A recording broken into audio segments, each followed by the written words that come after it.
Welcome to Democracy Now!, democracynow.org, the War and Peace Report. I'm Amy Goodman.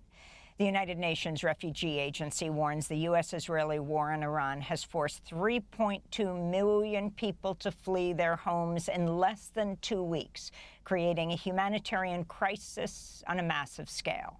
Most of those displaced are evacuating Tehran and other urban areas to seek safety in northern Iran and rural areas. This is Mashid, whose home in Tehran was destroyed in airstrikes Tuesday. They destroyed that house and this one and ours here. Now we're staying with relatives. Where are we supposed to go? We have nowhere. I had just replaced all my belongings, and it's all ruined. Now we are collecting the scraps left behind on the floors because we were all siblings. Earlier today, huge explosions rocked central Tehran, not far from where a massive Al-Quds Day demonstration in support of Palestinians was underway. Iranian media reports a woman attending the rally was killed by shrapnel from the U.S.-Israeli coalition airstrike. On Thursday, Iran's new supreme leader, Mojtaba Khamenei, said in a written statement he'd ordered the military to continue blocking shipments through the Strait of Hormuz and called on other Middle East nations to close U.S. military bases used to attack Iran. They were Mojtaba Khamenei's first public comments since he was chosen to replace his father, Ali Khamenei, who was assassinated February 28th, along with other members of the family, including Mojtaba's son, brother-in-law, and sister. Meanwhile, Israeli Prime Minister Benjamin Netanyahu held his first press briefing since attacking Iran, where he vowed to continue the bombardment of Iran and Lebanon and threatened to kill Iran's new supreme leader. Even now, it can be said with certainty, this is no longer the same Iran, this is no longer the same Middle East, and this is also not the same Israel. We are not waiting, we are initiating, we are attacking, and we are doing so with a force the like of which has not been seen before. The Pentagon says at least 4 service members are dead after a refueling aircraft supporting the U.S. bombing of Iran crashed in western Iraq Thursday. The Pentagon has not revealed the fate of 2 other crew members, saying that rescue efforts continue. This comes as a coalition of 250 prominent groups sent a joint letter to Congress urging lawmakers to vote against any additional funding for the U.S.-Israeli war in Iran. The groups include the ACLU, Public Citizen, Greenpeace, Jewish Voice for Peace, and the SEIU, the Service Employees International Union. They write, quote, the $50 billion that the administration reportedly seeks for a new Pentagon supplemental would be enough to restore food assistance for 4 million Americans that was taken away in the tax and budget reconciliation bill, establish universal pre-K education, and pay for the annual construction of more than 100,000 units of housing, among other possible priorities. In Oman, 2 foreign nationals were killed and several others injured after Iranian drones struck Oman's northern Sohar province.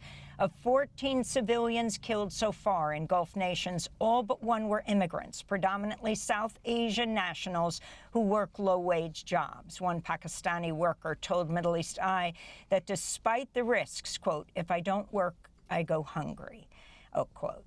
Meanwhile, Saudi Arabia says it shot down 56 Iranian drones since early Friday, including one targeting the high-security diplomatic area of Riyadh. And NATO says its air defenses in the eastern Mediterranean shot down a 3rd ballistic missile that was fired from Iran towards Turkey. Iran's attacks continue to roil energy markets, with the price of oil surging to nearly $100 a barrel, even after the International Energy Agency announced a record release of oil from strategic reserves. On Thursday, President Trump suggested skyrocketing fuel costs are a good thing.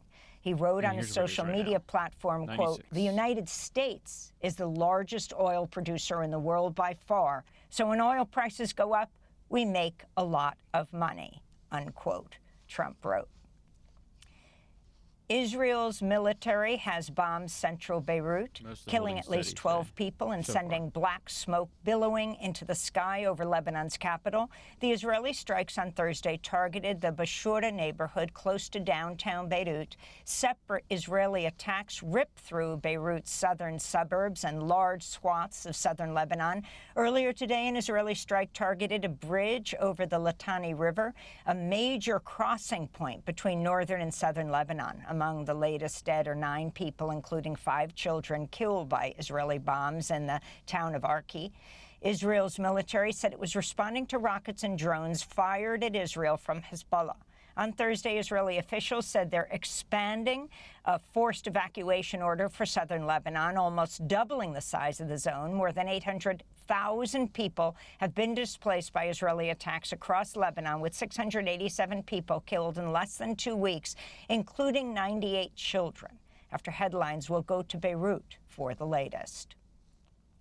Israel's military's dropped all charges against 5 soldiers accused of assaulting and gang-raping a Palestinian man detained at the Sde Teman prison in 2024. The prison has become notorious for the gruesome torture of Palestinians. The man was hospitalized with broken ribs, a punctured lung, and rectal damage and other injuries. The former top lawyer for the Israeli military was arrested last year for her alleged role in the leak of surveillance video that showed the Israeli soldiers raping the Palestinian prisoner who was returned to Gaza after his release from the Israeli prison. At the time, far-right Israeli Finance Minister Bezalel Smotrich said the soldiers should be treated like heroes, not villains. Meanwhile, Spain has permanently removed its ambassador to Israel as the Spanish government intensifies its opposition to the U.S.-Israeli war in Iran. Spanish Prime Minister Pedro Sanchez said last week Spain would refuse to allow the U.S. to use naval and air bases in southern Spain to strike Iran. In related news, Iceland and the Netherlands have joined South Africa's genocide case against Israel at the International Court of Justice. The case was first brought in December 2023. In Greece, thousands of demonstrators marched through central Athens Thursday towards the U.S. Embassy to protest the war in Iran and to demand the closure of NATO bases in Greece. We consider the stance of the Greek government to be despicable because it not only puts us in danger by hosting American bases all over the country, but also has very strong ties with the state of Israel that is conducting a genocide with the United States. For us, the government should have already issued a public statement that would clarify that they are not getting involved in this war. On the contrary, we see them making moves, either with the frigates in the Red Sea or the F-16s in Cyprus. That shows our country wants to be part of the war. The Trump administration has granted a 30-day waiver for countries to buy U.S.-sanctioned Russian oil currently stranded at sea. Treasury Secretary Scott Bessent said the move was needed to stabilize energy markets that have been roiled by the U.S.-Israeli assault on Iran. The waiver came as Ukrainian drones on Thursday struck a pipeline terminal in Russia's Krasnodar region, setting fuel tanks on fire at one of the largest oil facilities in southern Russia. Meanwhile, officials in Kyiv say fighting in the Middle East is rapidly consuming expensive U.S. air defense munitions that Ukraine desperately needs to fend off Russian missiles and drones. In Geneva, investigators presented evidence to the UN's Human Rights Council Thursday on Russia's deportation and transfer of Ukrainian children since Moscow's full-scale invasion of Ukraine in 2022. Some 20,000 children have been abducted and sent to Russia and Belarus, where they're sometimes subjected to military training and even forced to fight against Ukraine. This is Eric Mersa, the chair of the UN's Commission of Inquiry on Ukraine. Families remained unaware of the fate of the children for prolonged periods of time. This has led to lengthy separation, distress, and suffering. These acts have been widespread and systematic, committed as a matter of policy, and amount to enforced disappearance as a crime against humanity. In Michigan, an attacker armed with a rifle rammed his pickup truck into the Temple Israel Synagogue near Detroit on Thursday. exchanging fire with security guards who shot him dead. One guard was knocked unconscious by the assault. No one else was injured. At the time, 140 students were in the synagogue's early childhood learning center. The Detroit News reports the attacker was a Dearborn Heights man originally from Lebanon, whose two brothers, niece, and nephew were killed days earlier in an Israeli military strike on their home in Lebanon.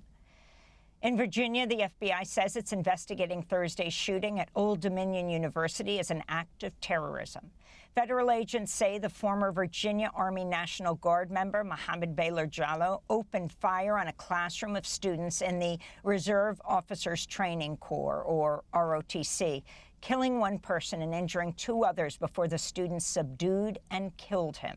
Jalloh pleaded guilty in 2016 to attempting to provide material support to the Islamic State group and served 7 years in prison. He was on supervised release at the time of Thursday's shooting. And today marks the first anniversary since Palestinian activist Lika Cordia was arrested and detained by ICE. Cordia, who was born in East Jerusalem, was arrested during the 2024 Gaza Solidarity protests at Columbia University in New York.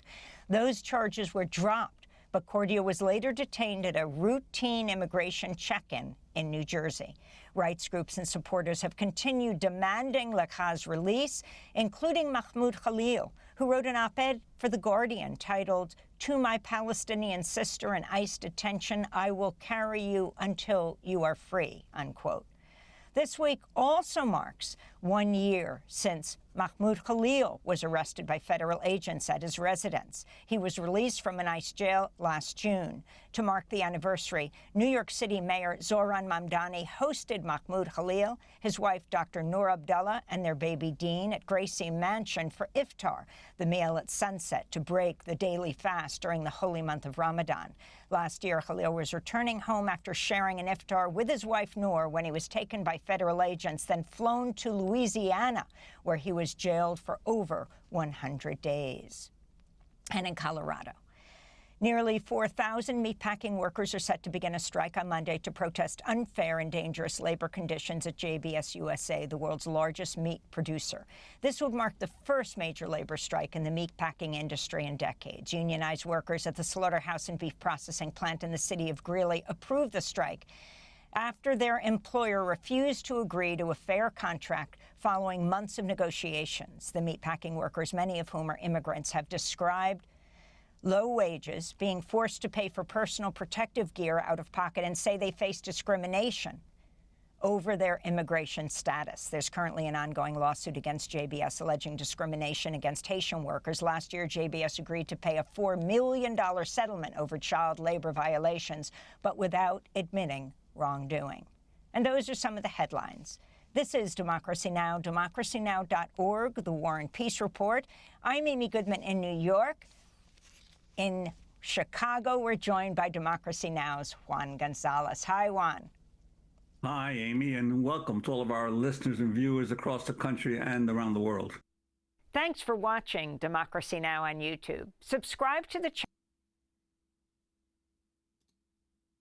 CENTCOM has now just confirmed that 4 crew members were killed when a U.S. military refueling aircraft crashed in Iraq. Rescue efforts, we're told, are ongoing to try to locate the other 2 crew members.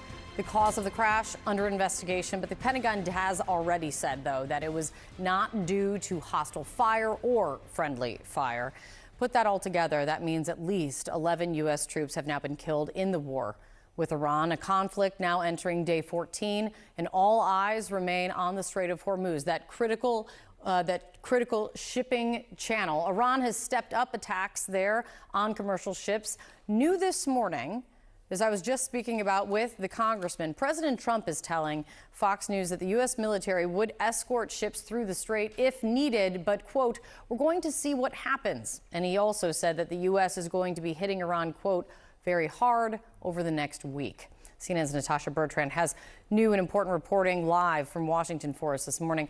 Natasha, what are you expecting to hear from this briefing, or what questions they're likely to get this morning?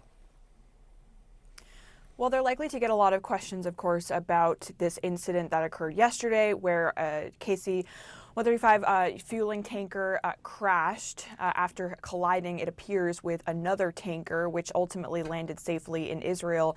But there are a lot of questions surrounding CENTCOM's statement, in which they said that this was not due to hostile fire or friendly fire, because an Iranian proxy group based in Iraq has now come out and taken responsibility for downing that aircraft. Of course, they did not provide evidence, but these proxy groups, they do have surface-to-air missiles, and so it's possible, for example, that what happened was these tankers were trying to evade a missile, or perhaps this was just an incident of a mid-air collision of these tankers just flying too closely together.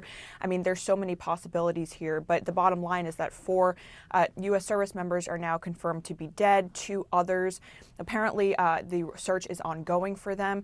Unclear what their whereabouts and their condition is as of this moment. I also want to address the tragic loss of our KC-135 refueling aircraft yesterday.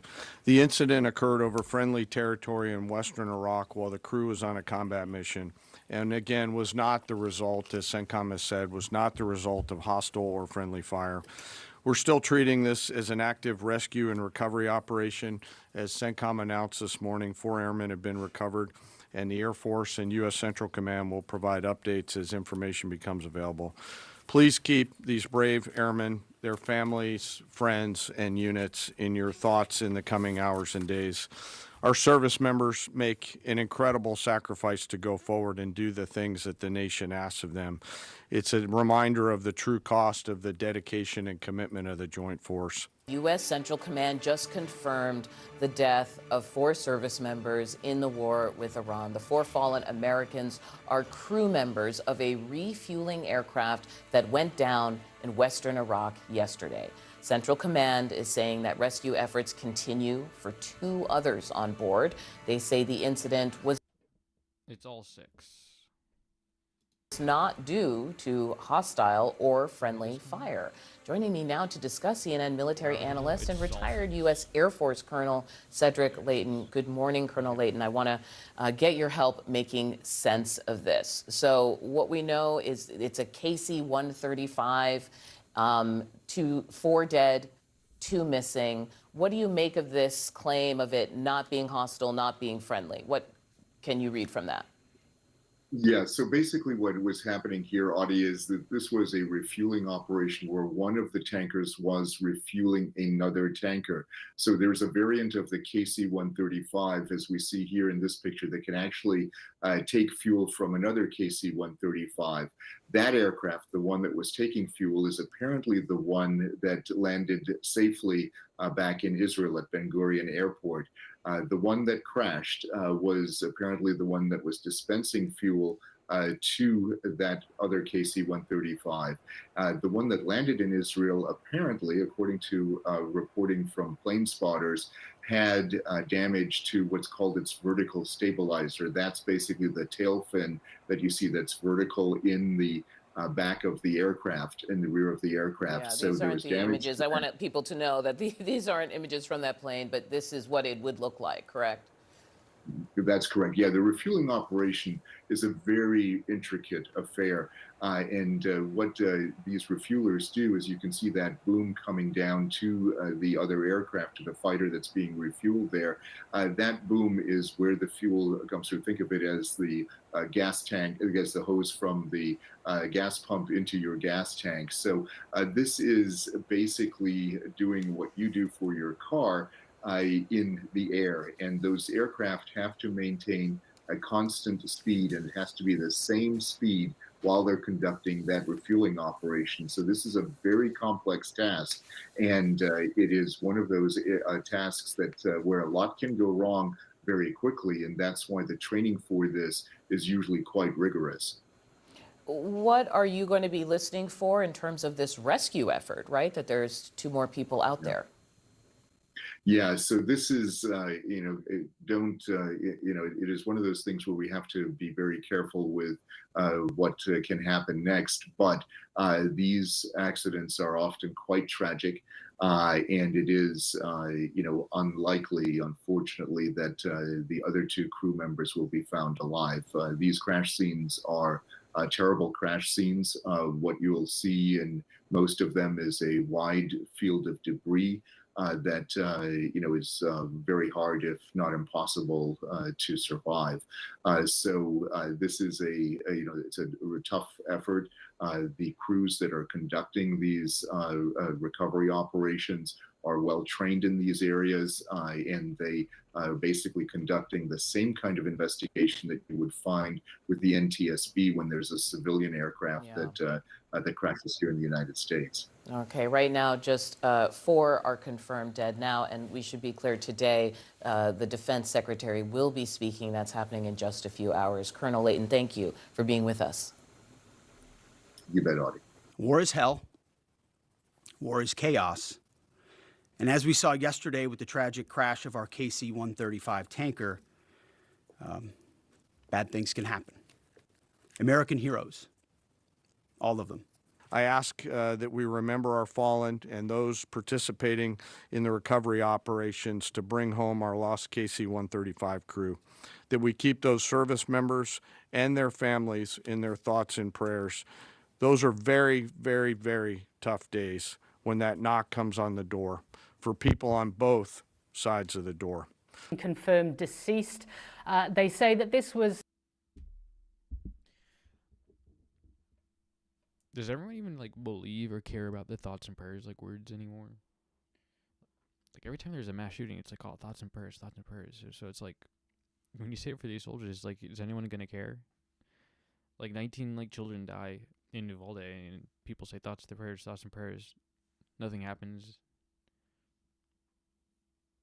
No one ends up caring, you know, that sort of thing. So it's like, you say thoughts and prayers for soldiers. It's like, even though the Iran war is like not even popular, like despite the fact that, I would ask, like, how can you expect to like use those words and like believe or like think people are actually going to care that much? It's like part of the like the self-destructive nature that comes along with like this like apathy, but like it's not an apathy born out of just having apathy. It's like an apathy born out of the lack of action, the lack of anything being done. So it's like, if you can't do anything about, you know, mass shootings in schools, why would I care if a tanker crashes, sort of thing? Like, how could I like have sympathy for those people?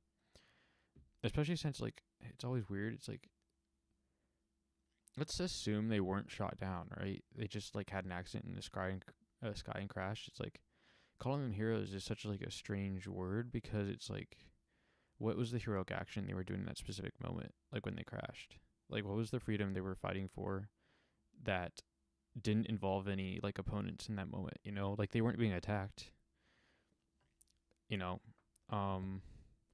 it's the same sort of thing. It's like, if there's a steel worker, right, who is leaning on a rail right above like a smeltery, right, and the rail like breaks and they fall in, like, do we call them heroes? No, we might call it tragic, right? But we're not gonna really call them heroes. We might not even like say thoughts and prayers. But it's like, I feel like that what that person was dying, like that person died in the midst of something that was more tangible than like what the tankers were doing, even, right? Because there's like a real steel there that can be used for like real things, where it's like, what's the like tangible thing that these soldiers in the tanker like died for, is like the problem that I think Americans are kind of grappling with, or at least I think they should grapple with it. I think you should be asking those questions. As a part of a crash of a refueling tanker, 6 people were on board at the time of the crash in western Iraq. They say that rescue efforts are still continuing, and an investigation into what exactly happened is continuing at this point. They are withholding the names of those individuals for 24 hours until the next of kin have been notified. Now, what they have said as well is that it, quote, is not due to hostile fire or friendly fire. So at this point, it's unclear exactly what happened to this tanker, the KC-135 refueling aircraft. These kind of aircraft are key to the war effort by the United States, and certainly we will be waiting to hear any more details from U.S. Central Command. But at this point, they have confirmed that 4 of the 6 crew members of this refueling tanker have been confirmed dead. Audie? We're going to be learning more about this today.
Through certain areas by targeted bombings, which can enhance some of the underlying sectarian or religious differences that have long existed in Lebanon.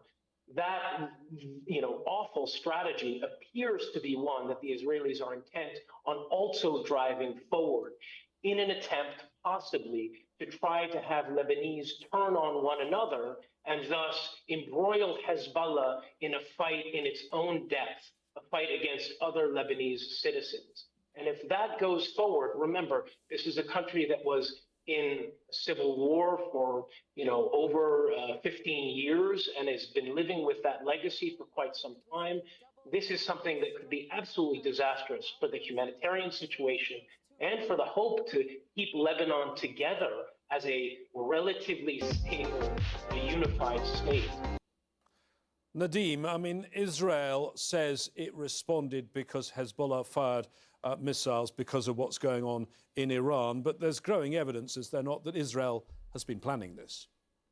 Sure. Look, I mean, this is, I would say, probably, just a continuation of what we've seen since 2024, right? There were about 10,000 violations by Israel of the ceasefire that was signed between Lebanon and Israel in September 2024.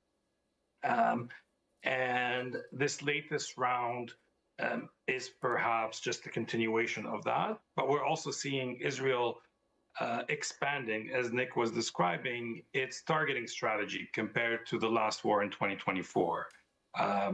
Basically using orders to displace large parts of the population, not even certain areas, to expanding what it considers, how it's using its targeting, including now targeting certain civilian infrastructure. It's clear that all the messaging from Israel is that they see this as their moment to end, in a way, in their perspective, to defeat Hezbollah once and for all. The problem is, from recent history, not just in Lebanon, but across sort of armed insurgencies, we know you cannot end armed insurgencies purely by military power or airstrikes. So the only path forward is actually the path that was that the Lebanese state and government were implementing, which is a gradual disarmament of Hezbollah and a rebuilding of Lebanese state institutions. But unfortunately, Israel and the US are not providing the space and the time for this to take place. And I fear that we're really entering into, this sort of war that there can be no winner, only loss and destruction in Lebanon. Maureen, I mean, I'm going to bring up the example of Gaza again, because it seems to me civilians in Lebanon have no idea right now where is safe. And that means for civilians, nowhere is safe. That's very true. It takes different shapes. To be clear, generally speaking, in like invasion-based warfare, there is like no winning condition for the invaded like nation. Right? Like if Lebanon is invaded by Israel, some might say, okay, the winning condition for Lebanon is to stop the invasion, to kick Israel out of their territory. Well, yes, but you just reset yourself back to the previous status quo, right? Is that really like considered a win? Like, it's like going to -5 and then going back to 0 and then saying, oh, I won. It's like, well, you never went positive, you know? And it's not necessarily to say that like you always need to go positive in order to like win, but it is more to say that just simply reestablishing your territory borders isn't necessarily like a win. I think like the reestablishment of your own sovereignty is like what you want to be looking for to quote unquote win a war as Lebanon. So you want to push Israel out and then in some way kind of redefine the situation such that Israel won't think of invading you in the future. Right? That's winning. Winning is preventing this current war and the next one. That would be like winning for Lebanon. But if you just push them out this war, like that's not really a win. Like we saw with the ceasefire that happened. Like that wasn't really a win necessarily. Like it gave them peace, but it didn't give them a win because Israel violated the ceasefire like 15,000 or 1,500 times or something like that since it was in place and was basically like just bombing, like killing them anyway. It just wasn't to the same degree. You know, it was like instead of what Israel was doing over like 2 weeks, they just did over like 5 months, basically. Or I guess the ceasefire's maybe been like longer, 1.5 years or something. But the point is that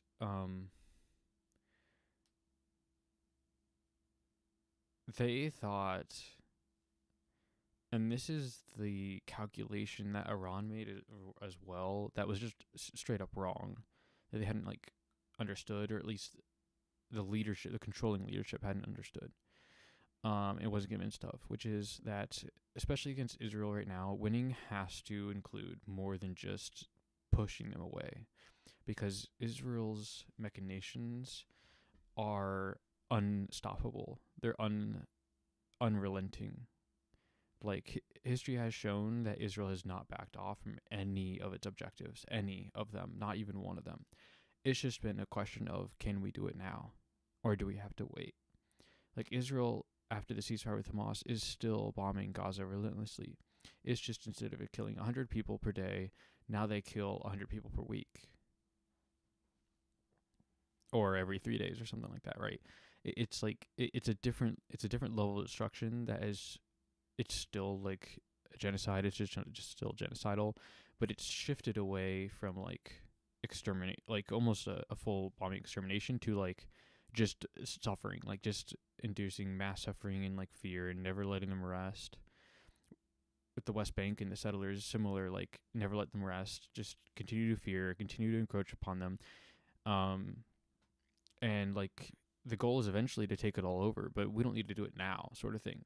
So if like the West Bank wants to quote unquote win, like you can't just push the settlers out, because Israel will come back. They'll put another settler. Like if you push out the 750,000 settlers, it's probably more now, that are there, and you like solidify your borders for a second, right? Well, the next second Israel's going to send their first settler back in, and then there'll be 2, and then 3, and 4, and so on and so forth until there's 750,000 back again. Israel's not interested in whether or not that takes 1 year or 50. They're just interested in getting it done. And that's why for Lebanon, like, it's the same sort of thing. It's like Israel's not interested in, is this going to take 1 year, 10 years, or 100 to take control of southern Lebanon. They just want to do it. So for Lebanon to win, you have to convince Israel they can't do it. That is actual winning. or at least convince yourself they can't do it. Like, even in 100 years, you'll still be positioned such that they'll never be able to claim it. That's like, that would be winning for Lebanon, and that's kind of the issue. And again, Iran made the wrong calculation in the 12-day war. They thought that if they just act nicely, they can get away with peace, and they are wrong. Israel doesn't like Iran until that sentiment changes. Iran has no hope for peace, literally no hope for peace. Now, Israel might give them peace, like allow them peace for like some amount of time, months, years. In this case, like 6 months. But at the end of the day, they'll come back. And they'll make sure you don't get peace again. And that's why we're seeing something different. Like, Iran just kind of realized this time around, it's like, oh, okay. I mean, last time it was Israel versus Iran until the very end, where the United States came in and dropped some bombs. And it was like, okay, we're done. But this time it's the U.S. and Israel. And I'm not sure if the inclusion of the United States changed that dynamic. Maybe it did. But for sure, like, at least Iran has realized now that it's like, okay, if we want to fight for our own, like, sovereignty, if we want to fight for ourselves, we want to, like, win this conflict, it has to include something more than just waiting out the munitions and just doing tit for tat, right? It has to include, like, a show of force that shows that we're so dominant, like, nuke or not, you can't come back in again. Like, if you leave, you're not coming back, sort of thing, is, like, I think what Iran is shooting for. They want to show that in 6 more months, like, if the war ended tomorrow, if the war ended today even, they couldn't come back in 6 more months. Like, it just wouldn't, they wouldn't want to do it, you know? They wouldn't want to do it because they know they would just, like, lose again, is what I think Iran's objective is. And that's what I think is the correct, like, way to look at Iran's goals here, right? And so that's why you see Iran, like, hitting pretty much exclusively military installations. And it's because Iran's looking to win, you know, with, like, the United States and Israel, like, carpet bombing, hitting like, schools and stuff.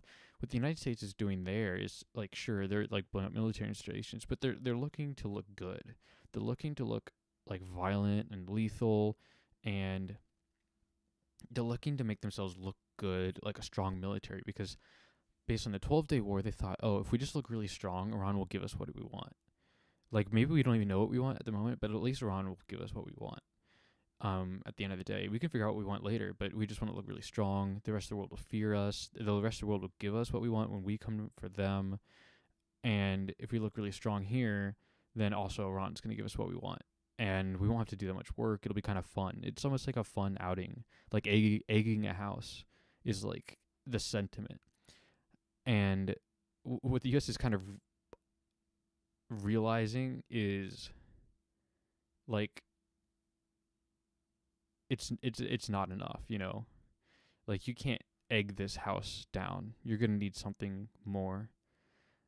Because that house, every time you egg it, is buying the eggs from the store, you know, until you aren't going to have any left. Or, you know, you're egging their house and, you know, they're buying yours. You know, they're buying yours. They're going to the landlord, raising your rent. Like, they're doing the things behind the scenes that are, like, actually, like, making real impact. Taking down radars, taking down military installations, reducing the anti-air that you have, so eventually you won't be able to defend against their strikes at all. And then they'll be able to hit whatever they want. You know, what Iran is doing right now is setting themselves up for a victory that is so, for like, dominance in the region that no one can defend against. Is, like, their goal. And so because they've made the estimation that, because they exist there and they've kind of prepared, they can outlast the might of the U.S. Because at the end of the day, and this is, like, kind of important, at the end of the day, like, the U.S. isn't there. And the U.S. doesn't have the manpower to, like, fight a war forever, because we're, like, not there, and that would, like, cause issues. It's part of the reason like we lost like Vietnam too, is you genociding an entire population through warfare is pretty much not possible. Like killing, even World War II, like millions of people died, yes, but like there were like hundreds of millions of people like in the countries involved, sort of thing. Like tens of millions of people might have died, but there were like hundreds of millions of people involved in the region. It's like, sure, a like 2-digit % of the population died, but like technically speaking, you weren't that close to like killing everybody. The point kind of being that the same is like going to be true here of Iran, is the United States is not going to be able to like carpet bomb Iran into like no one's left, sort of thing. And because someone's going to be left, and those people are going to be radicalized by the events in the war in Iran, someone will be left to fight. And so the question really is, if you want to win as like the United States, is you have to like convince them to drop the weapons or get rid of their weapons, sort of thing, because you're not going to be able to get rid of the person. The problem being, you're never going to convince them to drop their weapons. Like, historically speaking, no one has been able to do that. Like, ever. You just have to chase them straight out and turn them to their side. It's like, if you look at the Chinese Civil War, for example, the whole issue with China and Taiwan is literally that they almost were, like, one of the few countries to, like, engage in war and, like, legit chase everyone out or turn everyone to their side. Like, even during the United States Civil War, we won, but they just kind of surrendered and stayed. We didn't chase them out or turn them to our side. They just surrendered. You know, they took the loss, but like they didn't really lose. In China, like they literally lost. They literally lost everything or changed to the other side. They didn't allow the fascists to like have power, basically. Except in Taiwan. All right, I gotta go to the bathroom and be back.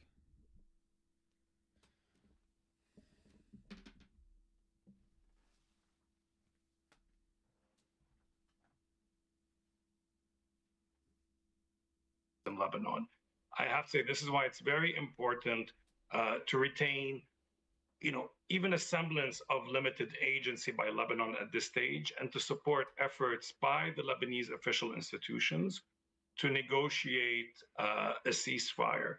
Lebanon cannot remain hostage after 40 years of every single regional conflict, every single regional tension. The country simply no longer has the capacity to absorb and deal with that. Nadim Houri, Maureen Philippon, and Nicholas No, thank you very much for joining us. Al Jazeera has comprehensive coverage of this story with our teams in Lebanon reporting around the clock. For more analysis and context, remember to check out our website, aljazeera.com.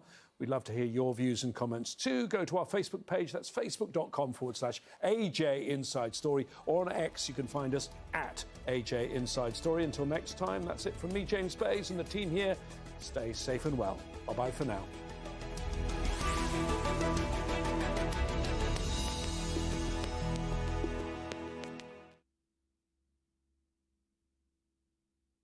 The United States military began major combat operations in Iran. We are not joining the US and Israeli offensive strikes. La posición del gobierno es. The position of the Spanish government can be summed up in 4 words: no to the war. I have condemned the massive military strikes by the United States and Israel, and I also condemn the subsequent attacks by Iran. The attacks on energy facilities that has happened on both sides is a dangerous precedent. It will cause repercussions throughout the world. We can now see a regional conflict with unintended consequences. Stay with us for the latest developments on Al Jazeera.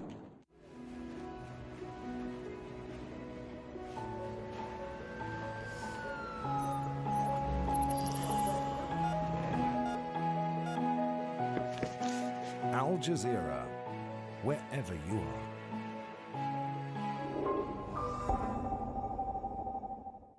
Can you really bomb a political future into existence? I don't think that's what we're trying to do. I think the objective here is to destroy the instruments of Iranian state power. Let me ask you this directly. Is Israel effectively leading U.S. foreign policy? They want to do a Gaza-like effort on the main power centers in Iran to kill thousands of people, not just the core. Upfront tackles the big issues only on Al Jazeera.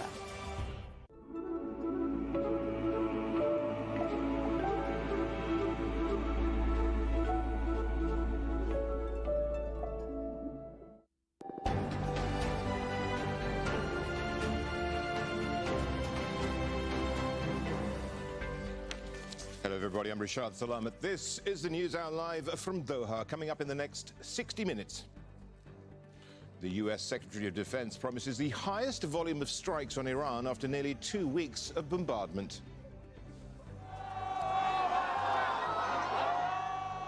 Thousands of defiant Iranians, including the president, rally in Tehran despite US-Israeli attacks. Meanwhile, Israel escalates its offensive on Lebanon, targeting several residential areas in the capital, Beirut.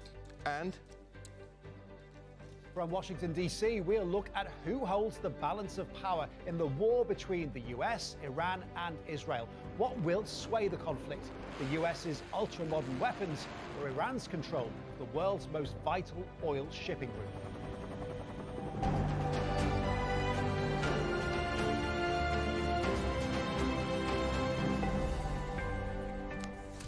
nearly 2 weeks into the conflict, the US, Israel and Iran insisting that they're prepared to keep the fighting going. More than 1,300 people have been killed and the global economy is starting to feel the impact. US Secretary of Defense Pete Hegseth has promised the highest volume of strikes against Iran on Friday and insists the war is going in America's favor.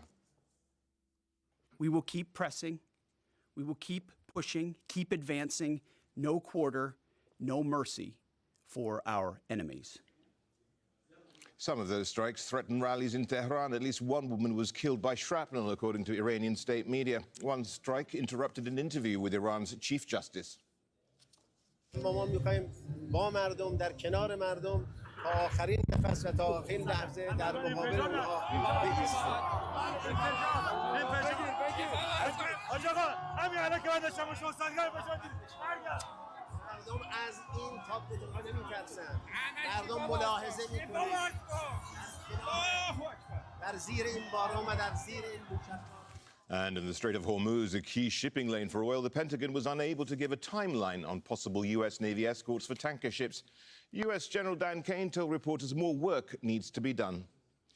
Hundreds of thousands of Iranians, meanwhile, including the president and other top officials, have been rallying across the country for Al-Quds Day. That's despite those airstrikes by the U.S. and Israel. Doha Saadi's been out amongst those marching. For the third time in the past week, people have gathered in downtown Tehran at Enqilab Square, this time for Quds Day, an annual event to express support to Palestinians and also opposition to Israeli occupation. The event was first initiated in 1979 by Iran's then Supreme Leader Ayatollah Ruhollah Khomeini, and since then it has been observed every year in Iran and in several other countries. But this year, the situation is totally different. Over the past 2 weeks, Iran has been hit by a sustained campaign of airstrikes carried out by Israel and the United States. On the very first day of those attacks, Iran's Supreme Leader Ayatollah Ali Khamenei was killed alongside several senior military commanders, an event that dramatically raised the stakes. Since then, waves of strikes have left a trail of damage and destruction, even in many civilian areas. Red Crescent says 20,000 residential units have been partially damaged or fully destroyed, and the human toll continues to mount as war goes on. The escalation comes after another round of war Israel started 9 months ago back in June, followed by a period of increasingly heated rhetoric between Tehran and Tel Aviv. All of that is now fitting into the atmosphere here today. Emotions are clearly high as we speak to people. Oppression always comes to an end. Injustice will disappear. God willing, we'll stay here until Israel is destroyed. We stand behind our leader. We've come to pledge allegiance to him. And the demonstration happens as the airstrikes go on. We are the nation of Imam Hussein, and we are here to show this. They think that by killing us we will be afraid, that by dropping bombs on our heads we will be afraid. No, we stand by our country.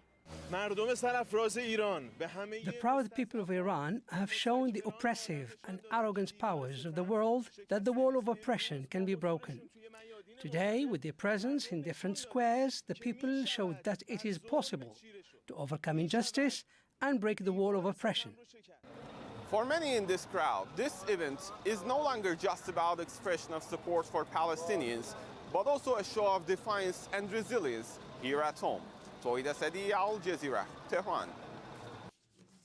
Well, our correspondents are following the latest developments from Beirut, Ramallah, Doha, and the White House. Kimberly Halkett joins us now from Washington. Kimberly, Pete Hegseth projecting this air of success, but the government remains intact, even though millions in Iran have been displaced, and the global economy is increasingly in flux. Is the Trump administration having a few issues trying to sell this conflict now to the American people?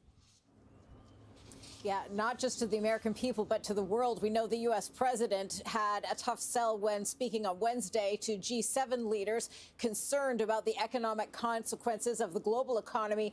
And similar here in the United States, what we've seen from the Trump administration as well as the military are release of slickly produced videos of military operations in order to try and drum up support for what we know, according to polling data, is a very unpopular war.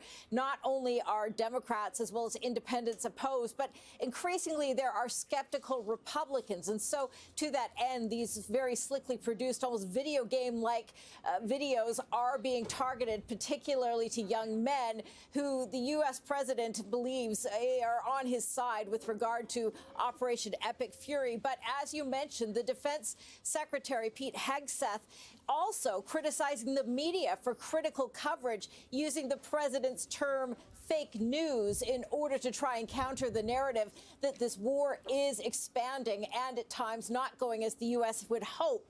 But for the most part, what we know is that among the few that are supportive of Donald Trump's war, it is namely his Republican base. And I can tell you, even on Capitol Hill, some Republicans not only concerned about the economic consequences of this, given the fact that the price of gas or petrol has gone up just 50 cents a gallon in just the past week, but also there are concerns about the long-term impacts of this politically.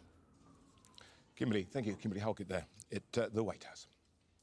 Now, an Iranian missile has hit a warehouse in Holon in central Israel. The attack on Friday night sparked a large fire and prompted a significant emergency response. Iran has launched several attacks on Israel throughout the day, triggering air defense systems and warning alerts. Meanwhile, 8 people have been killed by an Israeli airstrike in the Lebanese city of Sidon. The attack targeted a residential building on Friday. Lebanon's health ministry says 9 others were wounded. Bernard Smith is in Beirut for us, but first of all, let's speak to Noor Odeh. She's just outside of Ramallah on the occupied West Bank. More attacks by Israel here, Noor, by Iran, I should say, and Hezbollah in Lebanon. What do we know? Well, just in the last 30 minutes, Rashad, we know that there were several impact sites in the larger Tel Aviv area. So that's Tel Aviv City, Rishon LeZion, and others. And in fact, there's at least one house that we know has caught on fire. The rescue. Okay, so something I just saw.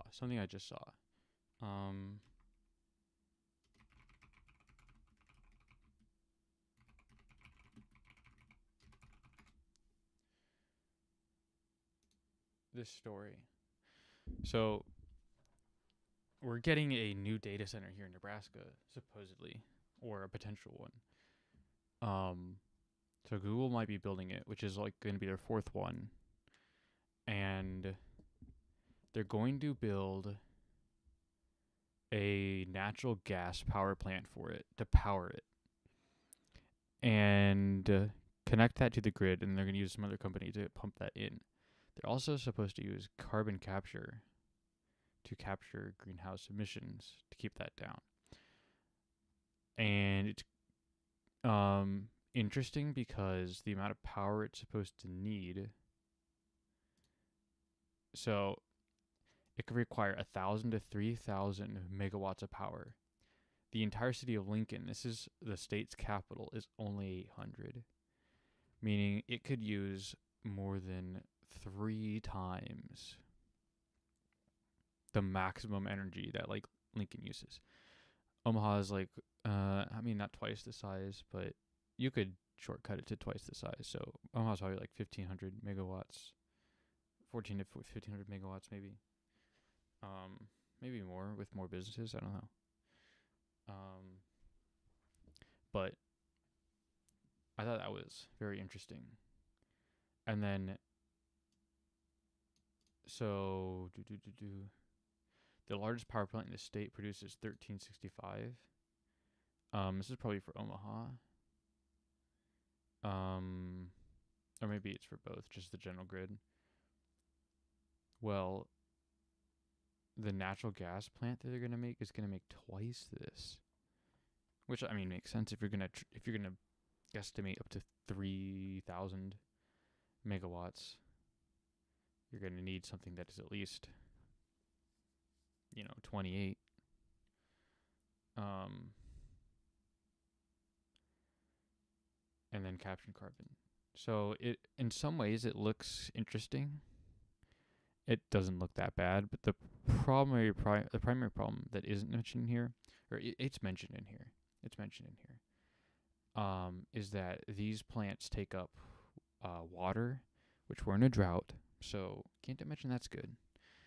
And also, carbon capture, right? It's not perfect. It reduces emissions, but as far as I'm aware, we don't have one that's like, oh, we're going to capture all the carbon emissions. So this plant, so if you think about overall what this plant's going to do, right, is it's going to provide construction jobs, not necessarily from the sense of openings, although it could, but from the sense of like it's going to give construction workers work to do. Although there's of course the question of, is there ever not work for them to do, sort of thing. Which is why maybe there could be openings, but maybe not. If you don't know, data centers basically have very few permanent jobs. So what it's not going to do is provide many jobs for Nebraska. That's not what it's going to do. Now, water is like one of those things where it's like, they don't really use a lot of water. They require a lot of water, but depending on how they're structured, they can like recycle it internally, or a fair portion of it internally, which generally should mean that their actual like use of water isn't that high. The problem is, of course, they still need the water to start going, and that's kind of where that could be like an issue. So it's, since we're in a drought and already like beefing with Colorado over rivers and waterways and stuff, don't think data centers like also beefing with water is like a very good use of our resources.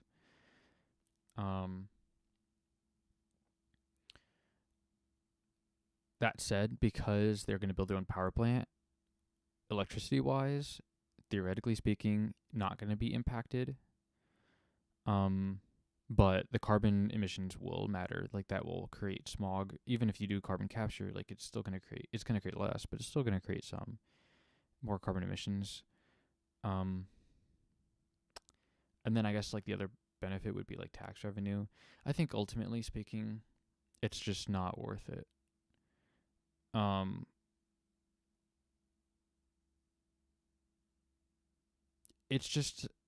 It's a building that does not benefit Nebraska. It's a building that doesn't benefit Nebraska. It benefits someone somewhere else, that sort of thing.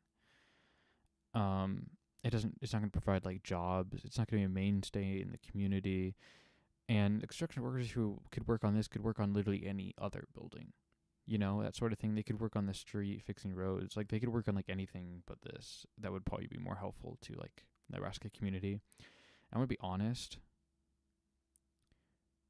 There are not that many places that can't,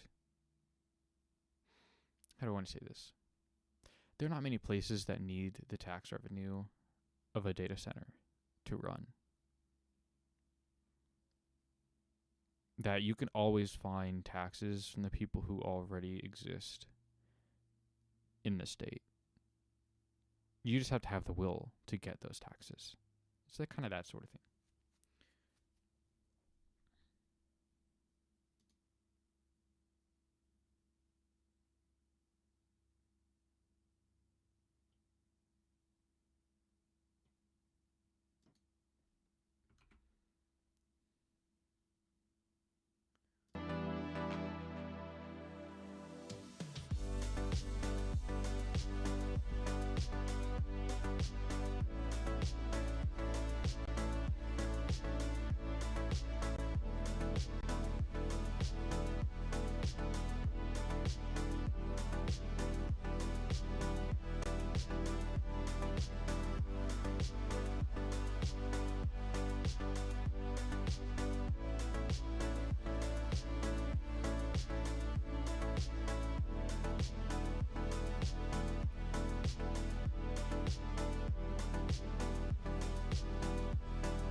Watch this. Oop, 3%. It has skyrocketed since about 45 minutes ago.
Another thing is the fourth quarter GDP growth in the U.S. got reduced from 1.4% to 0.7%, which is a halved. Got halved.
Flash before my eyes, but at least there's one huge plus. We know that the bomber was a gay woman, drone pilot, hashtag girl boss.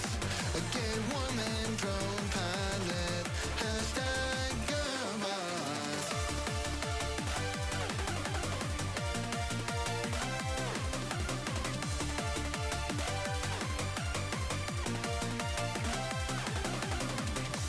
Get my kid from school.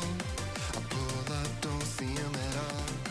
I stop the car to head inside when a black van cuts me off.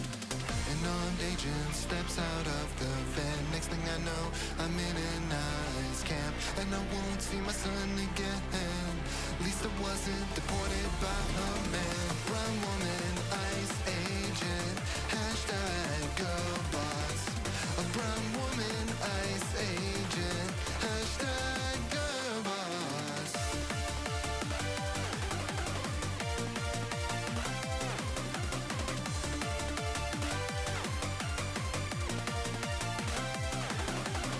I got laid off by a woman CEO.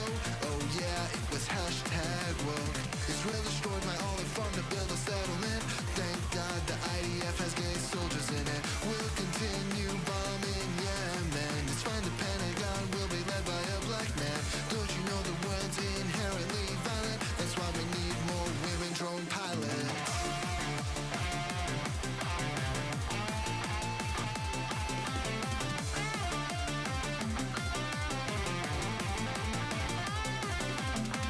Someone murdered a white family in the year 1983.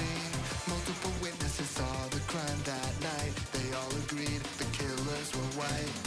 The police had a different idea in mind. They found a black man to malign. They framed and sentenced him to death. His appeal rejected by Harris. Black South Asian prosecutor. Hashtag go Blacks. Black South Asian prosecutor. Hashtag go boss. Black South Asian vice president. Hashtag. What's going on, everybody? I hope everyone's having a fantastic evening, afternoon, pre-noon, no matter where you are in the world. I'm Hassan Piker. This is Austin. Our broadcast coming to you live from sunny California, Los Angeles. I hope everyone's having a fantastic one today. Coming to you live from stolen Tongva land. That's right, we're live and alive, and I hope the boys, girls, and Emmys are having a fantastic one because today's a beautiful day. Today's a wonderful day. Today is a very special day. Now, a lot of you might be thinking, Hassan, why is it a special day? Is it because you feel pretty good this morning? Is that why you're a little late? You worked out? Is that possibly the reason? Is it because there's speculation all over the most schizophrenic sides of the internet that Benjamin Netanyahu's dead and it's AI videos of him? No, that's not real, but it doesn't matter. That's not the real reason. What is the real reason? Is it because it's the 13th of March? Is that the reason? Well, maybe, potentially. That's right. It's because it's Friday, ladies and gentlemen. You already know what it is. It's freaking Friday. It's Mufasa Friday. You already know what's up. Sunday, what? It's Friday. It's Friday, also known as Friday. You already know what's going on. Our forefathers of the labor union movement, the communists, the trade unionists, the socialists, the anarchists, they all fought long and hard to make sure that you have a goddamn weekend. If you like the weekend, you thank a union. If you like not having child labor, you thank a labor union. And that's what we do here on Fridays. We celebrate with the greatest, most immaculate vibes that we can possibly create this Friday and every Friday. Specifically Friday the 13th, as satanic things are happening all around the world, ladies and gentlemen. Thank you, Closed Presents, for the 50 gifted subs. Wow. Racer X, thank you for the 25 gifted subs. This is Mufasa Friday, and the vibes are going to be immaculate no matter what. And that is going to be by force. I'm going to be honest. It's going to be by force until somebody actually fucks my mood up. But we're here. We're live. We're alive. And every single day, I feel like I'm in a good mood when I first get started, and then not such a good mood by the time I'm done. But today we're going to keep it going. Dr. Jihad is my name. Racism is my game. Good morning to all of you from the offices of Dr. Jihad. War is ending today, right? Oh, any day now. Any day now. Any day now. Okay? Any day now.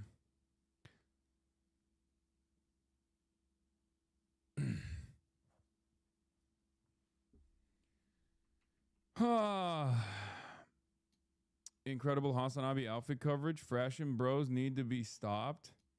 What is this? Next. Hassan Piker, looking dandy with like capris with high socks. I don't know who the hell this guy is.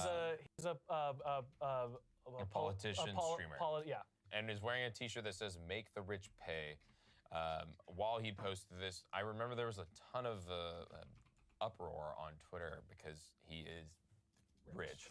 And he posted this photo, and then he's also... Okay, bro, this is... I mean, look at the filter, man. These filters don't even exist anymore. These are like... This is like looking at a black and white photo and being like, wow, I can't believe how different his style is. Yeah, man. It's from motherfucking 1974 at this point. These are prehistoric filters. We've lost the Visco filters. You know what I mean? You can tell it's from like 2013, 2014. Give me a goddamn break. Wearing a photo that says, I met God, she's black, with a black person in the photo. Who's pointing at the shirt? With, it seems like there's about a 4-year gap difference or a couple-year gap difference, and he's like wearing the exact same like pants. No, these are photos from the same time frame, man. God damn it. Alex, you fucking cooked me, you son of a bitch. I'm never defending you ever again. It's over. Anyway, yeah, we'll look at that kind of stuff in a second, but this is a part of the broadcast where I tell you about my personal news, about what's going on in the world of Hassan. I'll be in between the time period where I press the stop streaming button and press the start streaming button. So help me God, that's what I'm gonna do. Last night I ended the broadcast. And what did I do? I ended the broadcast and I went to a dinner with the Voice of Hindu Rajab folks that are here for the Oscars. Okay? That are here for the Oscars. Inshallah, they will win. And I hung out with them a little bit. I had some kunefa from the Kunefa Bros. And it was a very emotional experience. I met some of the people that have made a bunch of the documentaries that I've actually watched here on this broadcast. Some of the documentaries that I've suggested: Israelism, 1948, the 1948 documentary. And it was very cool. It was very cool to meet these very interesting people that have, poured their entire lives to doing broad awareness, mass awareness, right, on these issues, and, have lost their lives in the process, some of them, right? So, yeah, it was an interesting experience. Did you watch the new Louis Theroux documentary? No, but I did hit him up to come on the stream, and he was like, I'm all podcasted out for the time being, but I'm down in the future. So, but I will be watching that documentary, and I will be interviewing the cast and the director and the producers of the Voice of Hindu Rajab tomorrow on the broadcast. So there's that. We're doing one clear Oscar winner a year. You know what I'm saying? Every year we get like the one Palestinian backed project that ends up winning an Oscar, but they win the Oscar after they come through this broadcast. No, I mean, all jokes aside, I'll have them on stream. So wait, I can't rewind the stream. Why is that? I don't know. But yeah, Epstein's Fury Day 13, Strait of Hormuz. Still closed. U.S. Stratotanker down. APAC is mad. Freaky Friday, Burger Reich. Get in now. We got a lot to talk about, obviously. Why don't you get Norm Finkelstein on the podcast? It is too hard logistically. War's going great, though, guys. I promise it's going great. And anyone who says it's not going great is a liar, okay? Don't you ever put it in the news that the war is not doing great. America is cooking. I swear. I promise America's cooking. No naysayers allowed in here, right? Why don't you come to a uni at Montreal? I don't know, because I hate Montreal. No, it's just, there's no reason. Dow 50,000. The United States just joined the ICJ case to defend Israel. Hell yeah. On the wrong side of every story, baby. Recognize that if there is a crime happening around the world, we will be there defending said crime, just for the sake of it, just for the fun of it. The Dow. We'll be talking about the Dow. Nothing bad can happen, only good can happen.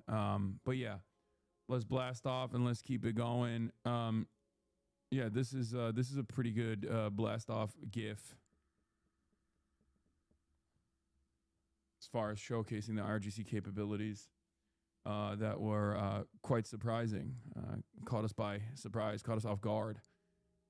It's very cool that virtually every single day Trump is like, it's going really good, but we're also going to punish them extra hard. But also we're punishing them super hard already. Make no mistake, the punishing is happening every day. Corduroys, thank you for the 25. Get the subs. Donald Trump keeps swapping back and forth on how good the war is going. And that's when the war is, is being won already. Any day now. It can end any day now if you choose to end it. It can end any day, and but we will end it. It won't be Iran. It won't be Iran ending it. We will end it whenever we feel like it. Whenever we're tired of bombing. That's right. That's right.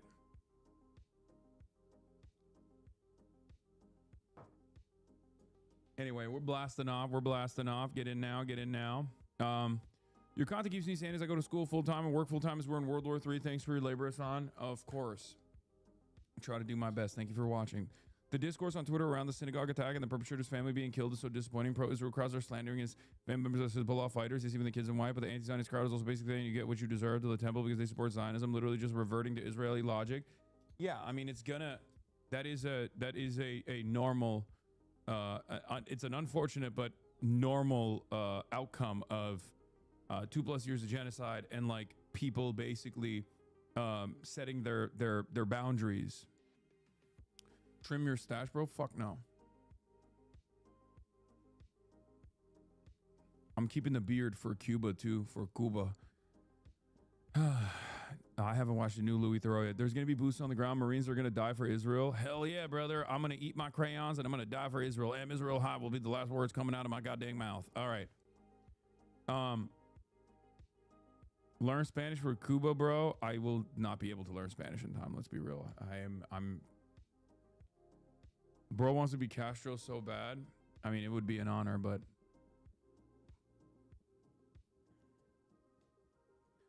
we'll talk about we'll talk about all the synagogue stuff as well. It's like it's another one of those moments where like I've been saying for 3 years now that this is going to happen, and now it's happening. And people are still too busy yelling at all the people that warned that this could happen, while simultaneously overlooking the people that, leaned in the opposite direction and fanned the flames. So yeah.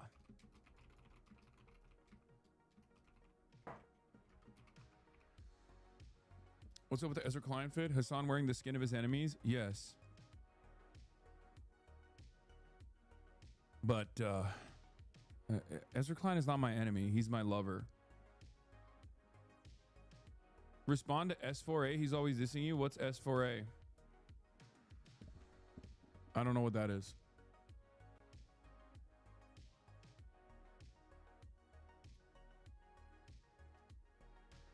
Socialism for all? That seems great. I love socialism for all. I want socialism for all. That's great. I don't know who that is, but I like it.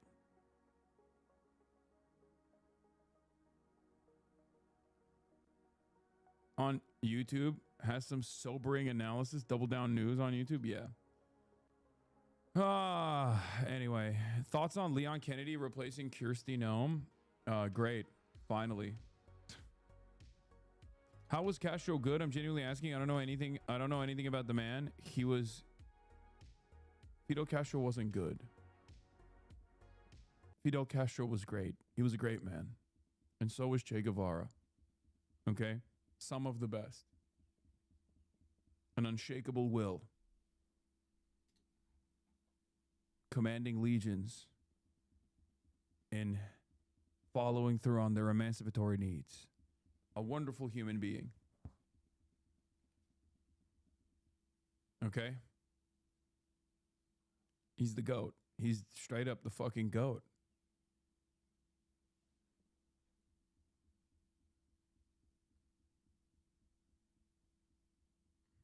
I wish we had more men like him. Unfortunately, we are utterly devoid of men like him. I steal his bit all the time. Journalist asks when Fidel Castro is in 1979, Fidel Castro came to New York City. Okay? This is after numerous assassination attempts had been made on his life by the American government, by the CIA. Journalists asked him, "Do you always wear that vest?" Fidel Castro said, "What vest?" Slowly unbuttoned his fatigues, showing his chest. Fidel Castro responded to the journalist. Journalist said, "Everybody says you wear a bulletproof vest." Fidel Castro said, "No." He said, "I wear a moral vest." Siempre está protegido con su traje. ¿Cuál traje? What suit? Everybody says you always have a que todo el mundo dice que usted tiene un chaleco a prueba de balas. No. No. Voy a desembarcar así en Nueva York. I will land in New York like this. Tengo un chaleco. I will land in New York like this. Tengo un chaleco moral. I have a moral one. A moral vest. Qué fuerte. It's strong. That one has protected me always. Es uno de los más ha intentado matar, la verdad. Pero parece que tiene 7 vidas como el gato.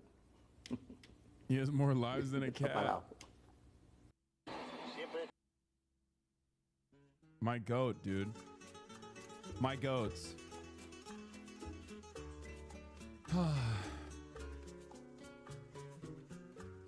They were slow cooking your ass on Dutch oven Twitter last night, Hasanabi. What is that even? What's Dutch oven Twitter?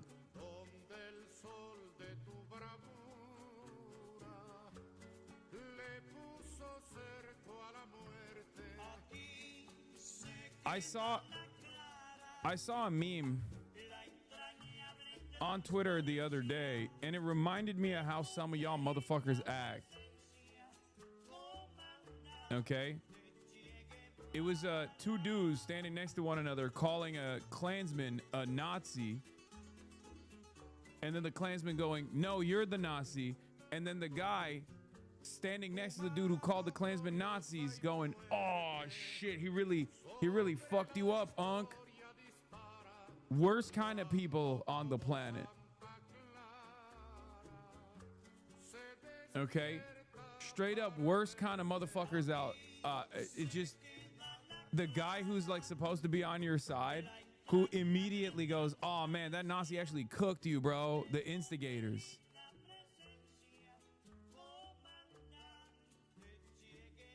Anyway. All right. He really races a mock, do Unc. Have you watched One Piece live action season 2? No, I have not. Explaining meme like a boomer, like my boomer dad. Shut the fuck up. All right, where were we? Okay, so we're blasted off. We're gonna get the situation monitoring right now. Lots going on in the freaking world. My friend survived so many U.S. attacks that a bulletproof vest would be a joke. He smoked a cigar with poison and survived because he had frozen the cigar beforehand, which neutralized the poison. Jewish Insider tagged you in a post today. No, that was yesterday, but we can talk about it again. Democratic divide over anti-Semitism erupts in clash between Third Way and Ro Khanna. Ro Khanna, who has been an outspoken anti-Israel voice, says he stands with Hassan Piker, Graham Plattner, and Zohar Mamdani during the Michigan synagogue attack. Imagine calling yourself a leftist while siding with white supremacist pedophile-loving Nazi Nick Fuentes over Hassan Piker on the subject of anti-Zionism. Lamau, everyone here is clapping when they see your bravery. What is this? Oh, yeah, this is the type of shit that people say on here. Hassan is such an embarrassment that he managed to lose an argument to Nick Fuentes. Like, what's the argument here? Like, what's the argument that I lost to Nick Fuentes here? That, like, it is Jewish censorship? Is that what you're saying? So you just agree with Nick Fuentes then? Like, it's so dumb. I was a never Hassan guy before the war started, but I started following once it started, and you've done a good job reporting on it, but I still struggle with some of your behavior, lol. You'll get there. Many people do this. Many people start off. What is this facial features except for the excessive hair are simply perfect? Why does he have such a good figure? Actually, with his body type, anything he wears looks stylish. What? Billy glazing me? He looks great in this outfit. Let's go. Yeah, this is the meme. This is the meme. This is it. This is, yeah. You guys are losers. Kill yourselves. Durr, you guys are losers. Dang, you gotta admit they low-key cooked you. This is my chat, bro. This is literally my chat like 90% of the time. Okay? 90% of the time, I'll be in the fucking trenches, okay, getting my ass dug out by like 500 different advocacy groups with moneyed interests attacking me from like every fucking angle possible. Like, you got AIPAC on the side calling me a fucking anti-Semitic neo-Nazi. You got like corporate interests also leaning in on the fight. You got Third Way from the Democratic Party also joining in on it. And then you still got dumb motherfuckers in this community being like, damn, the Third Way guys actually got you, bro. They got you, though. They did. Why'd they get you, bro?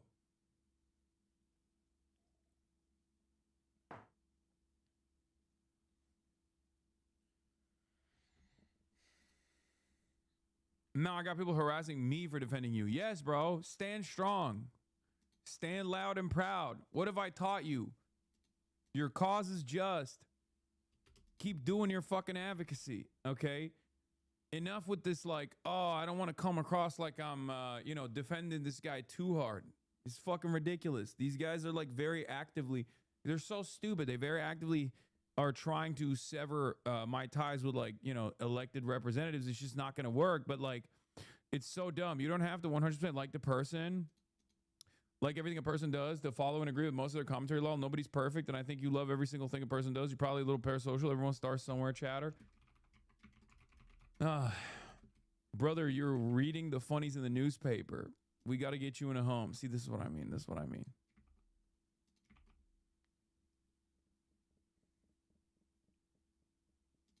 Another one of your enemies got outed. I mean, yeah, it was a matter of time. Come on, man.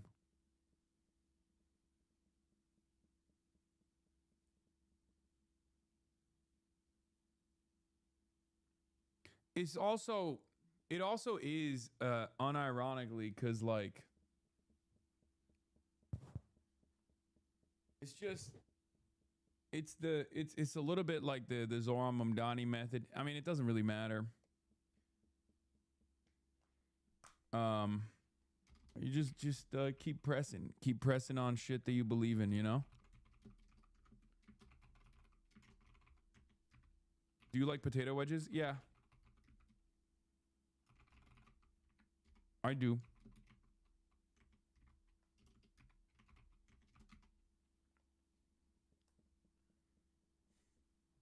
We'll do the new Cuba developments that are taking place. There's some positive developments about Cuba as well. But yeah, Gabby Deutsch writes this article. Following a Republican convening this week focused on combating right-wing anti-Semitism, a prominent moderate Democratic group urged fellow Democrats to follow the lead of Senator Ted Cruz in calling out anti-Semitism within their own party. We certainly believe that Cruz was right, and our side is a real anti-Semitism problem too, and that many Democrats are failing to face squarely. Matt Bennett, executive vice president for the public affairs at the center-left think tank Third Way, told Jewish Insider on Thursday. His comments came after Lily Cohen, a press advisor at the organization, shared a post highlighting Cruz's comments of the Republican Jewish Coalition, Confab, and said she would love to see more Dems calling out anti-Semitism on their side with the same fervor. Cohen specifically mentioned Maine Senate candidate Graham Plattner, New York City Mayor Zohran Mamdani, and the far-left anti-Semitic streamer Hassan Piker.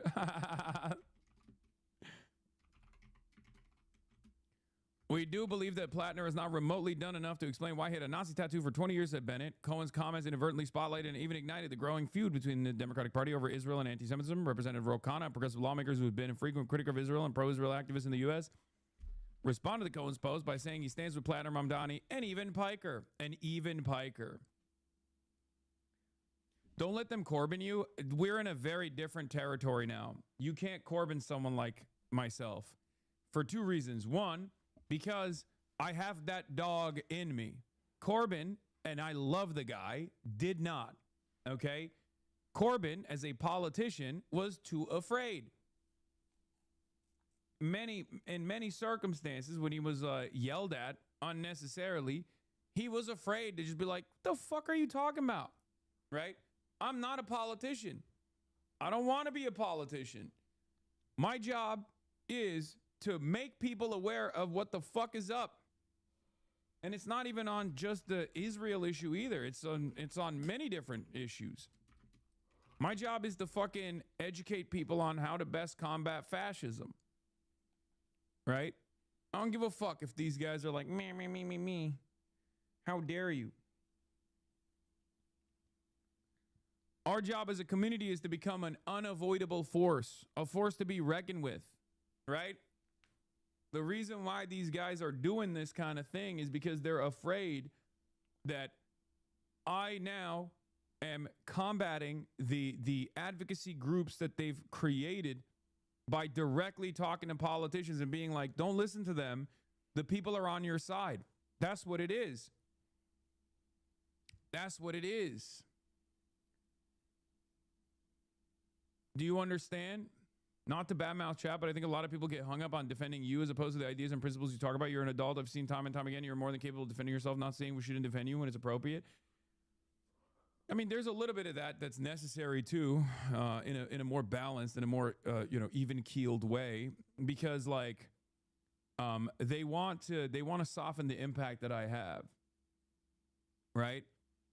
And if they can't tackle the arguments, they can't tackle the advocacy, they can't tackle the movement, so they tackle the person and chip away at my likability, I guess. They do the same thing with Zoran too. They do the same thing with many politicians. That's why they're doing it with Graham Plattner in a similar vein, where they're constantly talking about the tattoo, constantly bring up the tattoo, right, over and over again. Same with Zoran. Zoran has nothing that you could actually hit him on, but they keep trying to fucking hammer him and be like he's a terrorist.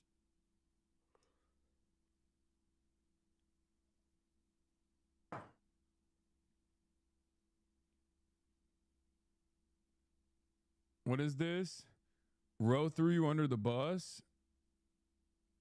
What? No, this is... Guys, he's a politician, okay? Yeah, he threw me under the bus so hard that he's going to fucking come on the broadcast like in a couple weeks again. Yeah, the Plattner clip of him dancing with a tattoo were in front of his Jewish in-laws. They never mentioned that part. Yeah, it's kind of funny and kind of stupid. But in any case, guys, be smart. Be smart. Okay? The point is, this kind of attack doesn't work anymore. Hey, please do a call-out post with this guy. Hey, Hassan, do a call-out post with this politician. All I care about is drama. Please feed me. Yeah, there are a lot of people who want to do this kind of thing. They're well-intentioned, but they don't fully comprehend what's going on. It's like the same people that think like, well, Zoran threw you under the bus. Like when he said, when he literally said on the spot, like, I don't agree with his comments on 9/11, but I'm not going to apologize for going on his broadcast. It's part of the reason why Democrats keep losing, because they refuse to go on podcasts like this. Remember? And everyone was like, whoa, I can't believe it. It's like, yeah, bro, we literally fucking, I played a role in that sword falling operation. I can say it now because he won the election, so it doesn't fucking matter, right? If these Jewish advocacy groups were serious about protecting Jewish Americans, they would appreciate people who talk about Israel like you do, because this is the last line of defense against anti-Israel equals anti-Jew. I know. The problem is with the neocons in our party who blundered into Iraq, 20 years in Afghanistan, Libya, and Gaza, now support the Iran war. Out with the old guard. We need a new moral direction, Ro Khanna wrote, prompting Bennett to call on Khanna directly to do more to oppose anti-Semitism. We do not support the Iran war. We have publicly and strenuously opposed it, but we do stand against anti-Semitism. It would be good if you did too. When Khanna posted a message on X condemning Thursday's active shooter attack on a suburban Detroit synagogue, Jim Kessler, another senior third way official, offered a verbal eye roll. Yada, yada, yada, Kessler wrote. Like, you're betraying the severity of the crisis at hand by literally talking about people who actively do advocate against anti-Semitism, actively do a lot to combat anti-Semitism, and then also showcasing like fucking verbal eye rolls as though they are sincere criticisms, right? If you're doing that, then like you clearly don't give a shit even about the synagogue attack, you know? If this is an opportunity for you to fucking complain about people who have never said anything anti-Semitic, like if this is an opportunity for you to fight your own internal Democratic Party war because you're so mad that the Democratic base is no longer on the side of fucking Israel, right? Then you're not sincere about combating anti-Semitism at all. It's fucking ridiculous. Anyway, let these guys chirp. They're chirping into the fucking wind, right? There is a version of this that took place as well with obviously the number one creator of anti-Semitism, the number one educator of anti-Semitism, perhaps the worst possible person tasked with combating anti-Semitism, Jonathan Greenblatt, where he went on CNN to talk about this, the synagogue attack that took place, okay? And what did he do?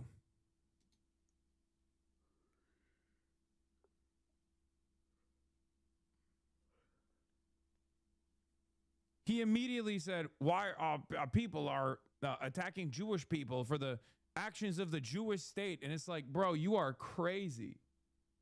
You are a crazy person.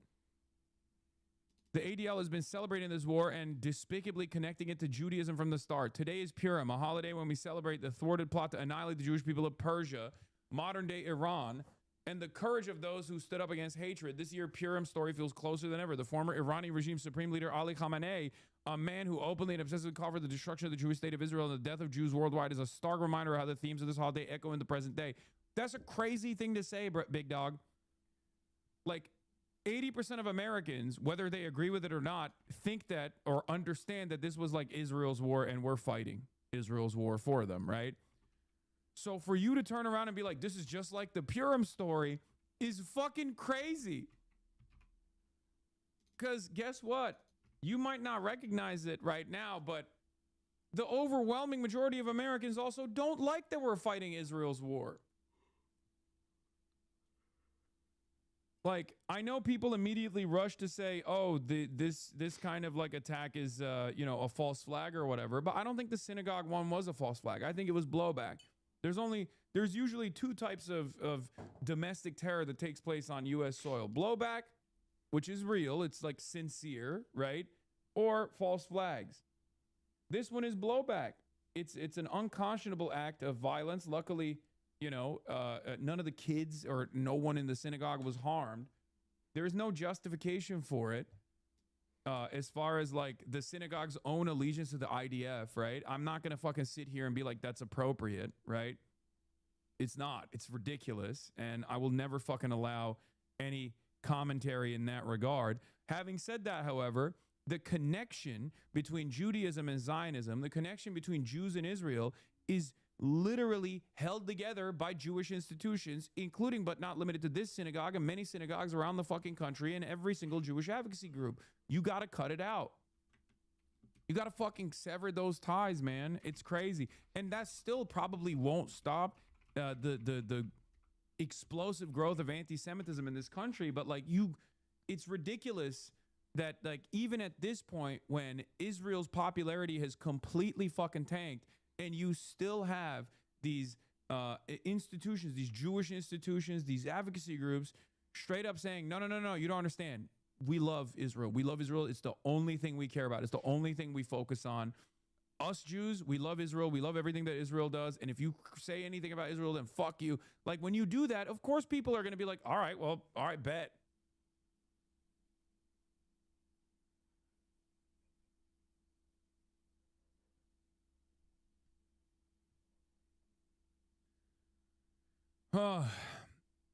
So look. Yeah. I mean, dude, even like Asen and Aaron Rupar is like cooking Jonathan Greenblatt's ass here, right? And we'll talk about Matt Stoller's interesting approach. Not interesting, but like correct approach to this. The guy's family was killed last week by Israel and he was taking revenge. That's wrong. Murder is wrong. But this is some uptick of anti-Semitism, is blowback. A lot of us have been saying that Israel is bad for the Jews. We reject that. We have to reject that country. American Jews used our leverage to promote and protect the state of Israel. That was a mistake, but we did it. Now we have to accept our responsibility for fixing the situation instead of whining about anti-Semitism. You guys trying to win this culture war nonsense isn't going to work. Matt Stoller is Jewish, and he's been popping off on this issue. You guys trying to win this culture war nonsense isn't going to work. Israel's deeply unpopular on both sides of the aisle for good reasons. It's over for the U.S.-Israel alliance.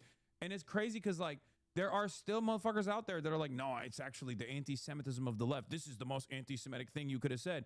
The reason why people are attacking synagogues is because there are bad Jews out there who are saying Israel is not connected. Israel is disconnected from Jews. You're out of your fucking mind, brother. Your refusal to recognize the writing on the wall is unironically pushing people in this fucking direction. It's devastating. It's terrifying. It's ridiculous. Anyone genuinely worried about the prospect of anti-Semitism would immediately call for an end to the U.S.-Israel alliance. Otherwise, you're just a faker seeking ethno-nationalism. I watched Jim Cramer advocating for the wholesale slaughtering of Iranians so the stock market would go up. He then apologized for his co-anchor said, no need. Can we stop pretending the fear of anti-Semitism is some sort of moral cause? Our leaders regularly brag about their cruelty. Like, he goes a little bit harder than I would. I mean, he's Jewish. But he goes a little bit harder than I would in this situation. Like, I'm not gonna sit here and be like anti-Semitism is irrelevant or whatever. But I will make an honest and sober assessment about anti-Semitism in comparison to other like systemic versions of discrimination that we're seeing explode in real time, unfold in real time as a direct response to like Israel's popularity waning. But throughout history, when people were bigoted towards a group based on their country, that group has always tried to distance themselves.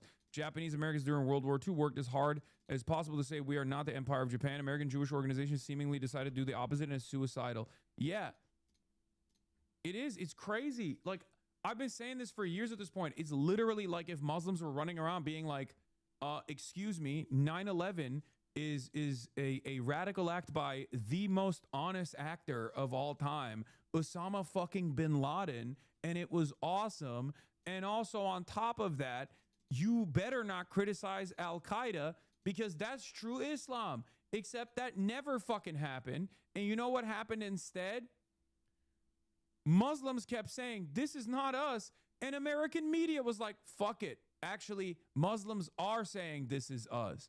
Like, there is not a single fucking mosque in this goddamn country that was like running around fundraising for ISIS. Can you imagine, dude?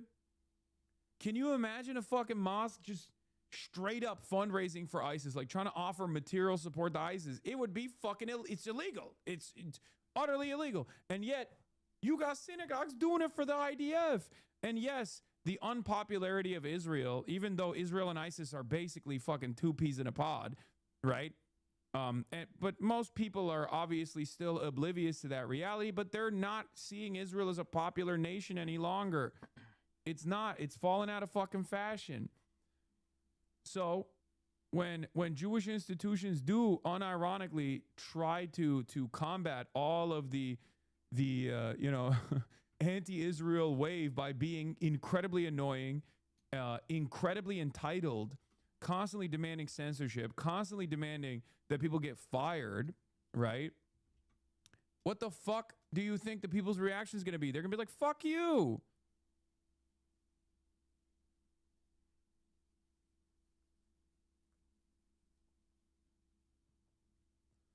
And it's so crazy that like a lot of these guys, maybe it's because of my position, like being on the left flank of American politics, is crazy that so many of these dudes that spend a great deal of time, quote unquote, combating anti-Semitism when they're not actually combating anti-Semitism, but fomenting it by connecting Israel to Jews around the world and saying there is a monolithic Jewry from one side of their mouths, and then simultaneously saying if you say there's a monolithic Jewry, it's anti-Semitic on the other side of their mouths, which is, by the way, literally the weird juxtaposition, the contradiction here is literally baked into the IHRA, International Holocaust Remembrance Alliance definition of anti-Semitism. It doesn't make any sense. On the one hand, they will correctly point to the idea of a monolithic Jewry as a deeply anti-Semitic conspiracy. On the other hand, they will say all Jews are monolithic, and if you fucking criticize Israel, you're criticizing the monolithic Jewry. You are no different than Nick Fuentes, brother. You're fucking insane. I've been warning about this non-fucking stop. The ADL, if it was actually earnest about its goals, equivalent for Muslims would be something like CARE. And CARE's primary job for the last 25 years is to say that whenever an act of terror is committed by a Muslim group, we as Muslims are horrified and do not condone it. The ADL has never done that and will never do the same for Israel. Of course, the ADL's primary job is to say it was awesome that Israel did an act of terrorism and it was for the Jews. It was for the Jews. It was awesome. And if you actually fucking are horrified by this act of terrorism that Israel commits with impunity, with unlimited tax-funded bombs, then you're a fucking anti-Semite and you hate Jews. You're a Jew hater. It's fucking insane. The dam was inevitably going to break, and now it's fucking broken, and these guys still don't see it. Yeah, let's see what Greenblatt had to say to Wolf Blitzer. By the way, Wolf Blitzer literally worked for AIPAC, okay? Like, love Wolf Blitzer, okay? That's my goat. That's my sexual panther. But, I mean, he straight up fucking worked for AIPAC. Jake Tapper is a massive Zionist. So is Dana Fash. is crazy. So is fucking Maoist third worldist Van Jones, right? Like, we're seeing Jewish people, the Jewish state, blamed for the war in the Middle East. That is wrong. It is wrong to scapegoat. It is wrong to hold Jewish people accountable for something you don't like on the other side of the planet. And we really need leaders on all sides in politics, running. Like, bro, do you not understand what you're doing? You literally just said the Jewish state, okay? You can't say both of those things at the same fucking time. You can't say both of those things at the same damn time, okay? It's ridiculous. It's fucking ridiculous. Especially because, like, normally I would say Americans are not very, Americans broadly are not like the smartest or the most woke when it comes to this shit. And it's like complex narratives or nuance is oftentimes lost in the conversation. That's why it's much easier for Americans to like oppose Israel by being anti-Semitic rather than oppose Israel on the grounds of anti-Zionism, on the grounds of anti-fascism, on the grounds of being anti-genocide, right? So oftentimes it's a little bit of both. However, when you do this argument, there is no nuance. You're literally saying, how dare Americans blame Jews for the actions of the Jewish state? What the fuck is the average American going to think when you say that on CNN?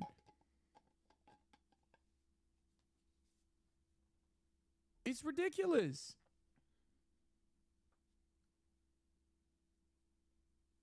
For office, podcasters, to stop with the conspiracies, to stop with the accusations, and then tell us, but we oppose anti-Semitism.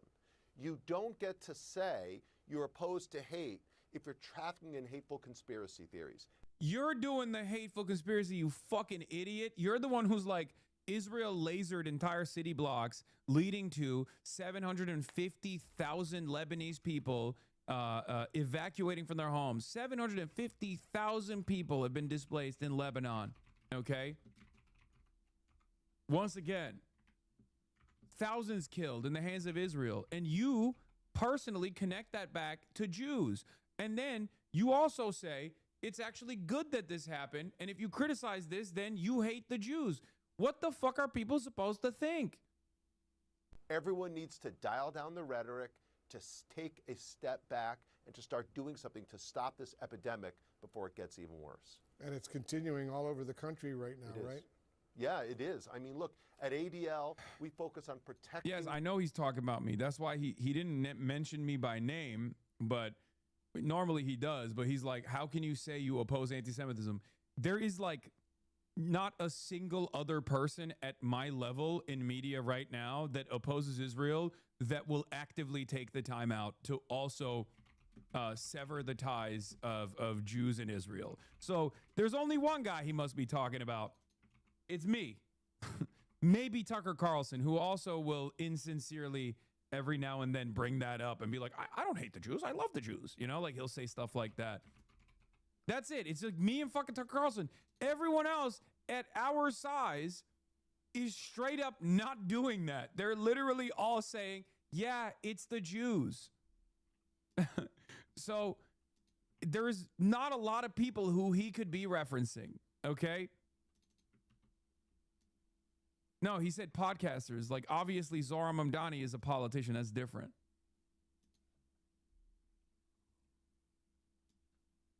I guess Mehdi Hassan, too.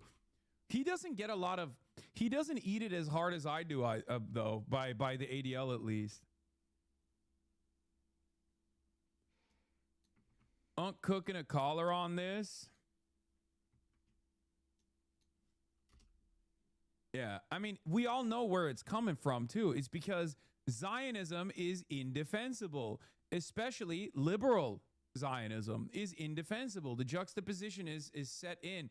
The ideology itself is ultranationalist. The ideology itself is fascist. The ideology of Zionism is built around Jewish ethno-religious supremacy. It's built around the foundational principles of ethnic cleansing of all of the non-Jews in the region. And that's precisely what Israel has done. So it's not even like something you can deny. You can't just be like, oh, well, it's just an ideology. It's not, what's the problem here? I mean, they're acting out these desires, right? So because you can't fucking defend that because it's an inherently contradictory concept, especially because Zionism still very much relies on unlimited support from liberal nations in the West. You just have one option, which is to constantly say, how dare you? You're anti-Semitic. You need to stop talking. And that shit used to work. 5 years ago, that shit used to work, especially because most people had not really thought about Israel at all or had a positive opinion of Israel in general. Yeah, no, they hate Mehdi Hassan too. They do call him a jihadist. They do. That's true. Actually, you know what? You're right. It literally is just people that are at our level in the media that are actively trying to fucking cut ties between Judaism and Zionism that consistently get fucking attacked. It is kind of crazy. Like, they do not spend this much time or effort on Nick Fuentes, bro.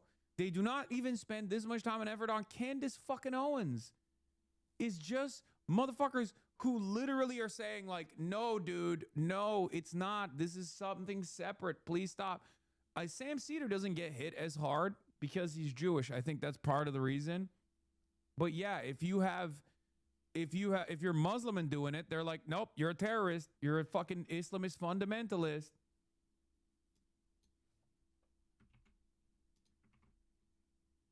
And Zionism. That's the problem you have. You need to defend the idea that there can be no democracy in Israel, that it must be an exclusionary project, that it leads to expansion. Yo, Unc, I don't know if the hairline pills are working anymore, my boy. It might be time to take a trip back home if possible. What the fuck are you talking about, bro? Look at my hairline. It's literally the same as it has been for the last decade at this point. Like, I literally started taking hairline pills in fucking 2017. You're a 54-month subscriber. You've been in here for the longest goddamn time. You know that that is literally unchanging, and you're trying to fucking piss me off. And taking of other people's land and liberty and life. That's what you need to defend. Defend that. When you talk about anti-Semitism, what you're doing is putting Jewish lives in danger because you're saying it's inherent in the Jew to support these policies that lead to apartheid. It's inherent in the Jew, you're saying. You're saying it's inherent in the Jew to be expansionist and kill unarmed civilians. That's what you're saying. Yep. And I resent it. And it endangers me and my family, and I don't appreciate it. So get the F out of here with that. Widow's Peak looking like an island. I got the same thing going on. It's okay. Your mom loves my fucking adult hairline, okay? Suck my dick. Benjamin Netanyahu, I've promised you this war for more than 20 years. Now it's here, and we must rejoice. Jonathan Greenblatt, it's anti-Semitic to say this is Israel's war.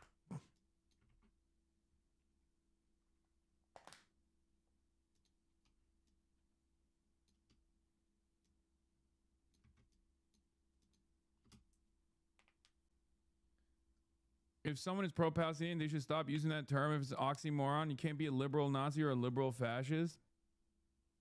Yeah, I mean, I've said it.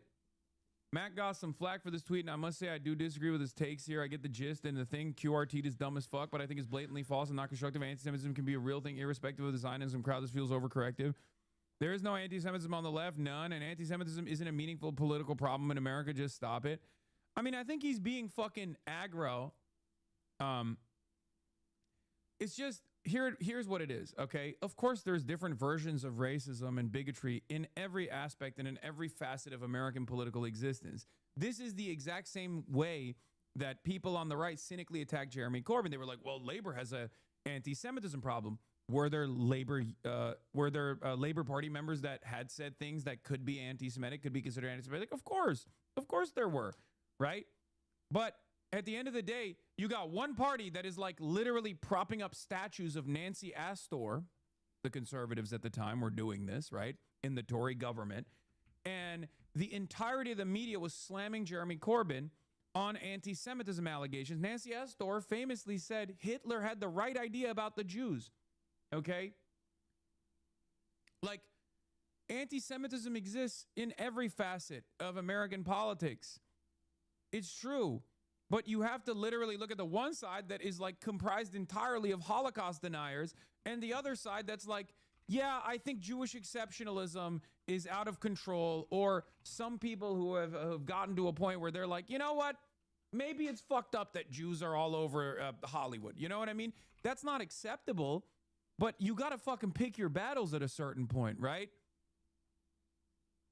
Like, if one side is literally arguing on the basis of whether or not Jews are white any longer, because that's what the fucking right-wing side is major point of contention is, and the other side is saying, no, Jews are white, which is why we shouldn't be fucking treating like anti-Jewish sentiment in any way, shape, or form as though it's different than like being fucking anti-Italian or whatever. Like, you can have an issue with both of those statements, but like obviously one is a much more consequential problem than the other, right? Like I understand the thing that Matt is trying to say here.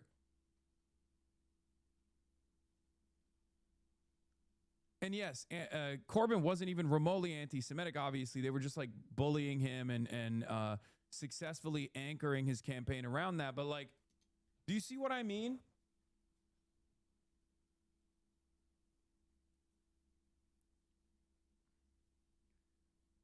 This isn't to say that anti-Semitism isn't an issue. It's a bigotry, of course, as all bigotries. And it is different than like anti-white versions of bigotry. Anti-whiteness is not like associated with any sort of like historic systemic discrimination. Anti-Semitism at least is associated with some very heinous historic discrimination against Jews. You don't have the same thing for like white people broadly, but anti-Semitism for the average person, person's perspective in the United States of America in 2026 is seen as like, you know, white people crying. That's what it's seen as broadly, right? And depending on your outlook, okay, what is this? You sound borderline anti-Semitic for Jews, especially you are Arab by birth. This proves exactly what I'm saying. This motherfucker literally went and said, hey, do you have a nuanced approach to anti-Semitism and systemic forms of discrimination as your advocacy has been anchored around combating hatred of all different sorts for the past 13 fucking years? You sound Arab by birth. You just proved my fucking point. Like this right here, especially you are Arab by birth. One, I'm not even Arab. I'm Turkish. Doesn't matter, right? My name is Hassan. You're like, oh, Hassan, Muslim name. That's Arab. You're Arab. But like, especially, like the sentence modification there with especially, or the even the notion, if you were like, well, you're Turkish, of course you fucking hate Jews. That in and of itself is racist, you fucking moron. Your incapability of hearing what I'm saying and then immediately assuming that I must hold these opinions, not because this is something that I have studied, something that I have learned about, something that I care about, something that I've talked about tirelessly, endlessly. You just automatically go, Arab. Like, that's it. You have just proven my fucking point. You're being racist, dumbass. And you don't even recognize it because it's so normalized in your fucking circles. This is the point.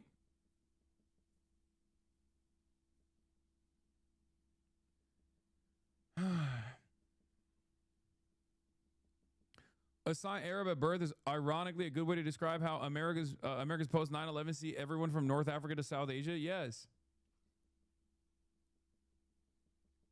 In any case, that's the difference, right? And that wouldn't be as consequential. I'm Polish. My family saved Jews during World War II, and nowadays we support Palestine. Your rhetoric is childish. Look alive, guys. A Polish man is talking about bigotry while being bigoted. Unsurprising.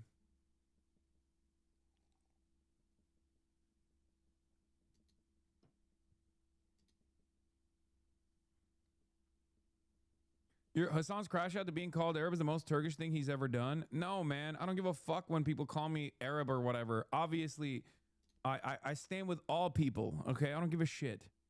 I stand with all people that are marginalized. I will defend them. I will always offer a voice to the voiceless. It's ridiculous. My point is, he is the one who's grouping everyone together, and he's saying that, like, this is Arab behavior. there is a metric ton of stupidity associated with an analysis like that. But anyway, the other side of this, anti-Semitism isn't a meaningful problem in America. For the time being, anti-Semitism, as Jews are still considered a part of the white class, right, as a part of the in-group, hasn't gotten to that degree. But there's a long way for Jews to go from being treated like white people, which they are being treated as currently, to being treated like black people, which is the lowest version of like the highest degree of systemic discrimination, right? Because like the question for Jews now in the upcoming decade is like, are they white or are they not white? What they're actually going to be bracketed off in the interim is going to be like Muslims, okay? Probably not to the same severity, but you know, when you get knocked down a peg from whiteness, you go to like Muslim category, okay? There's still many different rungs to go through.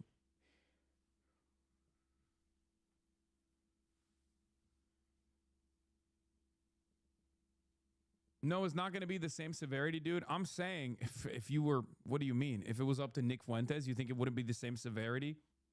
It would be. I'm saying, like, depending on how much they lean into, Jews are not white, actually, and they're responsible for, with all their trickery, they're responsible for all of this stuff. You know, you could see that getting to a serious systemic form of discrimination. It's just not there yet, okay? Ben Lorber, as time goes on, Jewish anti-Zionism reveals itself not only as solidarity with the Palestinians, but also as an anti-Semitism strategy. We want out of this toxic dialectic, this terrible feedback loop between Israeli belligerence and Jewish precarity it incessantly engenders. The sick irony is that Zionism was supposed to make Jews safe, but building up a Jewish Sparta, as Arendt once called it, Hannah Arendt, at the crossroads of empire, did the opposite. I saw someone in Israel tweet, "Next time they give us a chosen land, we say no." It was the funniest Hebrew tweet I've ever fucking read. It's like, I guess after like the incessant, intense bombing campaigns, there was a dude in Israel who was like, you know what, guys? Next time someone offers us next time God offers us a chosen land, we say no. We reject it. Okay, I'm good. I'm good on this. I'm washing my hands of this shit. We'll just stay where we're at. Okay, it's not good. As Aaron was called, at the crossroads of empire, did the opposite. Today, the Israeli war machine, fueled by siege mentality, feeds on the anti-Semitism birthed out of its entrails. Attacks on Jewish diaspora communities are morally inexcusable. They're also bound to occur when communal representatives proclaim our collective allegiance to a pariah state pursuing some of the greatest atrocities of a still young century. Exactly. You can't literally live stream the Holocaust and then say, it's awesome that it's happening and you should shut the fuck up. This is for the Jews. And then when people go, what the fuck? I guess it is for the Jews. I hate the Jews now. You go, whoa, whoa, whoa.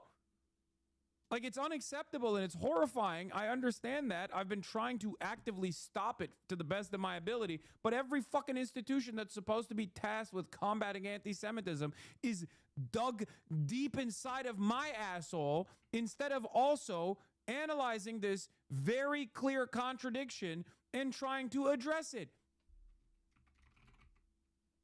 And even for someone like myself, it gets a little insincere and it gets a little silly, where on the one hand, we literally have children being fucking slaughtered en masse by Israel that calls itself the Jewish state, that wears the banner of the Star of David, that's propping up fucking menorahs and shit during Hanukkah in stolen Palestinian land and saying this is for the Jews. And then the Western, the home front propaganda also revolves around forcibly associating Jews with Israel.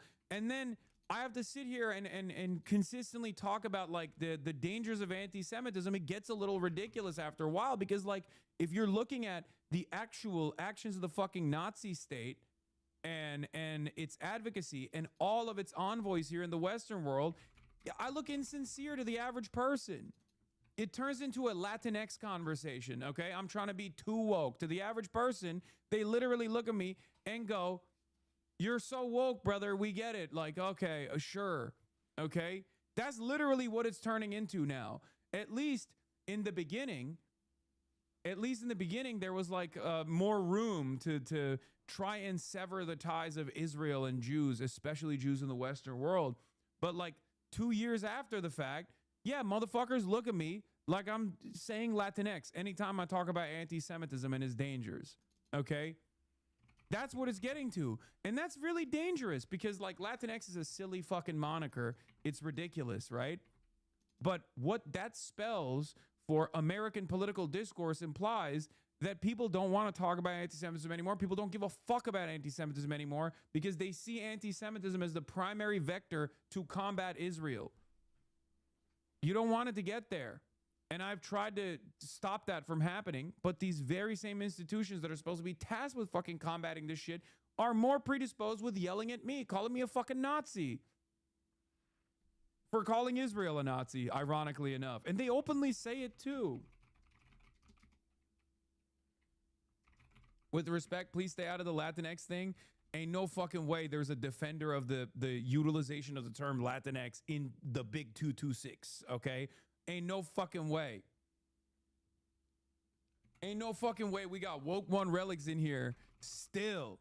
Dude, respect. Actually, you know what? I respect you so much. I respect you. I didn't even fuck with this in like 2018 when it was popping off. Okay? I didn't even fuck with this in 2018, right? When Woke 1 was happening, I was like, I'm not doing that. That looks silly. I'm not going to do that. I'm going to look like an out-of-touch white asshole who's like trying to be hyper woke, right? Hypersensitive. But to do that in 2026, I respect you. You were the biggest Woke 1 warrior, and Woke 2.0, you're still engaging in the most consequential advocacy. This Latinx veteran hid for 30 years in a forward operating base in the Philippine Islands, and he is still waging that war. He's stealing from the local Pinoy gang to make sure that he has the proper sustenance. He's still fighting the good fucking fight, okay? Respect.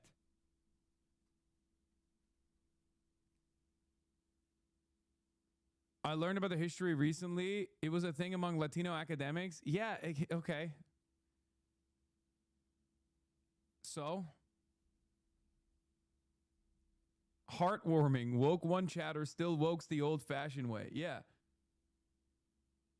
Anyway, the other bad dialectic, by the way, is between ultra-left apologists who hold the Jews wholly guilty for these attacks and the Zionist apologists who proclaim absolute innocence. Both shades of moralism are shoddy substitutes for political analysis. ADL CEO Jonathan Greenblatt to the Israeli-American Council. We as Jews need to realize we have a commitment to Eretz Yisrael, the land of Israel. We need to reaffirm our relationship to the state of Israel. You cannot take Zionism out of Judaism. All Jews have a commitment to Israel, and you can't take Zionism out of Judaism, but you can't blame Jewish people for anything else Israel does. It's just a double standard, not a coherent position, and obviously contributes to the spread of anti-Semitism. Exactly. What pro-Israel people actually want is to be able to freely conflate Jews with Israel while making sure no one else can do so. It's a dangerous strategy, especially because it won't work.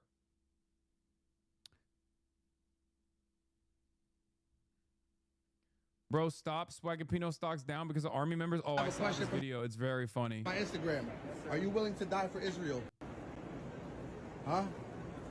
Dude, he's like, I saw this video. It's so cringe. It's so cringe. He has an opinion, but he cannot say it. Okay. Damage was caused to at least 3 sites in central Israel. All right. Let's get to 4 crew members killed in U.S. Stratotanker plane crash. They're saying it's a military refueling mishap. 6. I gotta go pee real quick. This morning, 2 of the people were missing. 4 of 6 U.S. Another $60 million assets destroyed. Another 4 American troops killed in the process. I thought it was 6, but they're saying 4. Hold on, I gotta pee. In Western Iraq, U.S. Central Command saying a KC-135 refueling plane like this one crashed during Operation Epic Fury. Unlike fighter jets, these planes aren't equipped with parachutes or ejection seats. CENTCOM saying the incident is not due to hostile fire or friendly fire, but the plane was involved in an incident with another aircraft which landed safely. This as Iran's new supreme leader, Ayatollah Mujtaba Khamenei, vowing to keep tightening the vice around the world's oil supply. In his first public statement, Khamenei, who's neither seen nor heard, insisting Iran will carry on its strategy, saying the leverage of blocking the Strait of Hormuz must certainly continue to be used. Overnight, President Trump asked if he believes the Ayatollah is alive. I think he probably is. I think he's damaged, but I think he's probably alive in some form. Energy Secretary Chris Wright saying the U.S. Navy won't be able to escort ships until at least the end of the month. All of our military assets right now are focused on destroying Iran's offensive capabilities. Why don't they have This parachutes? as the conflict intensifying. Explosions ringing out Doesn't throughout make any Tehran sense. in video seen online as thousands take to the streets only got to 6 mark crew members, like- International Quds Day in support of Palestinians. Smoke seen Surely rising in the capital. they can fight? And over 500 miles away in Lebanon, I mean, they had a door Israel in the now picture, like, launching they a had the drone door assault behind the wings, against the militant Iranian-backed group which would be where you'd Hezbollah, want to, killing like, more jump than out for that sort of 680, thing. according to So local clearly authorities. you can, like, at are least Matt Rivers in Beirut. get to a place There was where you another can jump out airstrike of the right plane. there. You can see the flash, and then eventually the explosion reaches us here on the rooftop. The widening war taking its toll on civilians. UNICEF now saying more than 1,100 children have been reported. What the fuck is this? I watched Top Gun Maverick and I assumed the Air Force was cool as fuck. God damn, chatter. You got cooked, huh? I just watched. Dude, I've been playing COD for years. I thought this shit was easy. What's happening? I thought this shit was a rap, brother. What is going on, Brody? Injured or killed in the violence across this region. Well, the Turkish ministry. BBC is confirming that all 6 have died. All 6 crew members killed after U.S. refueling plane crashes in Iraq. By the way, they're doing the thing where they're like making it seem as though this was like a refueling incident potentially. The CENTCOM came out and said this was neither a hostile incident or a friendly fire incident, but a secret third thing. I suspect that it's actually, what are the fucking rockets that they're using? The 538 or 238 rockets or whatever. Like there's a very high likelihood that I don't think it was it could potentially have been Iraqi. It could have been P358. It could have been the Iraqi resistance forces utilizing some of the Iranian tech, but I don't know.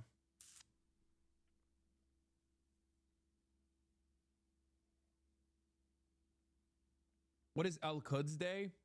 Al-Quds Day is a day of remembrance for Palestine. They already had it in Iran last night.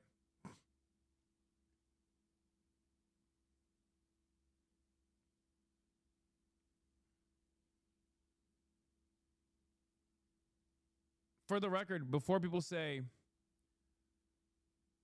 it was a mid-air collision while refueling, I mean, it could have happened. It could have been the case.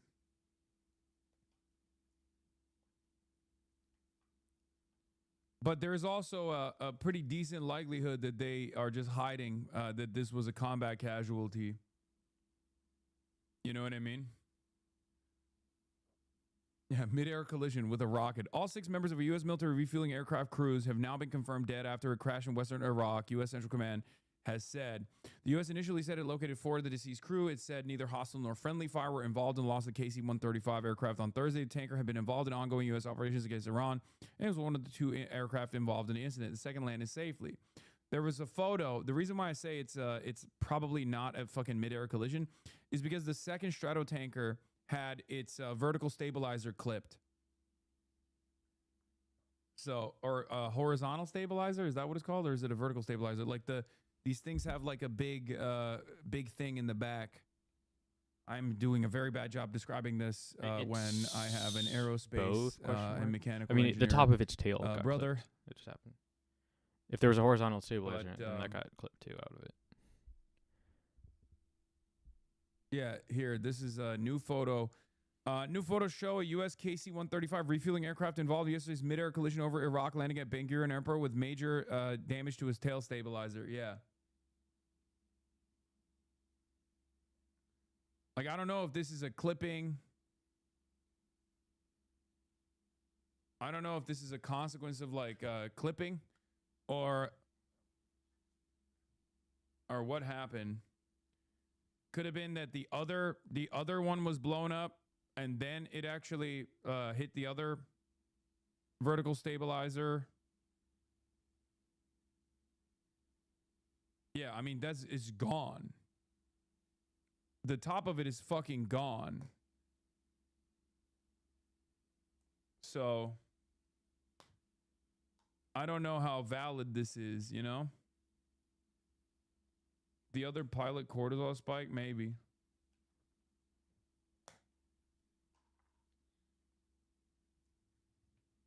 Just know that normally these refuelings happen at like 19,000 feet, super high altitude, which is, you know, out of reach of conventional small arms fire, obviously, and out of reach of like many of the weapons that the Iranians have and the Iraqi resistance forces have, except for they do have some rockets that can reach that height. So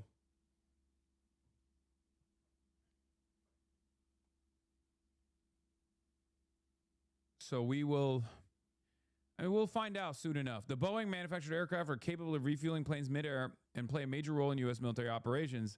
They've been playing an extensive role in this military operations because the runways that are in the vicinity of Iran have been fucking toasted. They've been cratered. They've been lasered.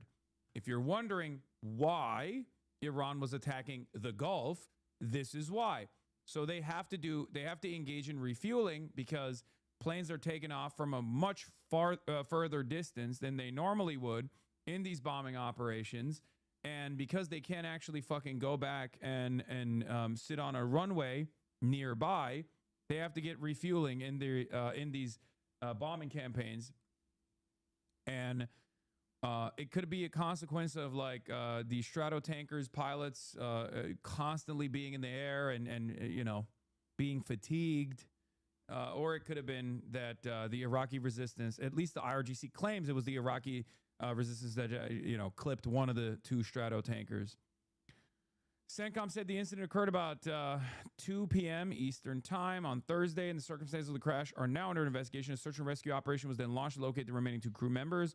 U.S. Military Command Unit added that the identities of personnel who had been killed were being withheld for 24 hours so the next of kin could be notified. General Dan Kane, chair of the Joint U.S. Chiefs, told the news conference on Friday that the plane had crashed while the crew was on a combat mission. U.S. Defense Secretary Pete Hegseth hailed the aircraft crew members as American heroes, stressing that their sacrifice will only recommit us to the resolve of this mission. I mean, they might as well come out and say, may their memory be a blessing. Am Israel Chai. They died for Israel. It's the holiest cause that we could possibly engage in. We are trying to bring about Armageddon. We are evangelical Zionists. Because that's kind of what's going on here. So it's got to be the shittiest position to be in if you're General Raising Cane. I mean, I have no sympathy for that fucking asshole anyway. I mean, he's a bloodthirsty monster. But it is fairly funny to think about from a truly, you know, amoral perspective. If you were to look at his like career, if you look at his ambitions, if you look at what he was able to conduct in Venezuela as a competent military operation, he very clearly didn't want any of this to happen, which is precisely the reason why in the buildup of the armada surrounding Iran, what did he do? He warned the administration in closed-door meetings. The administration clearly didn't listen to him, and instead listened to Benjamin Netanyahu and Lindsey Graham, the most compromised man in American politics. And then what did General Raising Cane do? He went to every media outlet he possibly could, and sang to them. Okay, he was like, "Listen, we don't have the missiles. We don't have the munitions to defend Israel. We don't have the munitions to even, you know, God forbid, entertain a war with China. This is a devastating idea. We shouldn't do this." Remember, he did that shit. That is genuinely a unique moment. That should have been a warning sign, a clear-cut warning sign. Okay? And now we're nearing boots on the ground territory here as, you know, battle casualties keep going up, as the economic damage keeps rising, as the American defense munitions are getting depleted day in, day out, as seemingly the Iranian missile striking capabilities have not deteriorated to such a degree that they can't stop Iran from striking Israel. They can't stop Iran from striking the UAE and all these other Gulf regional actors as well. So where do we go? Where the fuck do we go? Meanwhile, our European allies are talking to Iran directly. France and Italy opened talks with Iran in hope of securing safe Hormuz passage. Who controls the Strait of Hormuz? It's certainly not America. Because if it was America, Italy and France would go to the United States of America. Breaking news, European countries, including France, have opened talks with Tehran, seeking to negotiate a deal to guarantee safe passage for their ships through the Strait of Hormuz, according to people briefed on the efforts. If I'm the Iranian leadership, I'm telling them, hey, don't talk to me. Talk to the Americans. Forcibly decoupling America from Europe.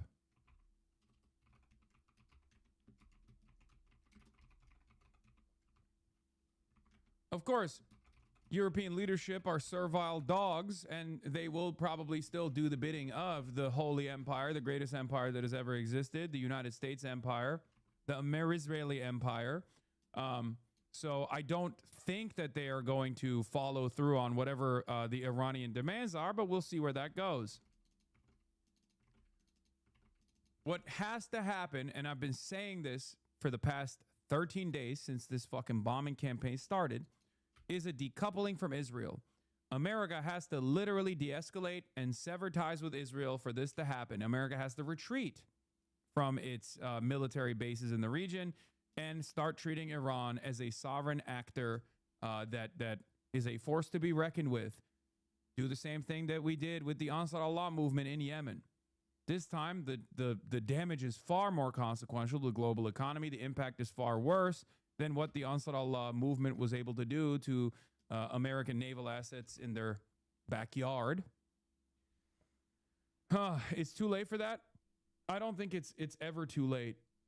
I think this is a face-saving operation. You either continue pushing further and further.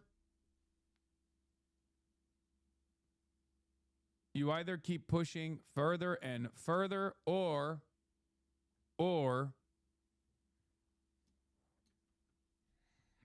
you go into the direction of boots on the ground and American empire is dead as we know it, or you retreat and you engage in a strategic retreat that allows you to save face and allows you to maintain some of your force projection capabilities.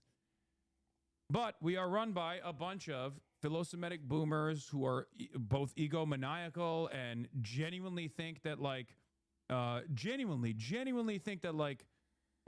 Israel is the Jewish state that has like hypnosis powers and you know, the Jewish space lasers or whatever the fuck, who are, you know, magic money people who truly do believe that, like, Benjamin Netanyahu, when Benjamin Netanyahu comes in and says like, no, you got this, 4 days is all it'll take, they go, yeah, I believe it. They're still operating with 1967 mindset. It's fucking idiotic.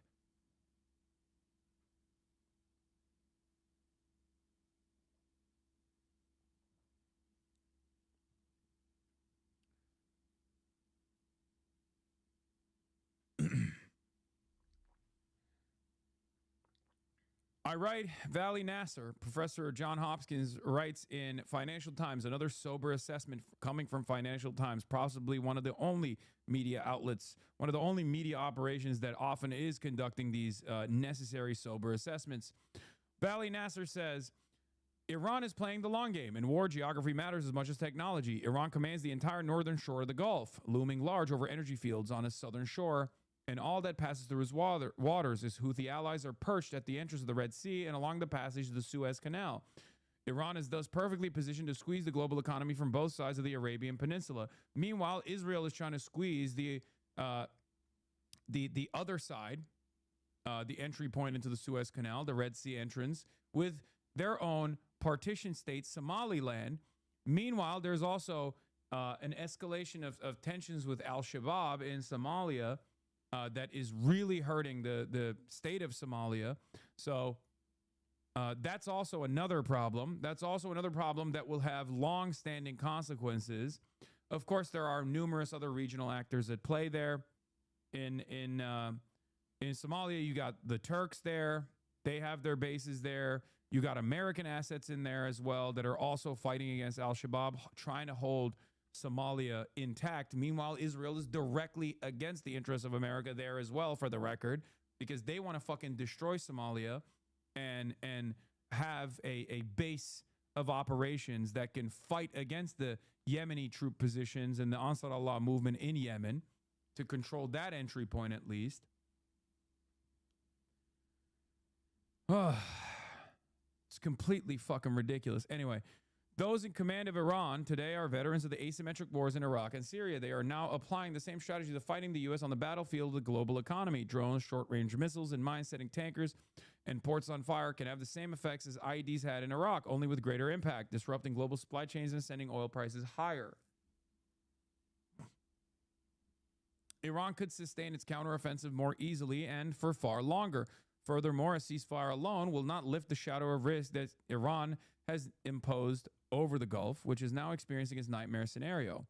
That is why Iranian leaders are saying they will not accept the ceasefire until Washington fully grasps the global economic cost of waging this war. Businesses, investors, and tourists may not return to the Gulf states if they assume that war could resume again. Unless the U.S. is prepared to invade Iran, remove the Islamic Republic's leaders, and then stay there to ensure stability and security, confidence in the Gulf will only return if the U.S. and Iran arrive at a durable ceasefire. And if America actually goes up the escalation ladder and falls into this trap and tries to do a half-assed military campaign, boots on the ground in Iran, it's over. I cannot stress this enough. It's fucking over. They have no way of establishing a supply chain with the front lines at that point. What are you going to do? Keep fucking airdropping troops?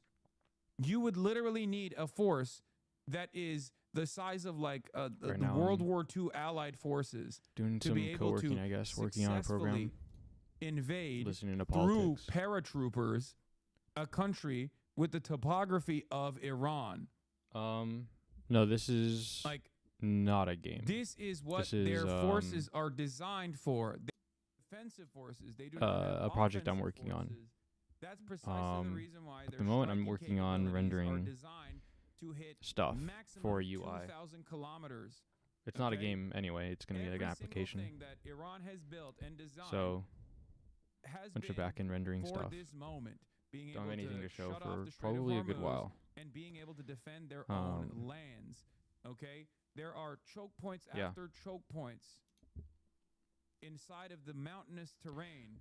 Otherwise, just here to Iranian weapons just are chill and talk you know, about whatever pointing at. while working on it.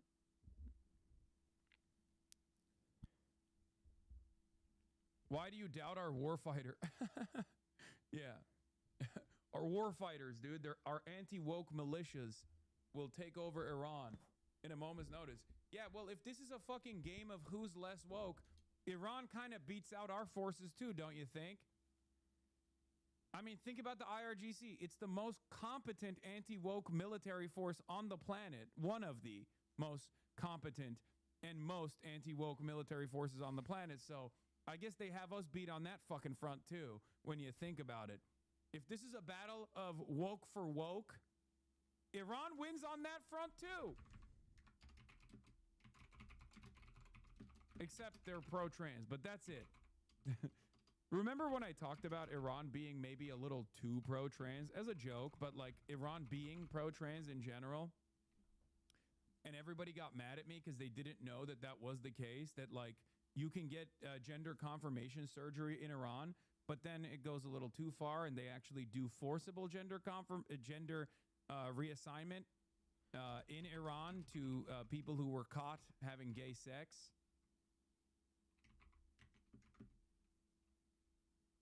That's true for people who don't know. It's pro-trans out of homophobia. They went too woke that they flipped on the other side.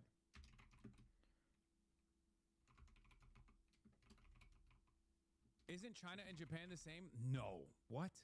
No. Not even a little bit, dude. What the fuck? There is no forcible gender surgeries taking place in neither Japan nor China if someone is outed as being gay. What the fuck are you talking about? That is a incredibly cruel and incredibly torturous medical procedure that is totally unacceptable. It's torture. It's fucking crazy. But yes, they do unironically do transgender for everybody. I'm gay and Lebanese. No, we like gender affirmation. We like gender confirmation. We don't. The games like I do like though. Gender reassignment surgery. My recent That's games psychotic. are I play Master Duel. So Anyway. not on stream, but I've played it. And I also have played GT&H, Shiites in Minecraft. Iran are already starting to recreate evangelical megachurch sermons from first to attack principles. No, Minecraft. they've been doing that for longer than fucking the evangelicals have been doing it. The anti-woke alliance will break the MAGA base, but it's true. They do have, and their megachurch sermons are far cooler than ours. I'll be honest. Like the chest thumping and the fucking, and the singing and all of that. That shit's fire.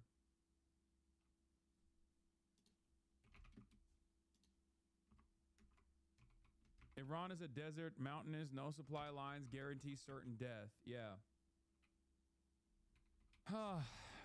Anyway, let's finish this. Iran says it will only accept a ceasefire with international guarantees for its sovereignty, which would probably mean a direct role for Russia and China. It may also demand compensation for war damages and a verifiable ceasefire in Lebanon. The U.S. would then have to agree to some form of the nuclear deal it left on the table in Geneva in February and commit to lifting sanctions. Iran's leaders entered this war with the goal of ensuring it will be the last one. Either it breaks them or radically changes the country's circumstances. They are betting on surviving long enough and squeezing the global economy hard enough to realize that goal.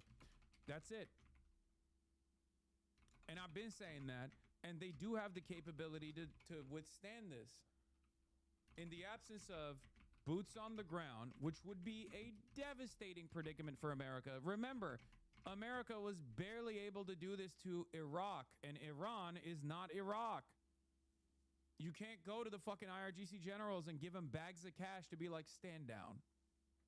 Stand down. Create confusion. Because that's what we did in Iraq, for the record.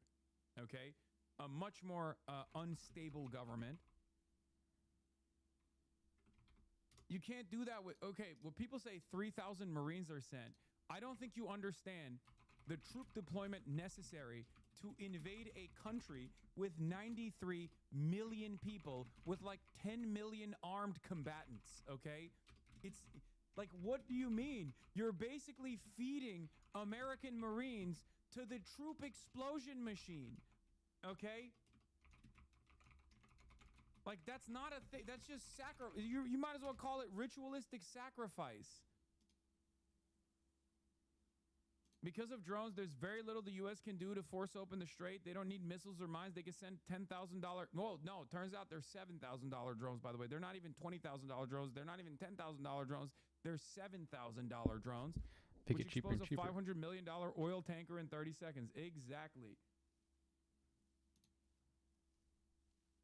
Like, for the record, when people think like, oh, these guys are just like flexing, they're talking a big game. They're not.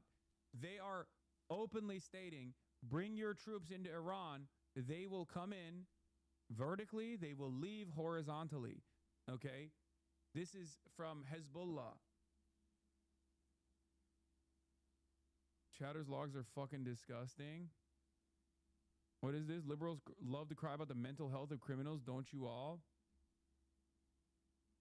Would the English king get cinema interview the same way Zelensky did when he comes? Drumpf? I don't know what this person is saying.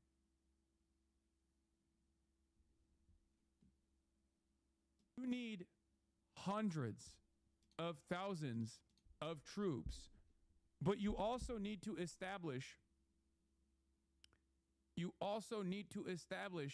a supply line to feed the front lines. You cannot take the Iranian coastline and Karg Island with 2,000 Marines, okay? They will get fucking slaughtered. You definitely can't take the rest of Iran, but let's say the goal here is to start the operation in a limited fashion, okay? You have Karg Island. Karg Island is like where 90% of the Iranian oil passes through, right? But you can't just take Karg Island. You have to also take the Iranian coastline, because if you don't secure the Iranian coastline, you can't secure Karg Island. So what they're trying to do, yeah, VDV at Hostomel moment is exactly what they're trying to do here, But it's worse. It's even worse because there's no fucking land bridge either. So there's no established supply line, even from a logical standpoint. Like, there's no theoretical supply line that you can establish to feed the fucking troops in the front line for the Iranian coastline. There's nothing. They can barely hold together. They can barely hold together a bombing campaign. They've taken casualties with their aerial bombing campaign. They haven't even established full-blown aerial superiority over Iranian territory. I'm not even talking about the eastern Iranian territory where they have no air superiority whatsoever. They haven't even started to bomb the eastern countryside. They're simply going after the western countryside, and the reason why they're doing that is because I suspect they're trying to deteriorate the Iranian munitions facilities and their missile launching capabilities from the western flank, because that's the side that's like bombing Israel. That's the side that's like blowing up the military bases. That's the side that's the most damaging for a potential American military incursion. Okay. But like, the way that this will start, the way that this is going to start is with a potential failed seizure over the Iranian coastline. Here, I'll just show you a map of Iran again. Iran topographic map. A lot of maps being used on this broadcast. This is fantastic for all of my map autists and my missile autists. You're all fucking loving this shit. Okay.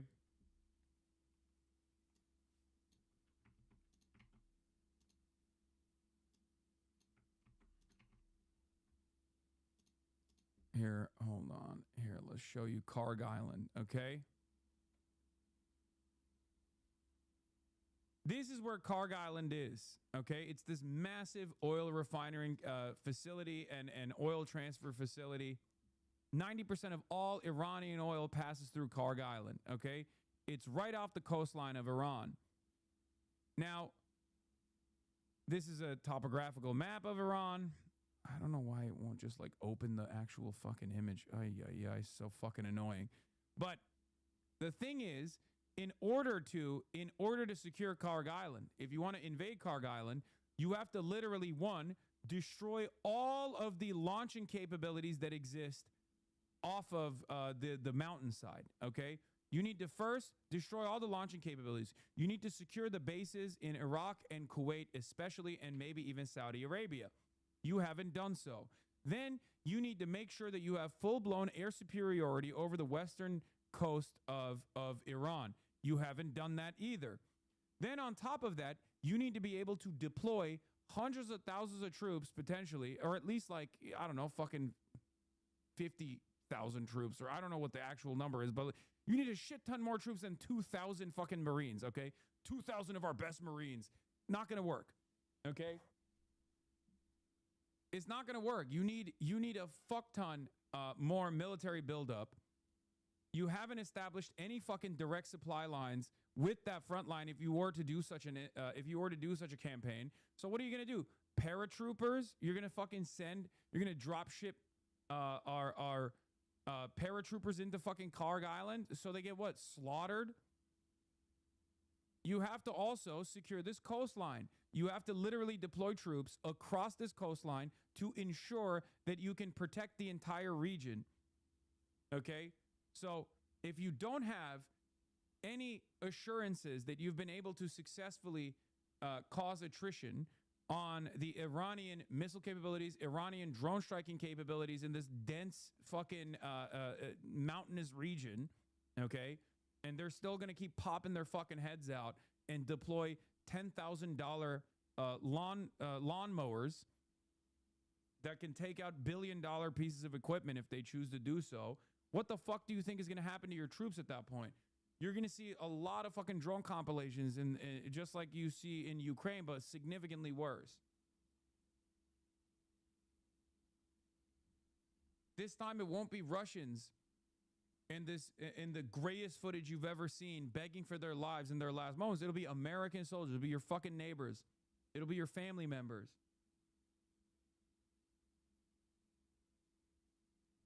Ground war in Iran would be hell, says Cato Institute. Military history teaches us that air power alone is insufficient to achieve the kinds of aims that Trumpians have set for themselves. Once again, it has never happened and it will never happen. You will never decapitate and successfully cause instability in a country through air superiority alone. We don't even have full-blown air superiority, not even over Western Iran, for the record. When Americans tell you we have completely created air superiority in the Western territories, they're lying, okay? They still have denial systems that they bring out periodically, and that's precisely the reason why you still hear about like MQ-9 Reaper drones falling out of the air, for example. How does that happen? Why are the Israeli drones falling out of the sky? How is that happening? It's because they still have denial systems that they're bringing out periodically and shooting at the drones that are loitering over Western Iranian territory, both to engage in surveillance and sometimes engage in direct strikes.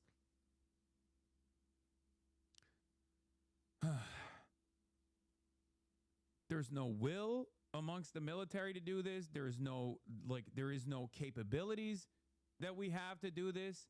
There is a reason why we didn't do it for 47 fucking years. Okay? There's a reason.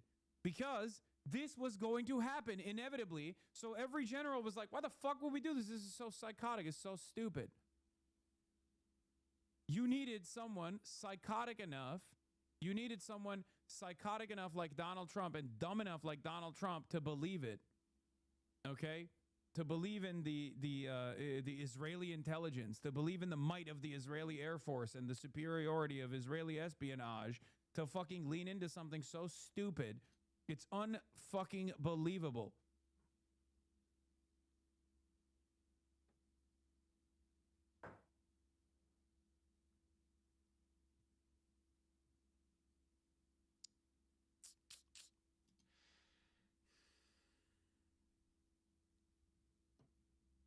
$2,000 troops is so funny. Oh, brother, we're sending our best Marines over there. You don't understand. Okay, first, the sheer size of the ground force would be staggering. Any serious American invasion of Iran would likely rival or exceed the scale of Vietnam or the 1991 Gulf War, making it the largest U.S. military undertaking since the Second World War. Iran's landmass and population size alone would prove a daunting hurdle. The country is nearly 4 times the size of Iraq, and its population is more than 3 times larger. Iran's terrain is, in a word, punishing. The topography is dominated by mountains, which by some figures constitute half of its territory. Unlike most nations, Iran's urban centers are located inland, nestled amid mountains, and buffered by uninhabitable deserts to the east and the south. This combination, here it is. Just want you to understand again.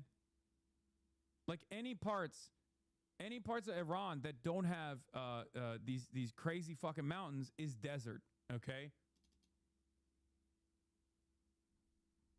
What do you do? How do you deal with that? You seem to be radically underestimating how hard each of the 2,000 troops are. Yeah, that's what's happening.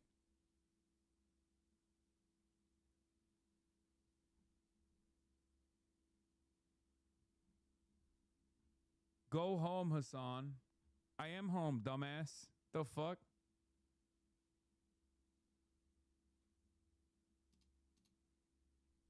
Fuck. Anyway, unlike most nations, Iran's urban centers are located inland, nestled amid mountains. This combination of Iran's built and natural environments would mean that U.S. forces would have to advance through numerous bottlenecks to even reach Iran's military and population centers. And while Iran is in the middle of the pack in terms of population density, its capital, Tehran, teams with more than 15 million souls. A fight to capture the city against a determined enemy would amount to the largest urban battle in American military history. The idea of capturing and pacifying Tehran alone illustrates the near impossibility of such an invasion. Using the troop density employed in 2004 battle for Fallujah, Iraq, as a point of reference, suggests that it would require more than 600,000 U.S. soldiers, roughly the size of the U.S. deployment during the Vietnam War, hence perhaps leave its talk of reinstituting the draft. Looking at the invasion of Iraq in 2003, a similar invasion of Iran, given its population size, would require as many as 1.6 million troops. These estimates appear more daunting still when compared to the actual force structure of the U.S. military, which boasts about 2.1 million members in active service, reserves, and the National Guard. Of these, only about 20% are combat troops. Simply put, committing 1.6 million personnel would mean using roughly 3/4 of the entire U.S. military, including combat forces America simply doesn't have. Such a war couldn't be undertaken without massive mobilization and a fundamental reordering of American global commitments, requiring the diversion of forces from Europe, Asia, and elsewhere. An invasion of Iran would therefore impel the United States to confront something it has long sought to avoid: hard choice about limits of its global military footprint. Summing up the scale of the prospect, the columnist Max Boot, not exactly known for his pacifism, described an invasion of Iran as the mother of all quagmires. This is why I say an invasion of Iran would lead to the death of the American empire. Okay? If you think the last 13 days have shown American military might and force projection capabilities to be nothing but a paper tiger, American troops getting killed by the tens of thousands would literally destroy America. It would be worse than the USSR's invasion of Afghanistan, which played a formative role in the death of the USSR. Okay?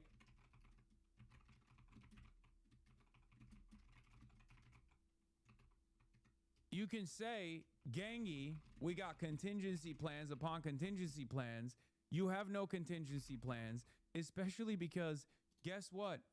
Once your munitions are depleted, you have no way of restocking them. Because if China were to turn off the trade faucet and implement export controls for raw earth, as Donald Trump likes to call it, rare earth minerals and magnets that are necessary for the American defense industry, you're fucked. Now you got no bullets.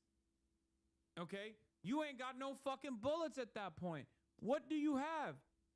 You have no supply chains, no way to fucking feed the military in the front lines, not even enough troops to even launch a ground invasion.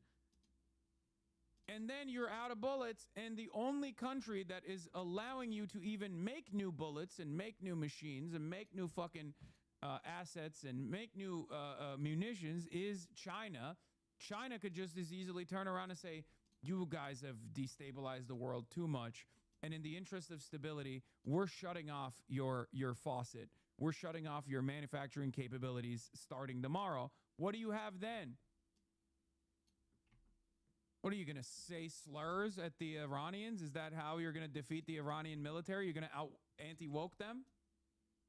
Don't worry. Our hardest-dicked Marines are going to be fucking saying, you fucking jihadi, you sand N-word, and then they're going to perish.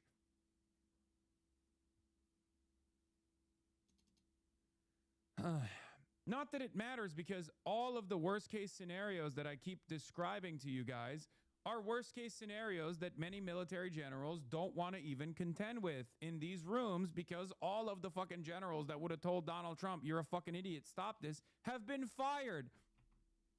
So they don't even explain these issues to Trump, in my opinion. I suspect that they're not even doing that. Plus, you don't even normally want to do that because, you have the same like career ambitions as anybody else. So you don't want to tell you don't want to tell people up the fucking ranks that this shit is not going to work. It's gonna destroy the country.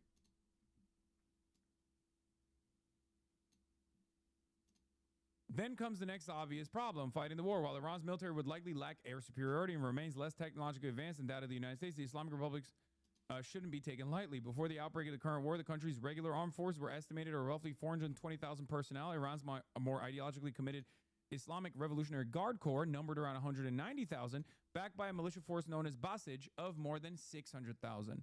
How much of this force could ultimately resist an invasion is speculative. Some may defect and others removed from the battlefield before they can fight. But what is clear is that Iran would likely adhere to its long-standing doctrine of defense in depth. Drawing on lessons from the Iran-Iraq War, Iranian planners adopted what they call a mosaic strategy, which they've already implemented. Decentralized command structures combined with a willingness to trade territory to wear down an invading force through attrition. Supporting this strategy would be Iran's still significant arsenal of rockets and drones. These have already surprised U.S. military officials in recent engagements and could prove even more dangerous on Iranian soil, where shorter flight times would give the Americans far less warning. Iranian militias in the region, too, are battle-hardened, versed in irregular warfare, and in many cases acquainted with American tactics. I've explained this to you over and over again as well. The reason why they're very capable is because they've been fighting ISIS in the region for the last 20 fucking years. Oftentimes alongside the American forces, by the way, ironically enough.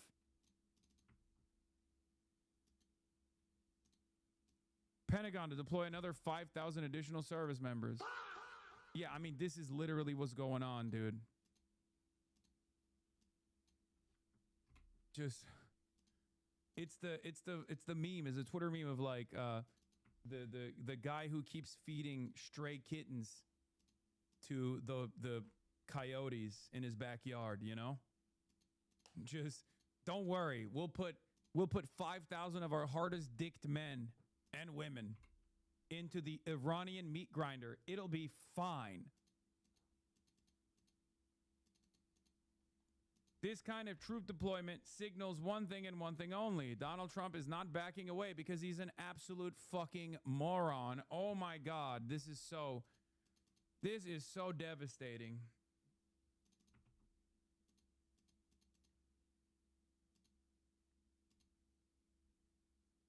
U.S. forces would likely find themselves fighting a determined asymmetric opponent armed with effective weapons and operating on difficult terrain. For a military that has not attempted a major invasion in more than 2 decades and that remains only partially tested against modern drone warfare, such a fight would be far from easy.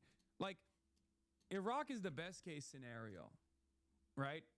Iraq is the best case scenario. And even then, week after week, many of you are too young to remember this, and I certainly was, kind of young as well, but I remember, reading about it afterwards and also learning about it in the time frame and while it was happening, that there were mistake after mistake after mistake.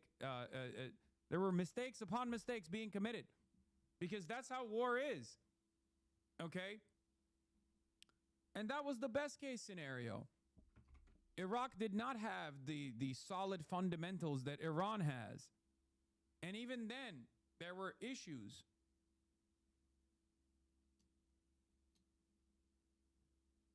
In short, Iranian commanders would aim to draw the United States into a long and bloody war of attrition, and they would have the terrain and urban density to do it. Some will argue that the past is not prologue, that the Iranian regime is unpopular and therefore unlikely to inspire serious resistance. It's telling, however, that American bombings have yet to create fissures in the regime, nor has the American air campaign inspired the Iranian people to revolt. On the contrary, all available evidence points to regime consolidation and the closing of the gap between public sentiment and elite opinion. Then, 2, critics underestimate the power of nationalism, particularly in the Iranian case, the rally around the flag effect. The well-documented tendency of citizens to unite behind their government in wartime was most clearly demonstrated in Iran after Saddam Hussein invaded the country in 1980, a move that ultimately consolidated the very regime the Iraqi dictator had hoped to topple. That was our doing as well, by the way. Even under the most ideal circumstances of state collapse, like those seen in the early days of George W. Bush's Iraq War, a post-invasion insurgency in Iran would be all but certain. Between the most fervent supporters of the IRGC and with the potential backing of Shiite militias across the region, it would not take many committed fighters to prolong the conflict. As Washington learned in both Iraq and Afghanistan, even a relatively small but determined insurgent force can sustain a war for years. That force could draw from an estimated fit-to-service population in Iran of 41 million, plus the larger Shiite sphere, including warriors from Iraq, Bahrain, Lebanon, and Pakistan, among others. Much like Iraq and Afghanistan, the defeat of the Iranian army would be a fleeting victory, assuredly followed by a bloody and open-ended slog with an insurgency. It's far more consequential and far worse than the Taliban, who, by the way, I don't know if you guys have been looking at the numbers on the board, currently rule Afghanistan after 20 fucking years of occupation. Fantastic. This time it's even worse, though. Finally, an American escalation into a conventional ground invasion would deepen the already daunting regional crisis. I will say, by the way, straight up, removing all troops from Afghanistan has played a major role in diminishing American capabilities. I will say that. Like, withdrawing from Afghanistan completely, which was ironically Trump's plan to begin with, and withdrawing from the air bases as well, has made it so that Iran has no one in their other flank that could prove to create a supply chain So there is that too. JD Pondon, trust the plan, folks.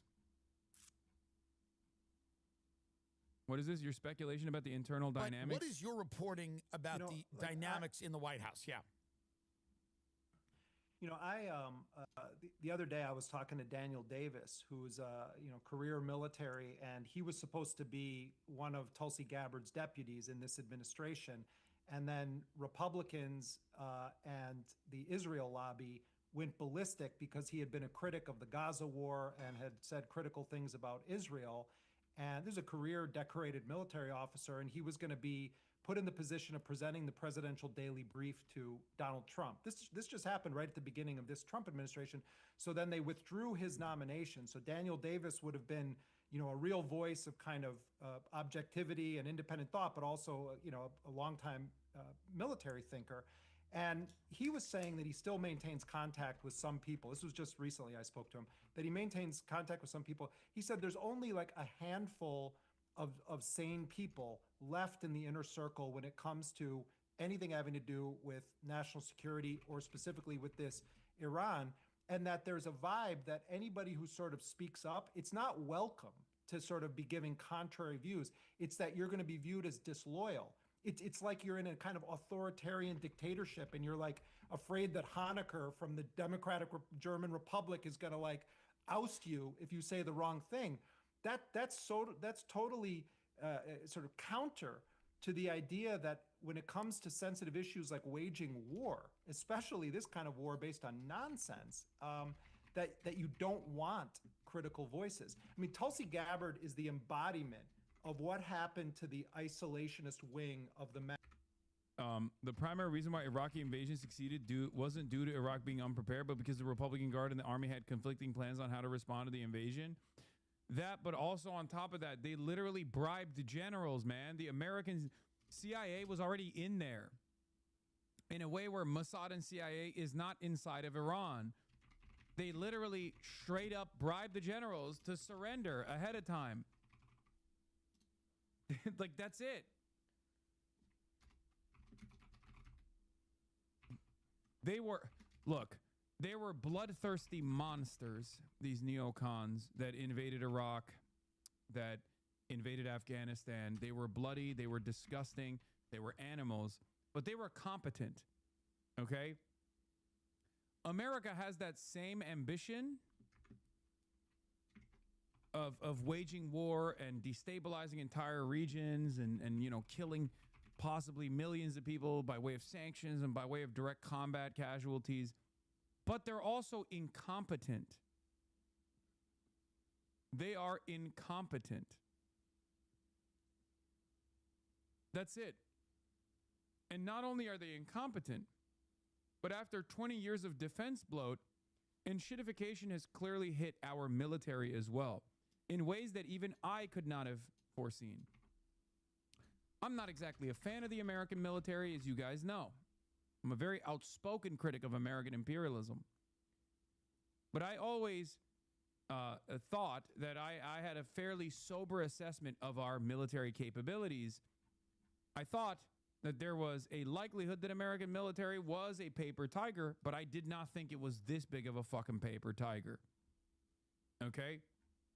Straight up. The first indication that maybe we were not cut out for this happened in Russia, when Russia invaded Ukraine.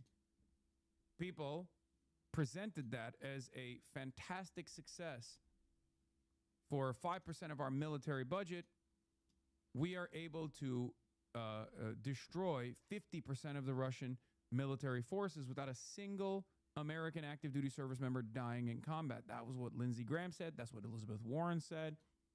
And yet Russia hardened its positions on eastern Ukraine and now have permanently annexed many territories in eastern Ukraine with no end in sight to that conflict without completely ceding that territory to Russia. Okay? It didn't work. The Ukrainian counteroffensive failed. With all the Western backing that Ukraine got, targeting capabilities, endless amounts of munitions, it was very clear that the Western world could no longer engage in proxies with a country like Russia, engage in a proxy war with a country like Russia, where they would reach a level of success. That was the first indication that America wasn't as powerful and the Western world wasn't as mighty as we once thought it was. When you got a country that's crazy enough to fight back, when you got a country that's crazy enough to cut through militarily. But this is something totally different. Billions of dollars lost. Are you dumb? What do you mean? Ukraine is still holding against Russian imperialism? I know. But the goal wasn't permanent military annexation of eastern territories by Russia. The goal was a complete cessation of Russian forces, purging all of the Russian forces off of Ukrainian territory, and maybe even taking back Crimea. Crimea is completely gone, and now the calculation is shifted to a de facto and de jure recognition of annexed territories. You understand that, right? That's not a fucking success. It's not a success at all. I'm not talking about the morality. I'm not talking about the morality of Russian actions. Russian actions were immoral. Russian expansion, Russian irredentist actions are totally immoral, totally unacceptable. I'm looking at this from an amoral perspective. If I'm looking at it just like analysis between two different planks, two different poles of power in the world fighting against one another,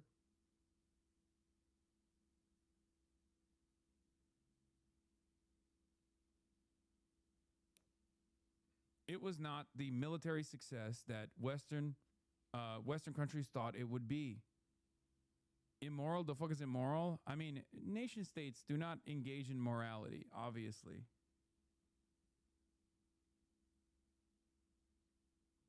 I noticed you didn't object to calling Russia imperialist. Curious? Yes, because it's not technically imperialism, it's irredentism, but it doesn't even fucking matter. It's all the same. It's illegal. It's immoral, it's unjustifiable. But illegal, immoral, and unjustifiable acts can still be a strategic success for the ambitions of a country that is not in the orbit of influence of the Western world.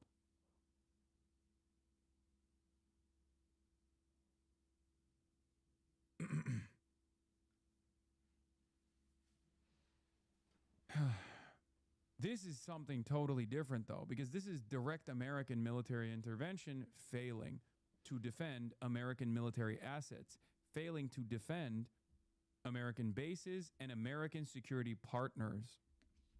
Okay? After billions and billions of dollars of investment into the United States of America from petro-capitalist states that obviously want to diversify their income portfolios and diversify their economy away from being like single resource countries. Countries that need a steady flow of both tourism and expats to come in and even work in their extraction industries. These countries have to be safeguarded by American security cooperation. America has left them behind. It's unbelievable. That is like the totality of that is like trillions of dollars of investment, trillions of dollars of assets in general that America has left behind at the behest of Israel. It is nutty. It is unimaginable. There's a reason why we didn't do this for 47 years. You think Israel and America weren't worried about this calculation of a sovereign Iran that can easily control the Strait of Hormuz and do exactly what they're doing now? That's the reason why we did the Iran-Iraq war. That's the reason why we sent in the Iraqi Ba'athist forces into Iran to try and destabilize the country, to try and overthrow the Ayatollah. It didn't work. It failed. But we didn't stop there.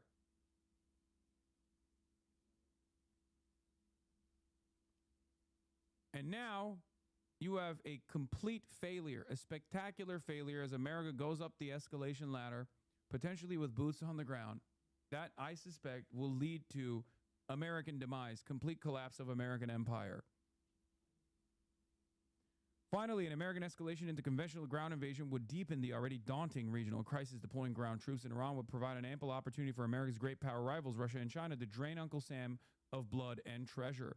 So far, the pair have yet to expand their assistance to Tehran beyond diplomatic and intelligence support. But the presence of American forces on Iranian soil would provide Moscow and Beijing with a tempting pressure point against a superpower that is already overextended, indebted, and domestically fractured. Iran then could become a bloody site of great power competition. If China flips the script and turns Iran into their Ukraine to engage in a proxy war against the West is done. If we can see it here as a bunch of unaffiliated outsiders, if I can read the tea leaves as a 34-year-old American political commentator with a fucking Twitch stream, what the fuck are American generals doing? That's why I jokingly said American generals would probably do like a fucking a general's coup similar to Adolf Hitler before they would allow this to happen, but who knows?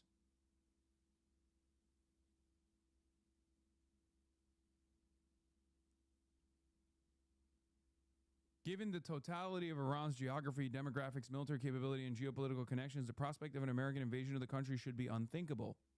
Yet Trump's ill-considered decision to launch the war, coupled with his vague but ambitious goals, has made this impossible scenario a military possibility. Given the horrific costs of such an invasion would entail, however, Trump should choose a different path, declare quote-unquote victory, and de-escalate. That's my argument as well.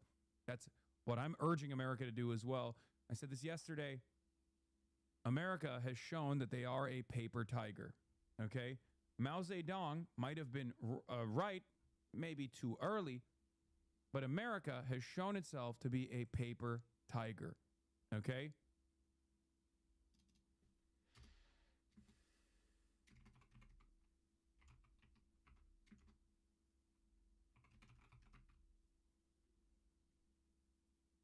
Decades ago, Chairman Mao Zedong foretold that the United States' numerous overseas military bases were a noose that the United States had fashioned around its neck. He said that the world's people, including Americans who are victims of imperialism, would band together to oppose it. The United States has set up hundreds of military bases in many countries all over the world. China's territory of Taiwan, Lebanon, and all military bases of the United States on foreign soil are so many nooses around the neck of U.S. imperialism. The nooses have been fashioned by the Americans themselves and by nobody else, and it is they themselves who have put these nooses around their own necks, handing the ends of the ropes to the Chinese people, to the peoples of the Arab countries, and all of the peoples of the world who love peace and oppose aggression. The longer the U.S. aggressors remain in those places, the tighter the nooses around their necks will become. This was a speech at the Supreme State Conference on September 8th, 1958. Imperialism will not last long because it always does evil things. It persists in grooming and supporting reactionaries in all countries who are against the people. It has forcibly seized many colonies and semi-colonies and many military bases, and it threatens the peace with atomic war. Thus, forced by imperialism to do so, more than 90% of the people of the world are rising or will rise up in struggle against it. This is the part that I think Mao was wrong on in his assessment. He believed that people would be wise enough to rise up in real time against American imperialism in all of the different places. But this is not dissimilar to what I always say. 800 military bases can very quickly turn into 800 military occupations. Remember, without soft power, as Donald Trump has moved away from soft power initiatives, defunding U.S. aid, and moving into a completely hard power style of American imperialism, what did I say?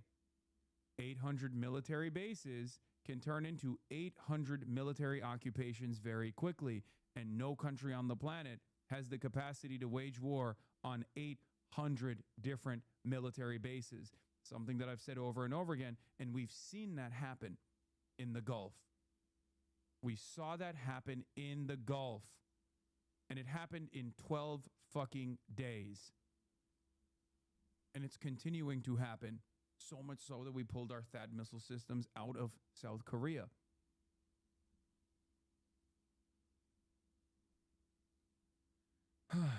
Yet imperialism is still alive, still running amok in Asia, Africa, and Latin America. In the West, imperialism is still oppressing the people at home.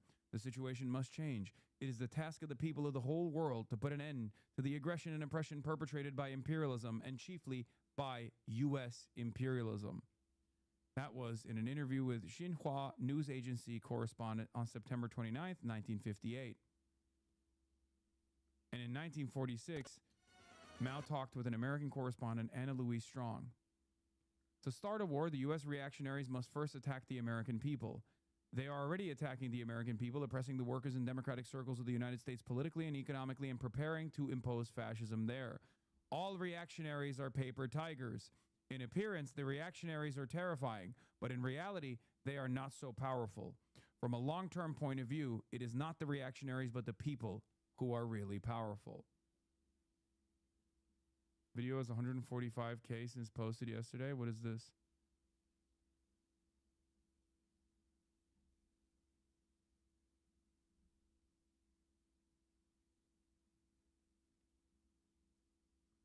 I said American imperialism is a paper tiger, and now the whole world knows we must retreat from endless military incursions, focus on diplomacy while rebuilding our country, and allow nations in the periphery to have dignity and sovereignty immediately. One day, I wish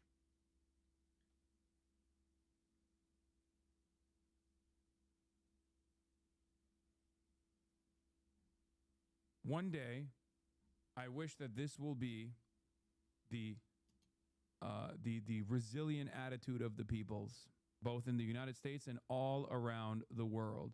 Read Combat Liberalism. Mao is specifically calling you out on that one.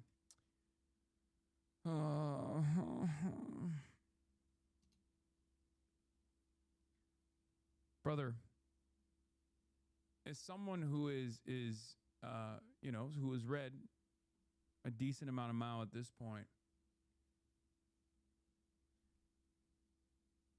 why in the ever-loving fuck are you comparing a country that was in the grip of war,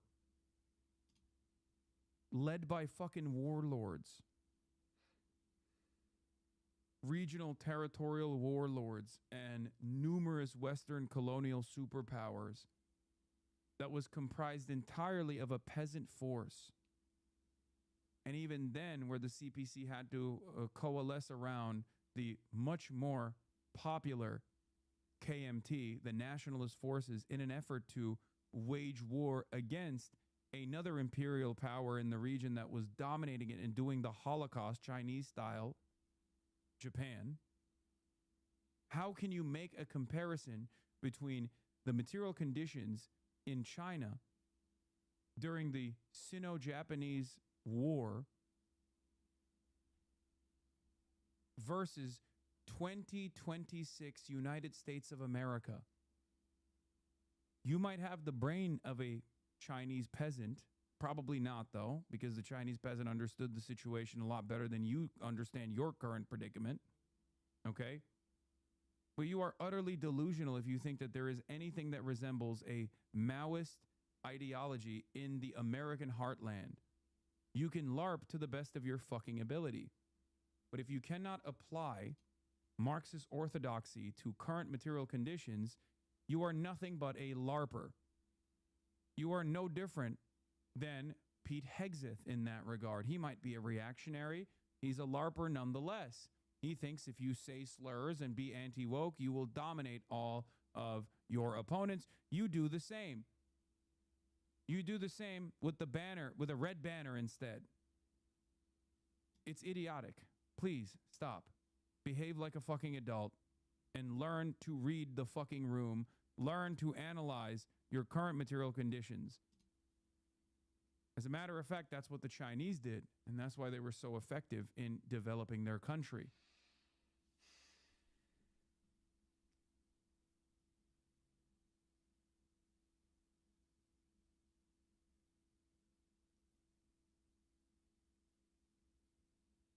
Marxist-Leninism is not one size fits all. And if you are a Maoist of any sort, if you're if you're abiding by Maoism as your principled ideological stance here,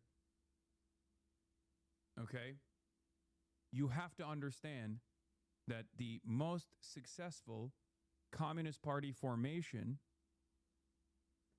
in the world right now was able to analyze the current material conditions and adopt accordingly to said material conditions as a Marxist-Leninist movement. China is what I'm referencing.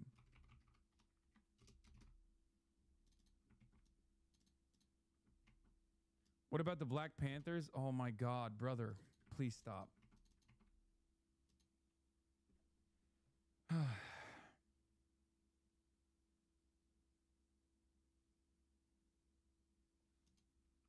Best analysis so far by Mersheimer. On U.S. bases and ports. Two of my goats talking to one another. This humiliating. Holy fuck.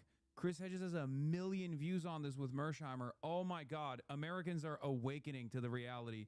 I never thought I would see the day where two of my goats are talking to one another. Two of my goats are talking to one another and millions are listening. Oh my God. Instead of Professor Jiang, this is what you should listen to. Defeat would potentially mean the end of U.S. hegemony in the region.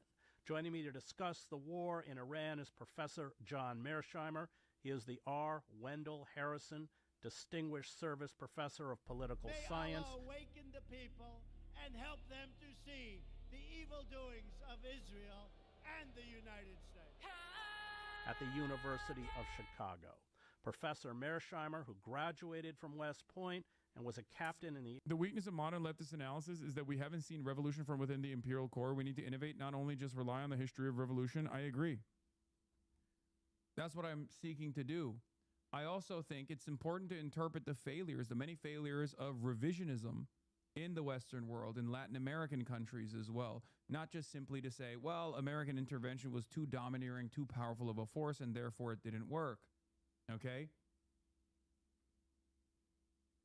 There's also that aspect as well. Air Force is the author of numerous books, including Conventional Deterrence, Nuclear Deterrence, Ethics, Lydell Hart and the Weight of History, The Tragedy of Great Power Politics, The Israel Lobby. By the way, The Israel Lobby is currently the bestseller on Amazon, which I thought was really funny. And U.S. Foreign Policy, and Why Leaders Lie, The Truth About Lying in International Politics.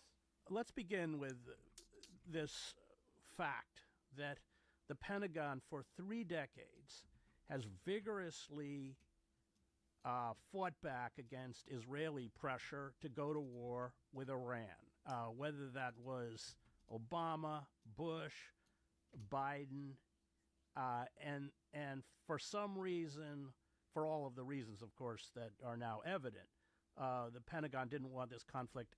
How was that reticence or resistance overcome?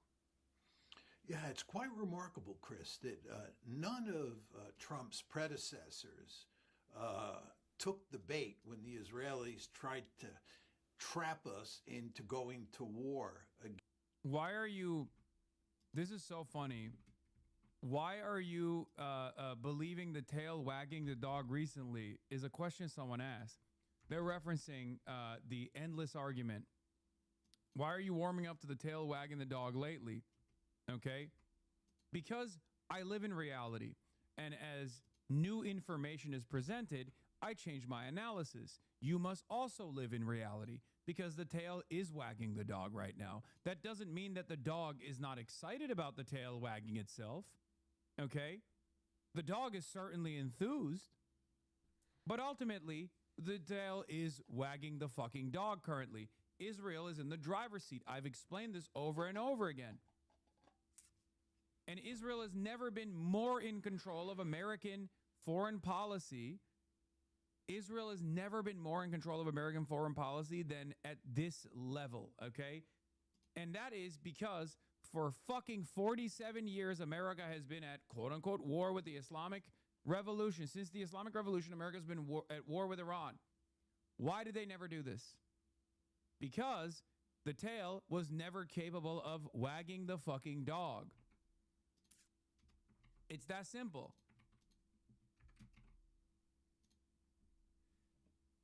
Every single time this has happened, time and time again. If you think Israel didn't have an endless appetite for this kind of thing over the years, you would be wrong. You'd be delusional. Of course they wanted to do this. They've always wanted to do this. They've always urged America to get involved in this scheme, this devastating scheme. Okay? And as someone who has understood Mearsheimer's analysis and has leaned into it quite a bit about the power of the Israeli lobby, okay, I have still maintained the position that this is in America's material interest. This is a very different reality we live in now. I'm sorry. It's just the truth. New information comes in and you have to reinterpret events as it stands. It's over. The notion of the unsinkable aircraft carrier is gone. It's over. Because if you look at the region right now, if you look at what's going on right now, I mean, you can come to that reality very quickly, right? 47 years of this and Americans' of outright refusal, which Mearsheimer will talk about right now. But the unsinkable aircraft carrier is utterly meaningless if the regional actors that it's supposed to control are gone, are destroyed, or on the verge of destruction. What do you think happens to the petrodollar if there's no more petroleum extraction in the fucking region? It's over. This is not simply a misstep by American generals. They're straight up sleepwalking to the death of empire right now because Israel has deluded them into thinking that they could do this.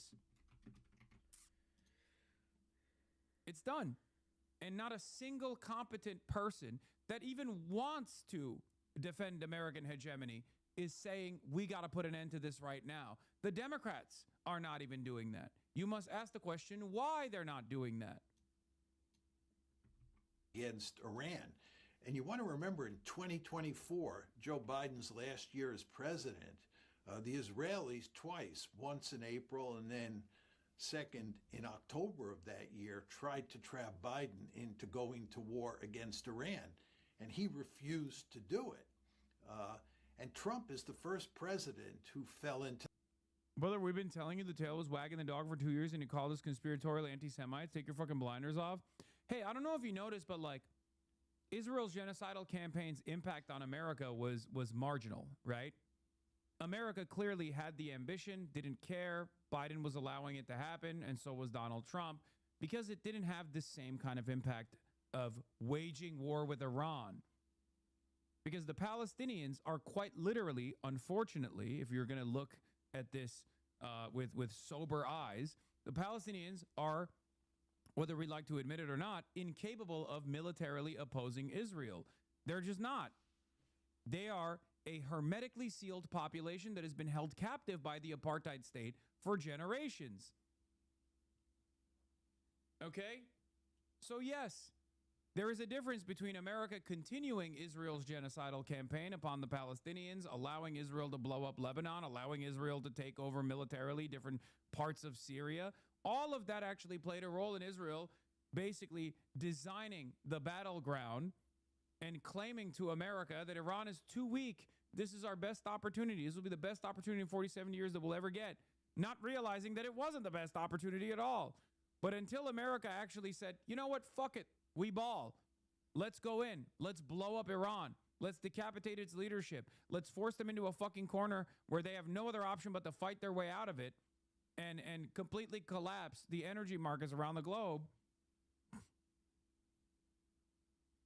Until this very moment, it was valid to say the only reason why America has this incredibly complex, incredibly pervasive web of influence in the Western world is because it was the unsinkable aircraft carrier. Until this very moment, you could have said that because the impact to the Western world was marginal.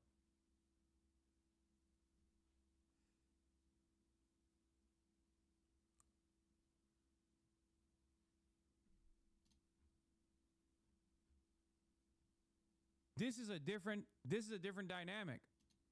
I've said this over and over again. The last time America had the reins over its Middle Eastern policy was Barack Hussein Obama. And then Trump came in, and Trump said, all right, Israel, go ahead. You do whatever you want to do. We'll follow along. Okay? That's what happened.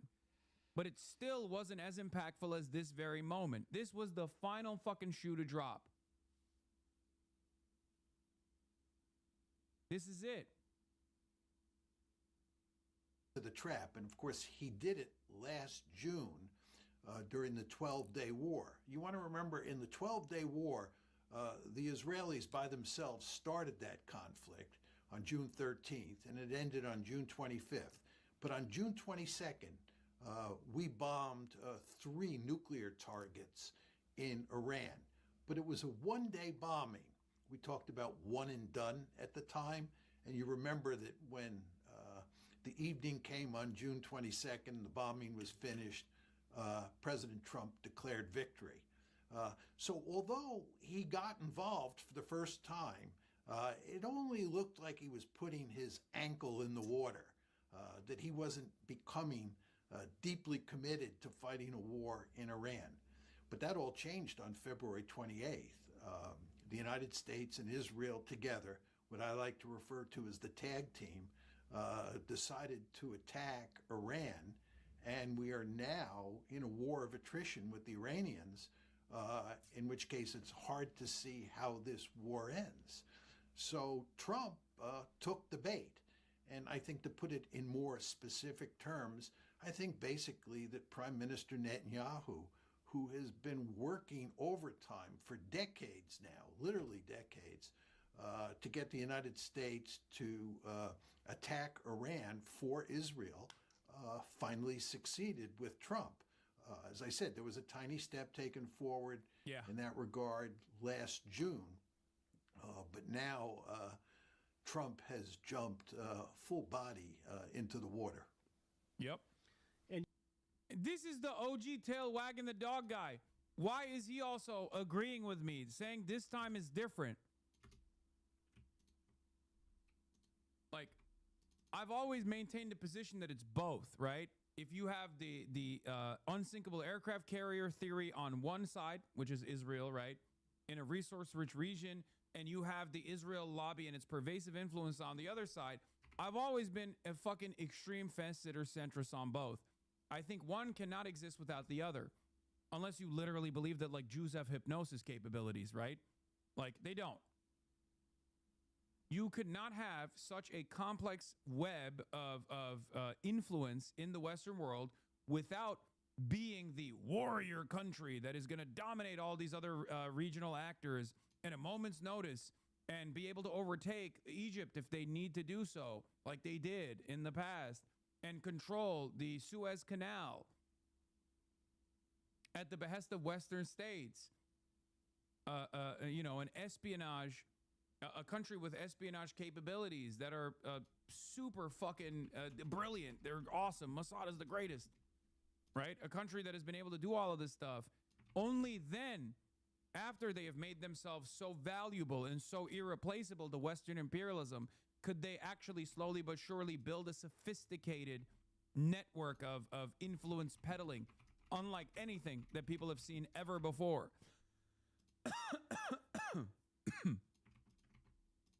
And now they're cashing that. Now they're cashing it in. Okay? They realize that their influence peddling capabilities are diminishing in the Western world because of the last 2.5 years of genocide. And now that their influence is waning in the Western world, they're like, we got to cash it in. One last big hurrah. We have the reins.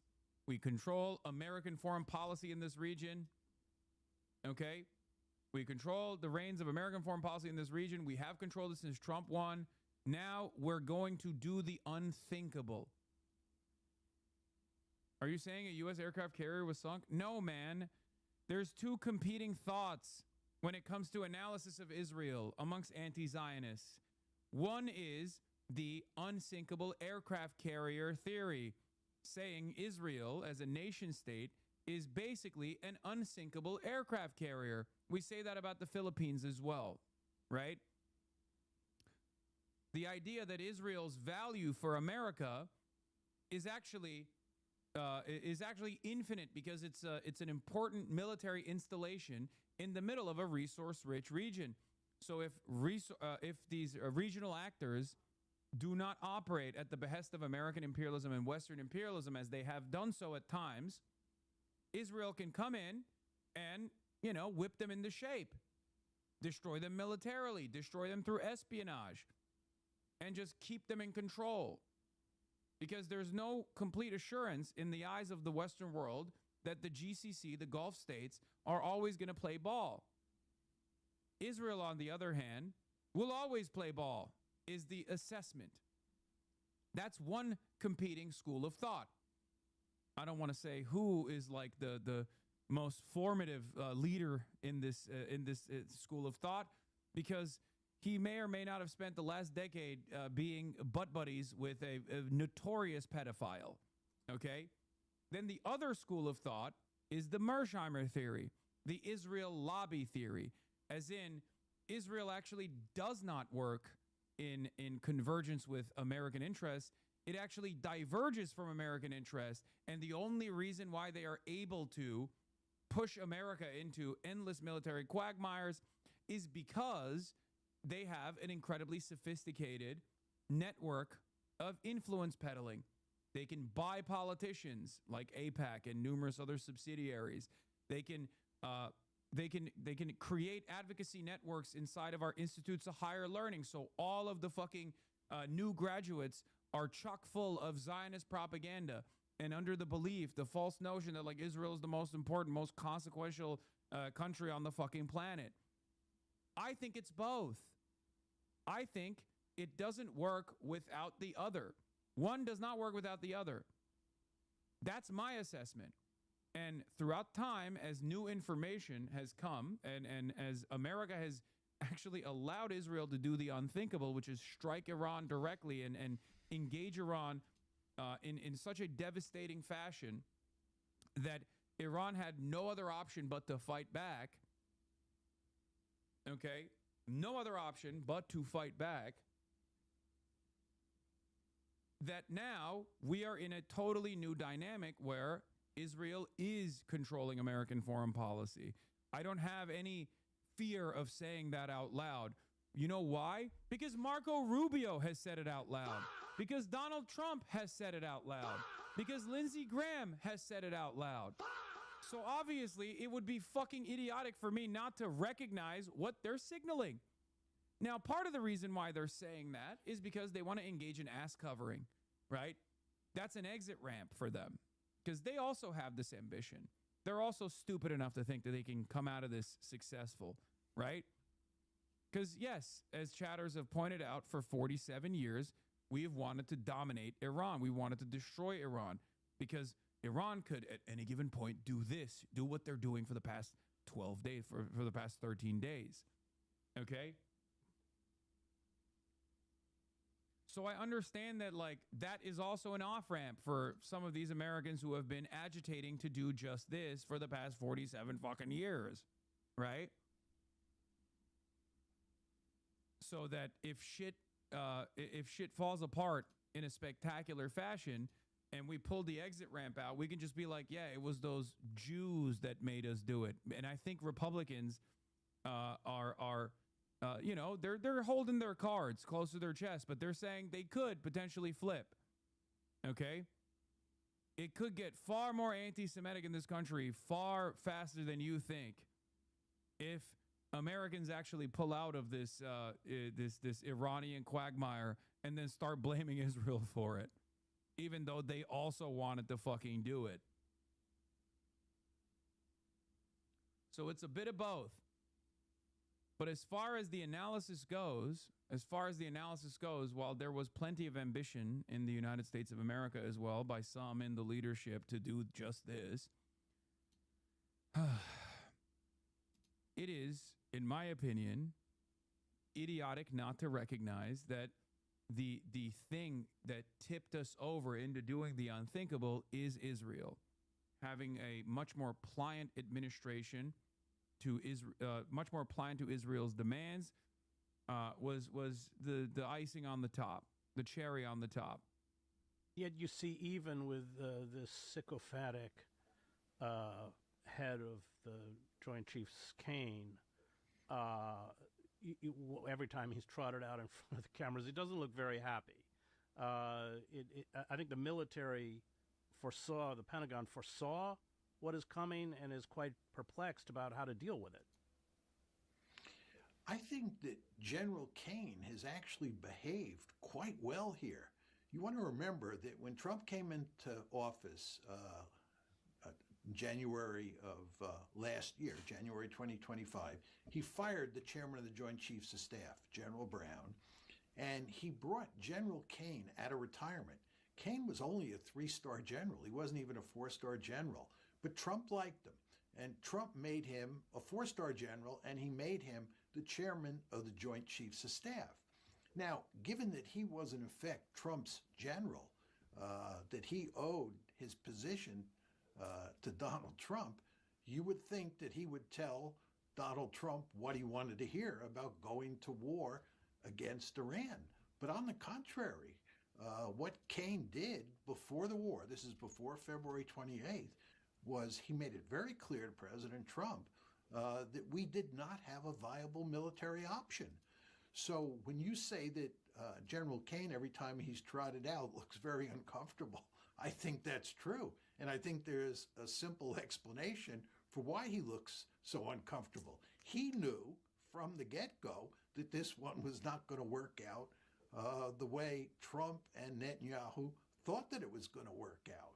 And he understands that he is the chairman of the Joint Chiefs of Staff, and he was the chairman when we entered this foolish war on February 28th, despite the fact that he had warned against it.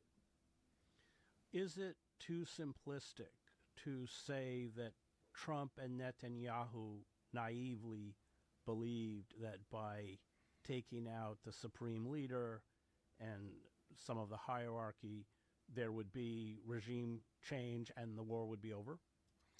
I think that's clearly the case with Trump. I think that that was the argument that Netanyahu sold to Trump, and Trump liked the argument. I think given what happened in Venezuela, he thought that we had the ability to float like a butterfly and sting like a bee. And when Bibi told him that the regime in Iran is weak and all we have to do is decapitate it and really hit hard on that first day. This is literally just a perfect sequence of events. Like everything, all the cards were aligned so perfectly for this very moment. You have an idiotic administration hopped up on, grand dreams of engaging in military dominant warfare. You have a Secretary of Defense, now called a Secretary of War, that's also willing to wage this idiotic campaign no matter what the cost is, without ever thinking about how it might blow up in their fucking faces. You have a successful leadership change that took place in Venezuela with Dan Kane's obvious, much more competent military operation. Okay? That was a major reason, I think, that Trump was excited at doing the Venezuela thing again. But this time, the difference was Israel didn't want to do that at all. Because the reality is, I don't think that you could have actually found a more pliant IRGC to deal with if you were to take out the Ayatollah.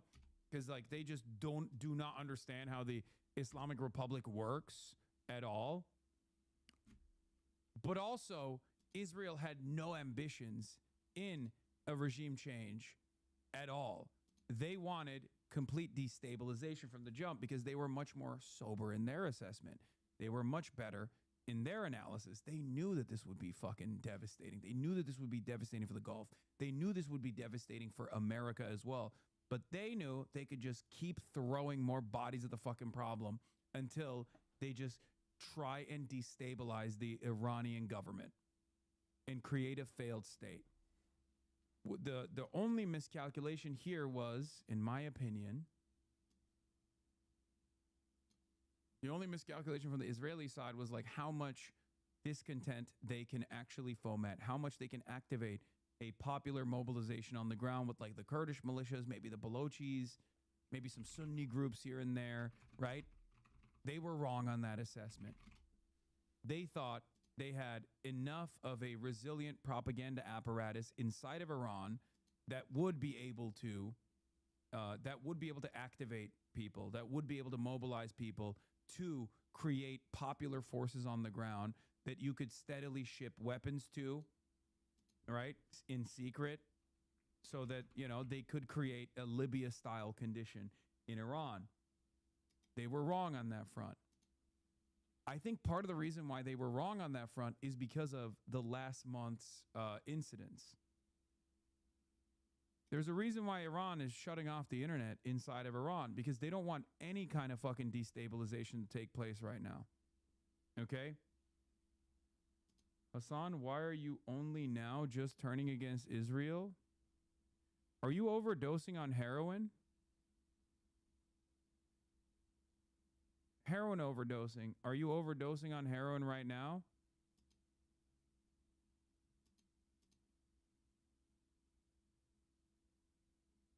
Only now turning on Israel?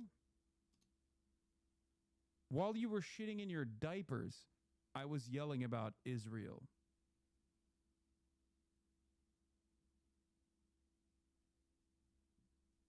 Or two, that the regime would crumble and we would end up with a pro-American, pro-Israeli regime. You were pro-Israel 5 years ago? I think.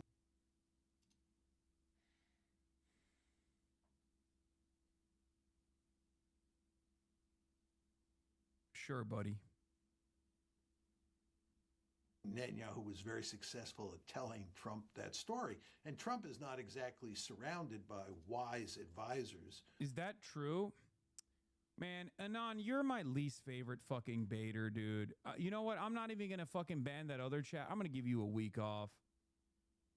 You annoy me more than anybody else in this fucking chat. You know that? You are the most annoying baiter because you do it from this way where you're like, you play the role of a stupid. And I've heard your voice in the chat far too many fucking times to know you know better. Okay? The other guy is acting brand new. You do the thing that pisses me off more than anything else. Oh, I guess he has a point. No, he doesn't. One of the first things I saw from you was the coverage of the Great March of Return in 2018. I know. I've been doing this for years and years and years. Save for General Kane, who would tell him otherwise. So he fell into the trap. Now, Netanyahu's a more complicated case. One could argue that Netanyahu understood that a decapitation strike wouldn't work, that this would not be a quick and decisive victory, and that instead what he was trying to do was trap Trump into a long war, in which case he did this. Iran... He did this. Oh, you guys are losers. Are losers. Kill yourselves. Durr, you guys are losers. The KKK guy goes, dang, you got to admit they low-key cooked you. My least favorite type of baiter. Okay? I hate this guy, which Anon is being, almost as much as I hate this guy, which the first guy is being, right?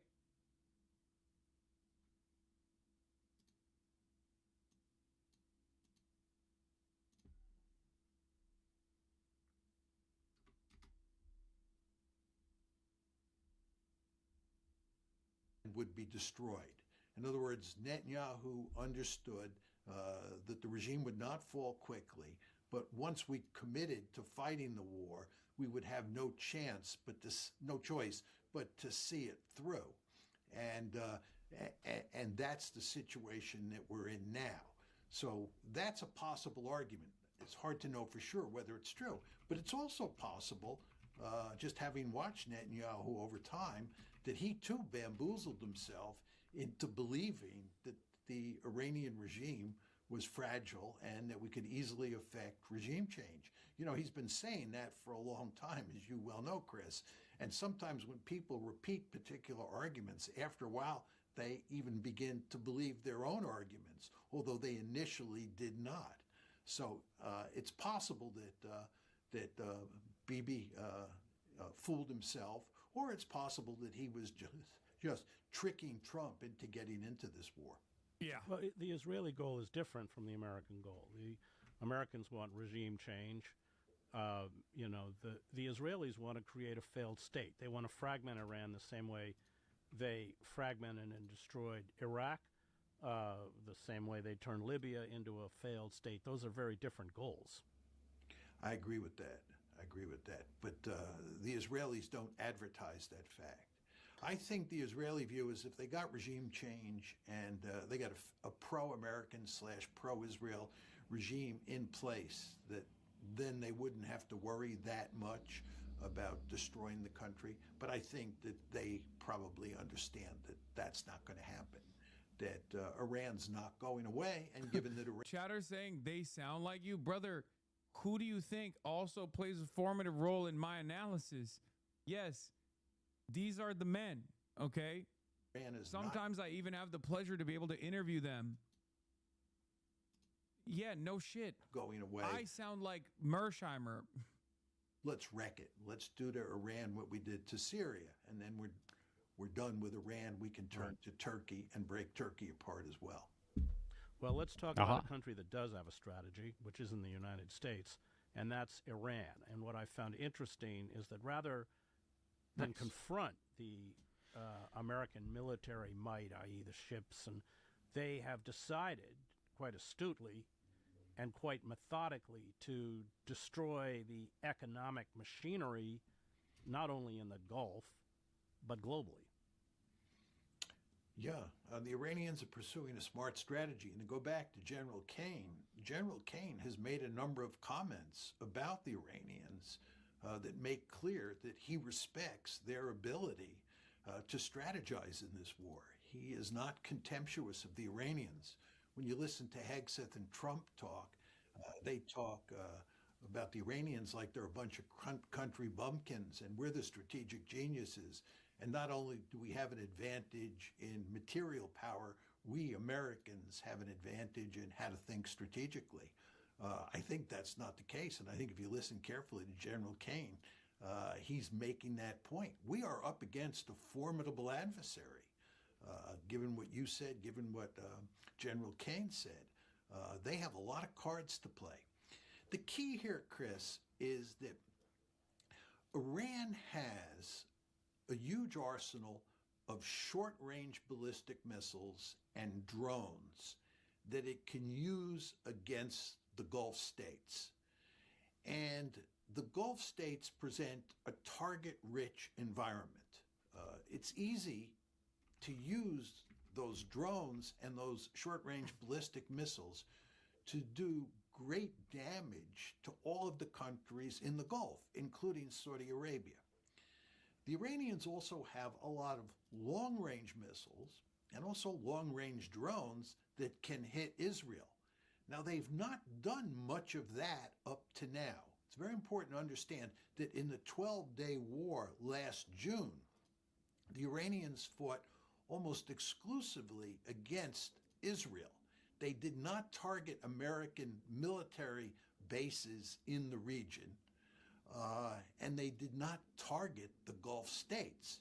In this war, they're targeting Israel, American military installations in the region, and the Gulf states. And in the first part of the war, up to pretty much now, they've concentrated mainly on attacking American installations and attacking the Gulf states. But they have announced that they are now beginning to switch the focus, and they're going to concentrate much more on attacking Israel. And they have the long-range ballistic missiles, and they have drones, which they can use to hit Israel. And the problem that the Israelis face, and of course this is a problem that the Americans face, is that we only have a finite number of defensive missiles that can be used to shoot down those incoming ballistic missiles. And even when we use those defensive missiles, they oftentimes don't hit the incoming Iranian ballistic missile. So we have this situation in the Gulf and in Israel where the Iranians have the capability to pound all of those countries for a long period of time. And there's nothing we can do about it. And in fact, as time goes by, our ability to shoot down those missiles, shoot down the drones, decreases. It doesn't flatline, and it certainly doesn't increase. It decreases. So the Iranians have a serious set of military options against us. And what this means, Chris, is that as we walk up the escalation ladder, and that's what we're likely to do if we can't find an off-ramp, and I don't think we're going to find an off-ramp. If we don't find an off-ramp, I think what we'll do is march up the escalation ladder. And of course, Pete Hegseth and Donald Trump will say we have escalation dominance as you go up that escalation ladder. But I don't think that's true. I think the Iranians have powerful cards to play. And therefore, we are in a really terrible situation. What does that escalation ladder look like? What will that mean? They're already carrying out virtually saturation bombing of Tehran.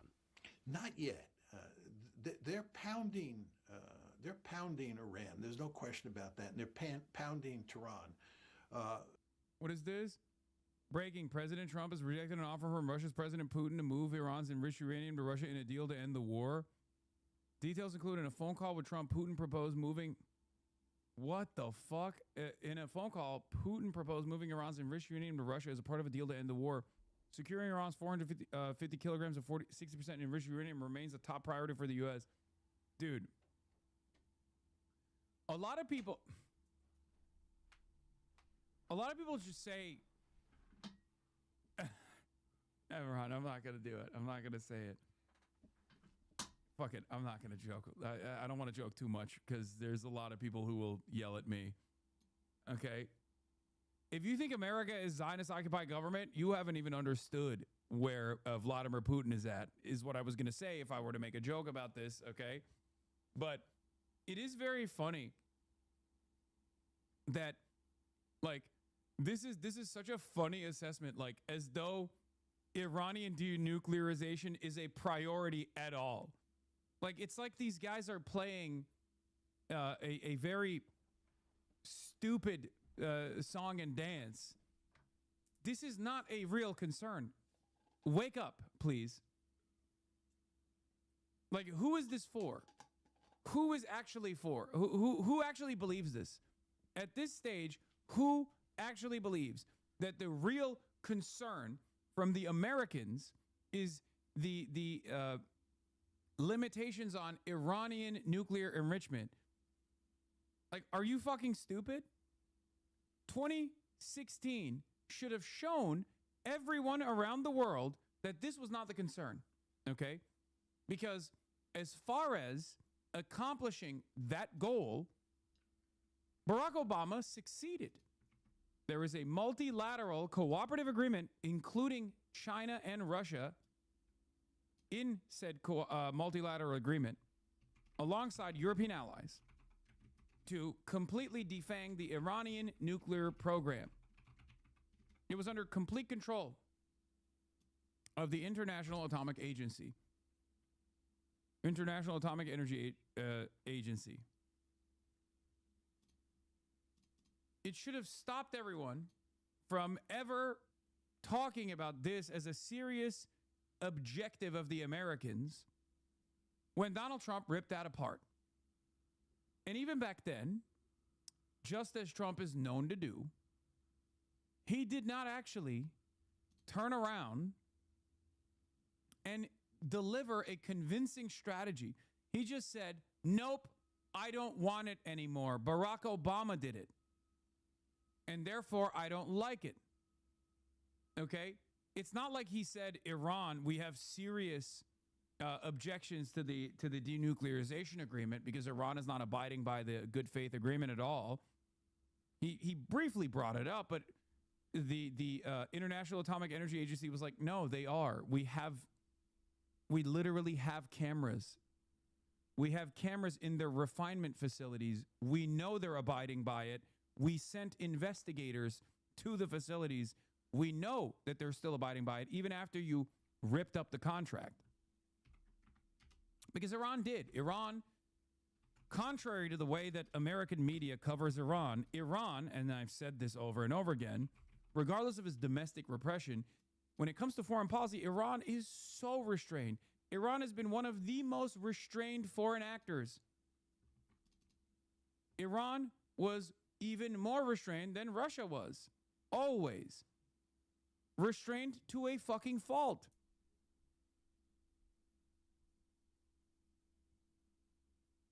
Restrained against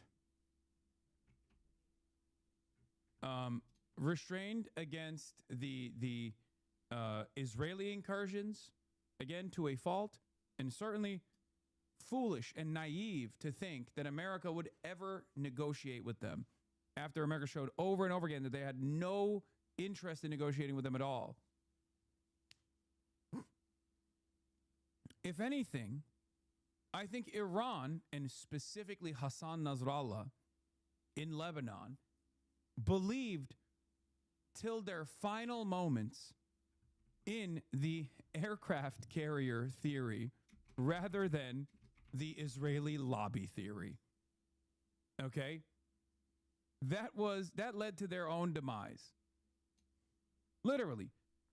Till his last moment, Hassan Nasrallah was probably sitting in the bunker with all of the fucking Quds Force generals going, you know, they won't do this. America will stop them, right? Nope.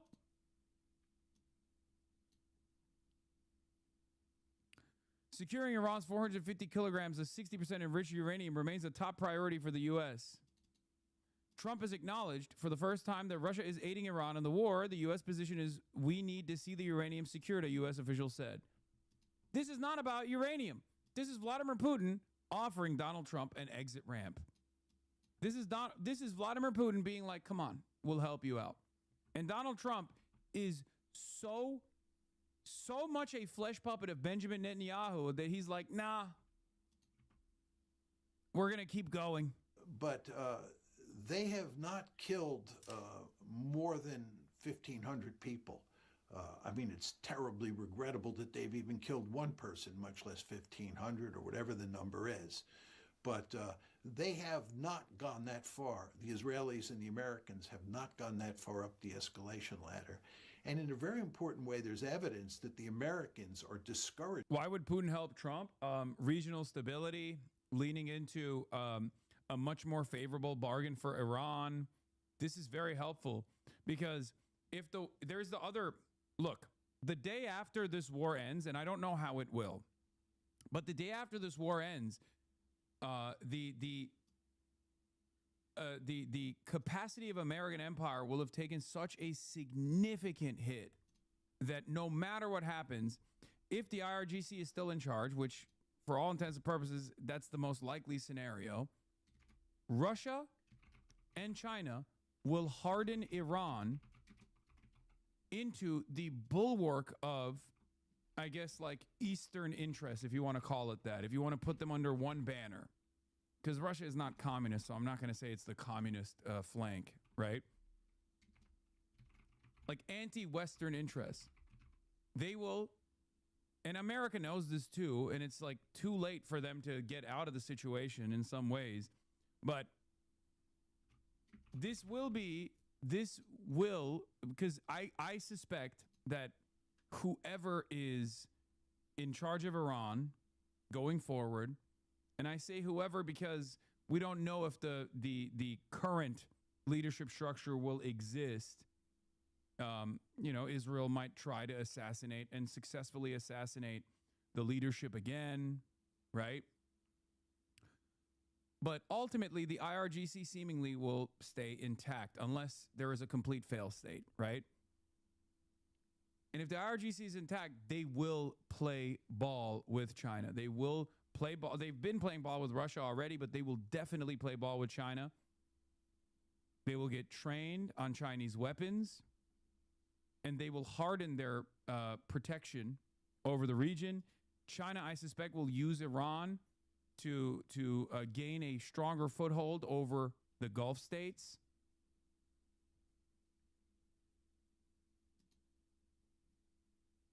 By way of Iran, China will probably secure a cooperative agreement with the Gulf states. They've already, pre-October 7, they already had made inroads, right? They secured a peace negotiation between Iran and Saudi Arabia.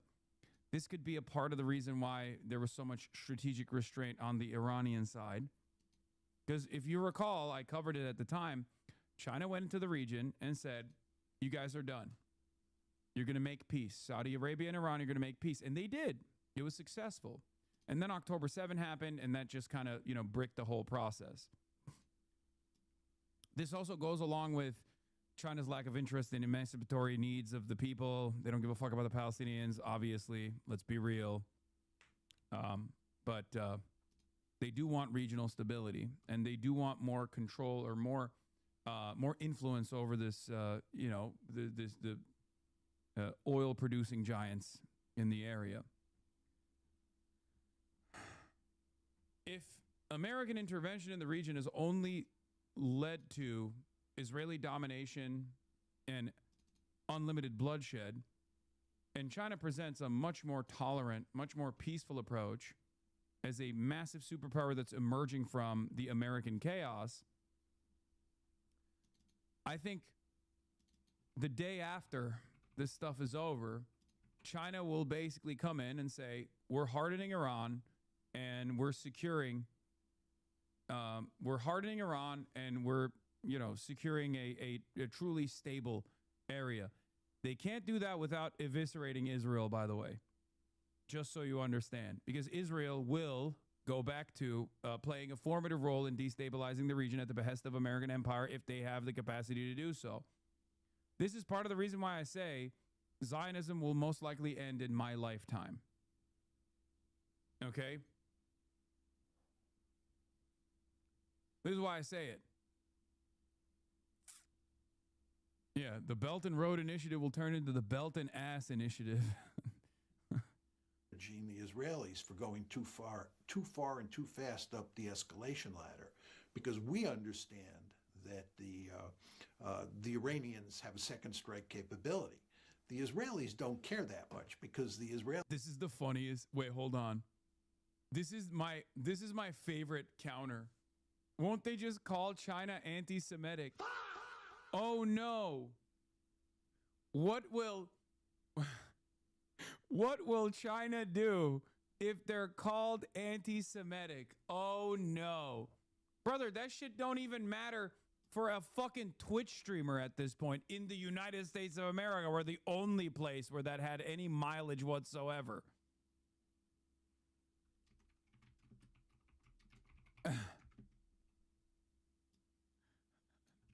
Stop Anti-Semitism is going to do a country ranking this time and put China at the top of the directory. And then they'll know. Then they'll know. Israelis want to see us get deeply involved in this war and destroy Iran. They'd like us to level every city in Iran, break the country apart. But Trump does not, at this point, want to go down that road. But I think what happens here, Chris, as we march up the escalation ladder, is that we target civilian areas. We end up killing larger and larger numbers of people. And furthermore, we begin to flirt with the idea of tearing apart Iran's petroleum infrastructure and maybe their desalination plants as well. We begin to really try to throttle the regime, to strangle it. And again, this involves not just simply killing people, which I think if you get desperate enough, you'll do. The Israelis, of course, would have no problem doing that. And ultimately, I think if we got desperate enough, we would not either. But again, the problem is we do those things, the Iranians will retaliate. If we go after energy infrastructure in Iran. How does North Korea and China have such a great relationship with Russia, and Russia being polar opposite of ideology? Brother, what are you talking about? It's because just as the PFLP aligns with the Palestinian Islamic Jihad and aligns with Hamas under the banner of anti-Zionism and the emancipatory need, okay, these countries have been forced into hardline allegiances because they are against American empire. That's it. Ideology doesn't matter when your primary need is ridding yourself of this incredibly, unimaginably powerful force that has dominated your interests for decades. The DPRK would not exist. We cut the country in half. You understand that, right? There's no such thing as North Korea. There's only Korea. But the reason why there is a DPRK and a Republic of Korea is because we severed the country in half. We wanted to set up a bulwark against the USSR, against the Soviets. Do you understand? So, of course, these countries are aligned with one another. What the fuck does one of the most anti-communist countries on the fucking planet, Iran, have to do with the Democratic People's Republic of Korea?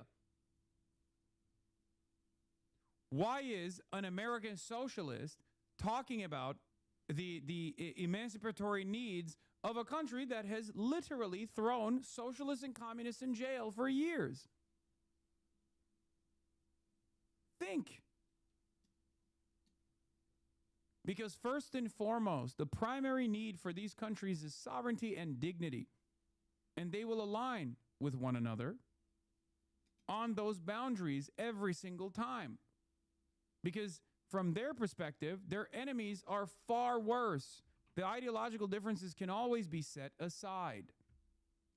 Then why are you defending them? I defend the peoples.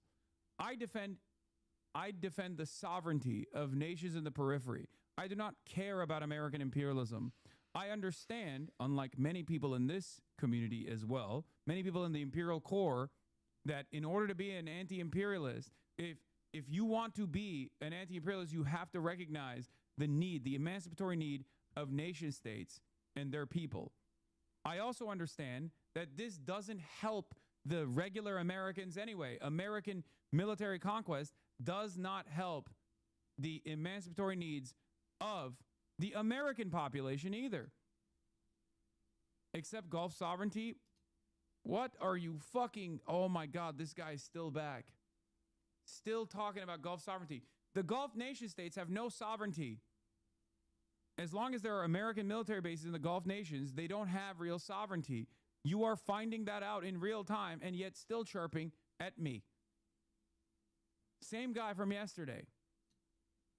What sovereignty do the Gulf nation states have? Do you think they like being missile sponges for Israel? They were the ones who invited them. Oh my God, he's still... Bro. This chatter is doing the NATO argument while it's collapsing. Okay? That's awesome. This is an awesome attitude to have. Thank you. You should take this up with the Gulf regional leaders. You should take this up with the Gulf nationals in general and see how they feel about it.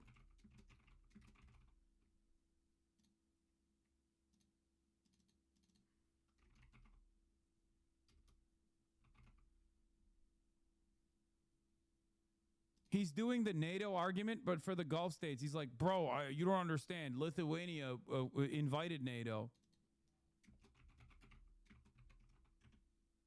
Okay, Hassan, the GCC can also work with Iran. I mean, it can.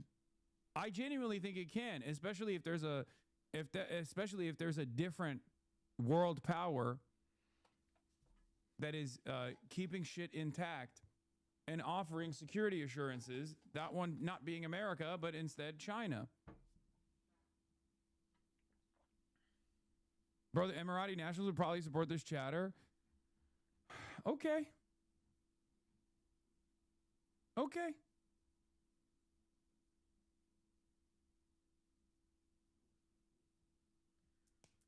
The Gulf nation states are understanding that American security assurances mean nothing. It just means you are a missile sponge for Israel, for Israel's ambition. If you don't think that they recognize that calculation, you're not reading what they are saying out loud right now. Sure, they're mad at Iran for bombing their, country and ruining potentially billions of dollars of energy investments and and trillions of dollars of investments they're putting in to make the Gulf this habitat for some of the worst cryptocurrency pedophiles, right? They're not happy about that. Tourism is gone. No more Andrew Tate in Dubai. However, they also recognize what triggered this, as it had not happened for 47 fucking years. Why did it happen now? Like, I hate this Orientalism shit. It's Orientalism?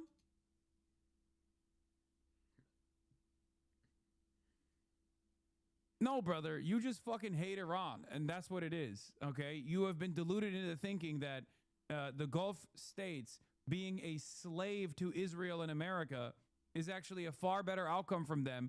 But it's funny to say that not like 14, 15 days ago, but it's funny to say that after the Gulf nation states have turned into, once again, missile sponges at the behest of Israel and America, okay? That's a hilarious position to be in right now. Your advocacy would be a little bit more understandable, even if it was delusional back then as well, right? But it's so funny that, like, the closest association that Gulf states have, like direct association that Gulf nation states have had, is the UAE, okay? The United Arab Emirates are directly in line with Israel. They have been actively petitioning to increase Israel's influence in the region, so much so that even Saudi Arabia started getting pissed off at the UAE. Okay? Look at the United Arab Emirates. Is Israel protecting them? No. Israel does not give a fuck about any Arab whatsoever.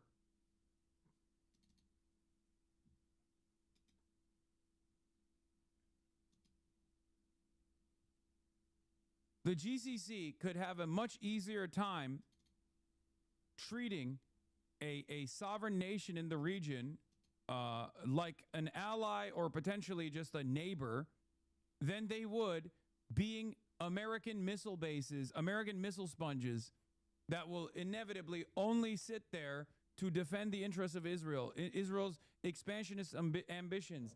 They also recognize that Israel doesn't give a fuck about the Gulf states at all. Even if they destroy the Gulf states, Israel still doesn't care about that. They literally benefit from a weakened Gulf. The Iranians will go after more and more energy infrastructure. Like, that also proves Iran will also bomb the whole region instead of focusing on Israel. Bro, you have a significant mental setback here, and I don't know how to reach this. I don't know how to reach across and like pummel your brain with the actual information that you should be seeing right now. There are American military bases on every single one of these fucking Gulf states. Of course, if America and Israel are bombing Iran, they are going to bomb back the fucking military bases. What country would say, oh no, we have to let these Gulf states continue fucking operating their American military bases so they can destroy the country with, better ease? Are you fucking stupid? What's wrong with your brain?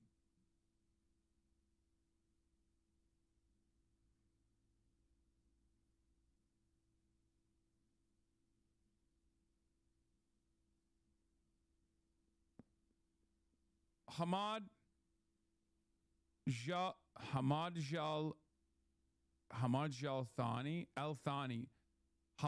Al-Thani, Qatar's previous emir, father of the current emir, Hamad bin Jazim.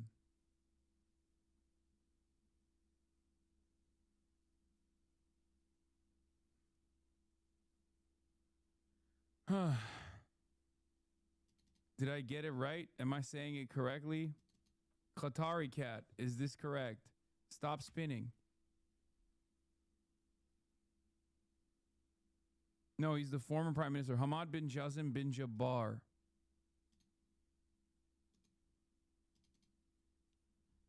I don't care. Stop wiggling.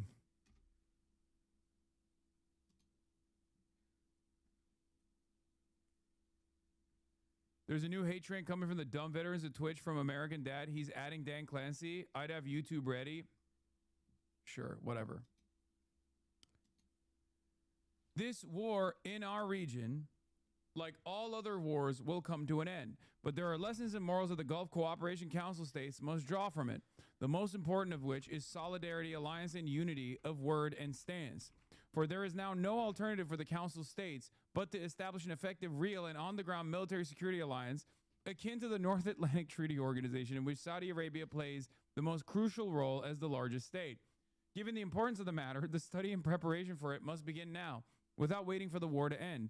And for that, the Council states must, with determination and without delay or hesitation, transcend all the disputes between them in preservation of our shared interest to keep the Council strong and cohesive, to ensure the independence of its peoples and states, and to prioritize the general Gulf interest over the Qatari interest.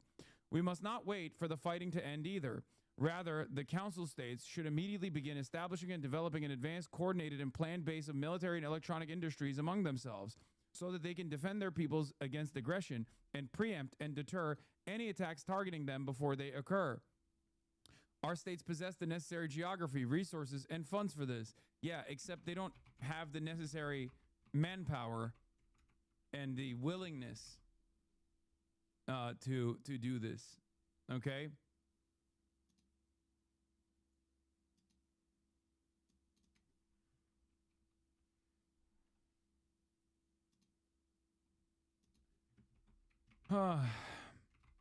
And perhaps we can take the lesson from Iran, which, despite the siege, managed to develop for itself an advanced missile industry base, which, regrettably, it has bombarded our states and aggressed against them without right. And since the Council states did not start this war, nor did they want it in the first place, and were seeking a solution between the United States and Iran, our states must not bear the economic and political repercussions that will result from the war. Israel, as the one that ignited the spark of the war, must bear responsibility before us, before the world, and before the United States. Isn't it crazy how everyone is saying the same thing, by the way? The Gulf states are saying, America, you have to stop Israel. I'm saying, America, you have to decouple from Israel and actually regain control over the situation. Iran is basically saying the same. And yet, America's like, nah, this situation is great.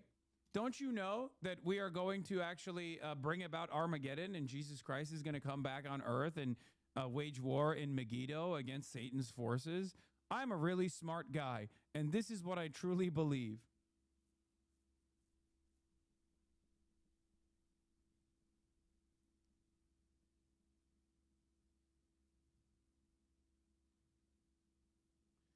For this war was started by Israel to make itself the upper hand in the region militarily, economically, and politically, as it declares every day. Yeah, that's the other thing. Israel is also offering salt to the wound, insult to injury, by routinely fucking stating over and over again that this war has made Israel a superpower, not only in the region, but around the world, which is fucking ridiculous. They are not. You shut off the fucking money faucet.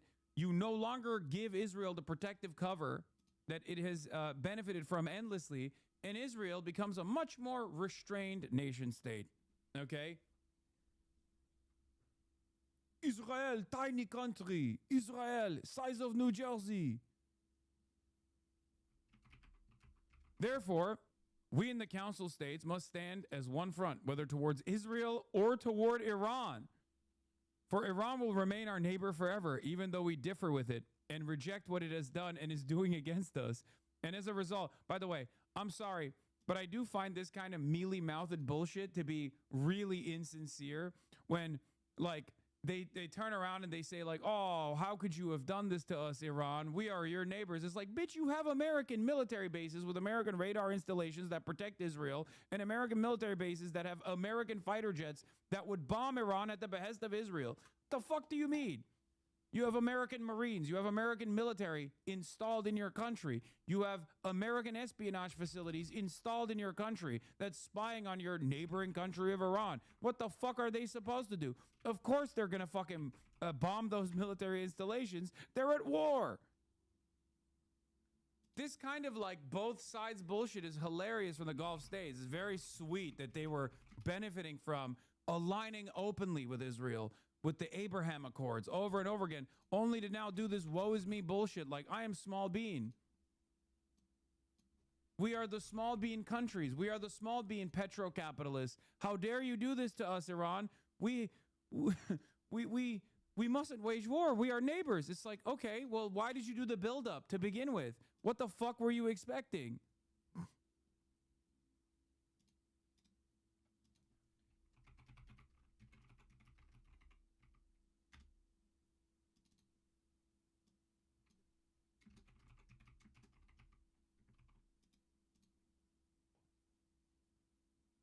This is why Iran hates golf more than Israel? No, it doesn't.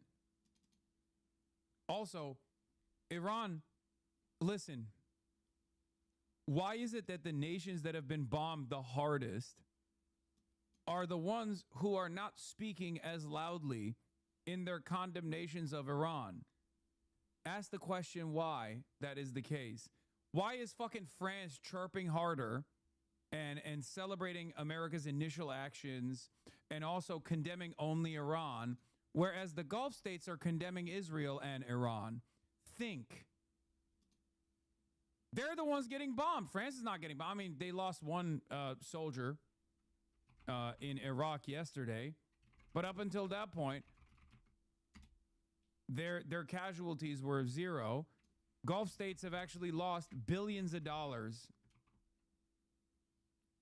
Why do they have a stronger approach? Why do they have a stronger statement for Israel for starting this than the French do, than the Italians do, than everyone else in the European nation states do? They're not being bombed. Think. Part of it is because, and I told you this over and over again, they also want there to be a sovereign Iran. They would much prefer a sovereign Iran than no Iran, than a failed state in Iran. 93 million people. Because they also understand that a sovereign Iran can at least keep Israel in check. They like that there's a defanged Iran. Iran no longer has the IRGC all over the region fighting against, the Saudi-backed militia groups. Oftentimes the Salafist groups, Al-Qaeda, things like that. But no Iran means no Iran in the region means Israel does whatever it wants. If it wants to take Saudi Arabia, it takes Saudi Arabia, and America will let it happen. Okay? They understand that. That's why they're saying Israel is also at fault here.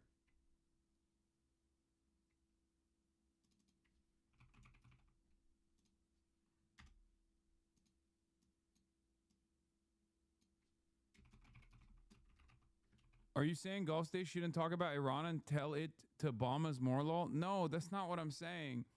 I'm saying that their calculation is different than those who are far removed from the conflict, even though their suffering is much greater, because they also understand that there's a day after. They have to live there. They have to live in the region. They can't park their assets elsewhere and fuck off. America can. They have to live with Israel being more belligerent. How do you not understand this? This is a calculation that they have to make.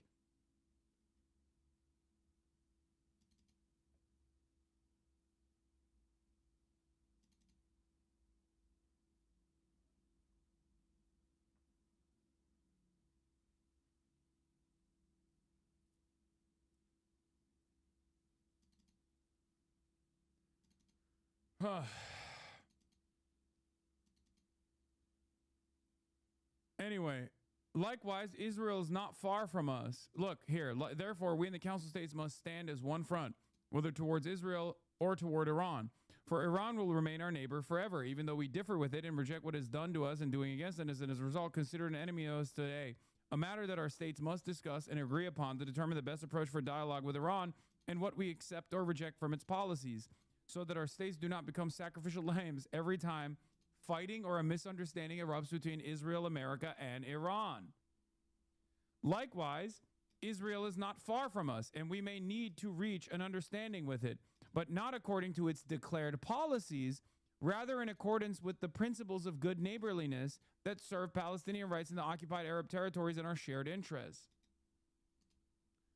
All of this calls for purity of intentions among the Council states and for the criterion to be the law, reason, and our shared interests, not personal and immediate interests under any circumstance or any reason. And I have no doubt about the intentions of the leaders of the Council states, but what it's required now is that we rise to the level of the historical responsibilities that these circumstances impose upon us. And what is surprising is that we have not heard a strong stance from several Arab states towards what the Council states are facing, as those states prefer to turn a blind eye and commit to neutrality. Oh, really?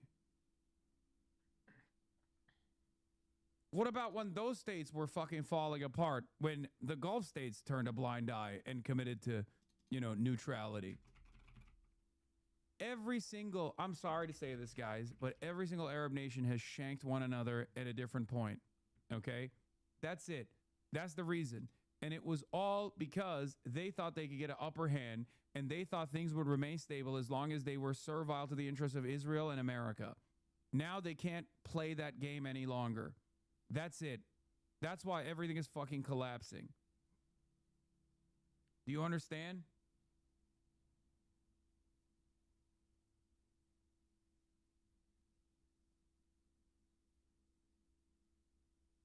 The worst offender is obviously UAE, who doesn't even try to present themselves as a neutral party, but directly a servant of Israel.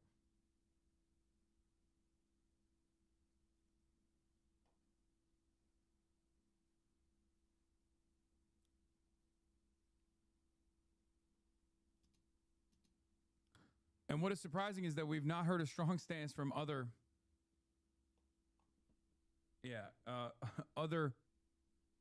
Arab states towards the Gulf. Yeah, why is Iraq not saying anything is really funny.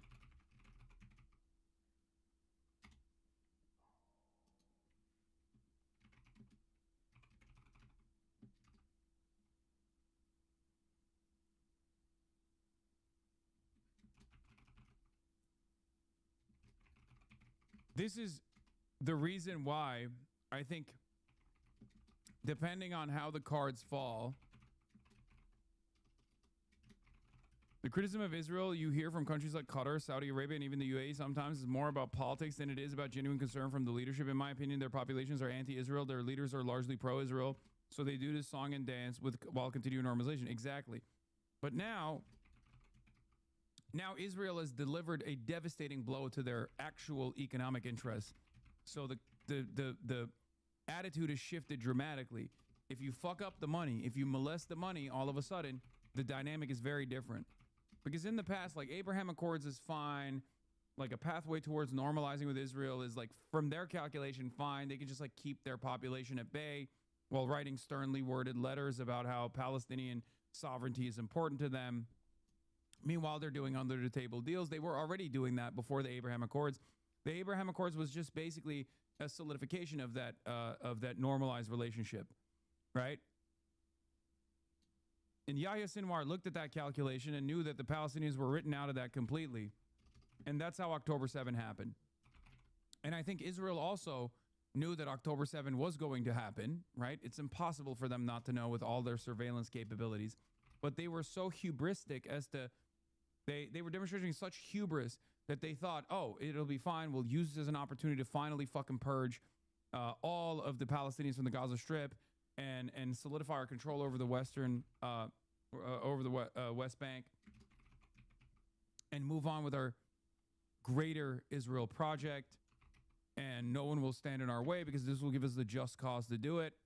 And they made an error. Yahya Sinwar's error was that he thought that this would actually lead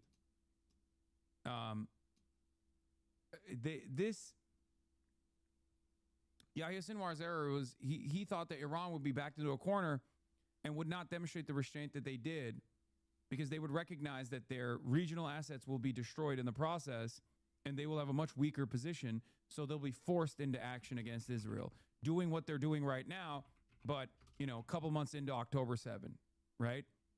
That didn't happen.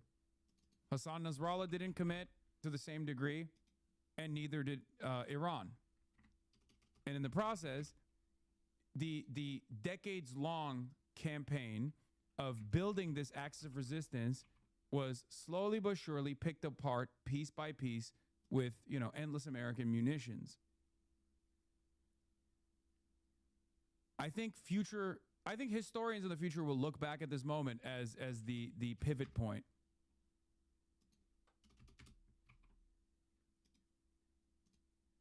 Almost the entire Middle East has been set alight. Yahya Sinwar's premonition of a regional religious war that would burn everything green and dry has come to pass.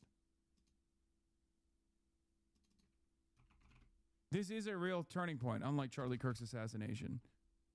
In the Gulf, in Gulf states, if we go after desalination plants, they'll go after desalination plants in places like Saudi Arabia and Israel itself. I think the Israelis have 4 or 5 big desalination plants that they depend heavily on.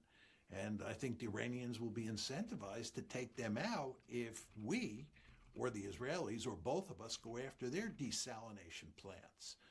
So you can see that as we go up the escalation ladder, the Iranians will go up with us. And I don't see how you can make the case that we have escalation dominance in any meaningful way. Yeah, this analysis is pretty sound. I read this already, talking about Yahya Sinwar and what the calculation was from his perspective. Especially when you take into account the fact that the historical record is quite clear here that countries can suffer enormous amounts of punishment in these sorts of air campaigns, and the population does not rise up against the government and overthrow it. And in fact, what happens in most of those cases, if not all those cases, is that the population rallies around the flag. So if we think, or the Israelis think, that killing Iranian civilians is going to put pressure on... This is the same shit Jong says, but because he says Illuminati word, he's a crank. Yes, brother, exactly.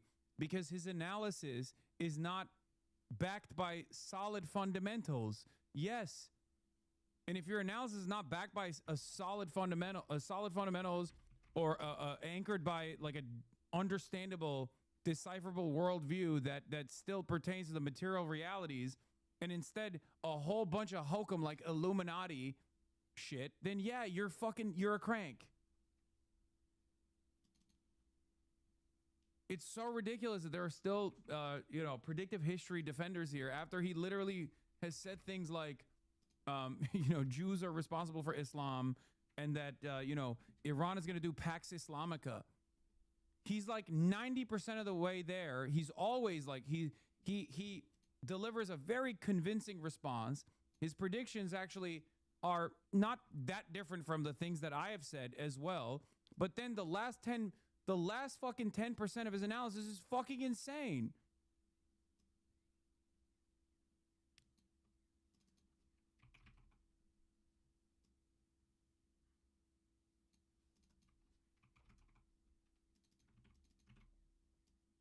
You can arrive at a correct assessment while still, it's like Alex Jones, okay? Alex Jones is right when he said attack helicopters and people are going to get black bagged and put inside of FEMA facilities. He was right about that. Mass surveillance, he was right about that. But whatever the fuck he was anchoring his opinion off of was like lizard people, okay? And of course, that's the reason why in a long enough timeline, you watch him unwind and you watch him fucking come up with like insane, grand, fabulous conspiracies that are totally ridiculous. On the government to quit the war. I think that's such an uncharitable reading. You've literally been catching up to Jiang. I've been catching up to Jiang, 31-month subscriber.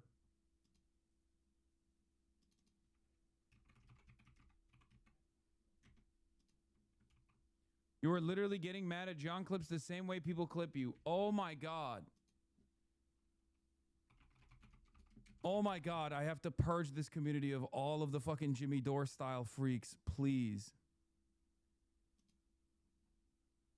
Oh my God. I just need a whiteboard, I think. That'll be incredibly convincing for these guys.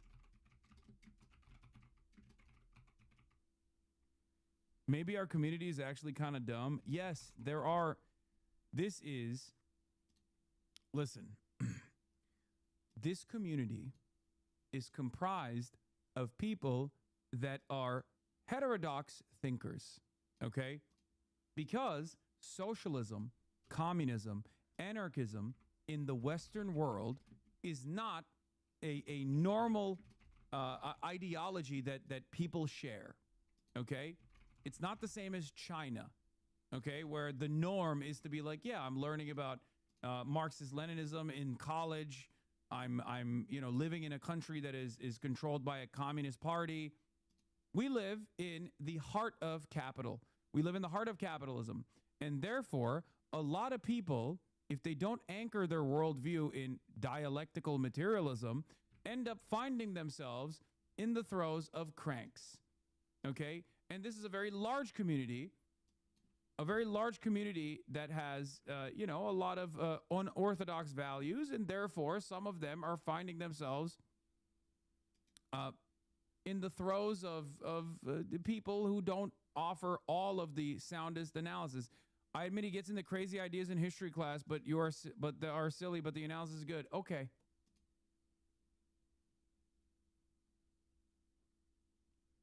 I've been saying Zhang is like the Joe Rogan of Geopol, dumb guy, smart guy, and you collabing with him would unironically bring a ton of new people open to one-on-one radicalization. I mean, I want to talk to him. I've reached out to him because I want to understand like where he's coming from, because like from what I understand, yeah, like this one is crazy. He said Israel and Germany are going to be the great superpowers. America done. China done. The next great empires, Germany, Japan, Israel. Not because they're powerful now, but because they've been destroyed before. Humiliation is the greatest teacher in history. The nations that suffer the most are building the world that comes next. In a lot of these circumstances, like, you know what this reminds me of? It reminds me of those Twitter accounts, right? It reminds me of those Twitter accounts that make predictions, right? Like 1 million predictions, and then delete the predictions that they made that look silly. Okay? Do you understand? Because the predictions that are made that are silly can always be deleted. Or in this case, if you have a faucet of videos that you're putting out there that are reaching like peak virality because all the right ones are reaching people's attention, right? Like Nick Fuentes does this very well too. Nick Fuentes 1 week will say Jeffrey Epstein was based, and the next week that he'll come out and be like, I'm done with Donald Trump because he's Jeffrey Epstein's slave. People see the first video, they don't see the second one, or people see the second video, they don't see the first one, and they go, wow, this Nick Fuentes guy is kind of based. People do this all the time, okay?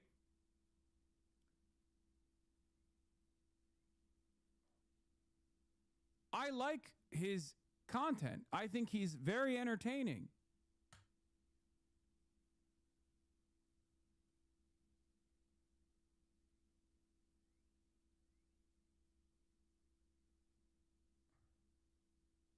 Can you steel man Zhang's argument about there not being enough evidence to prove that the Holocaust happened?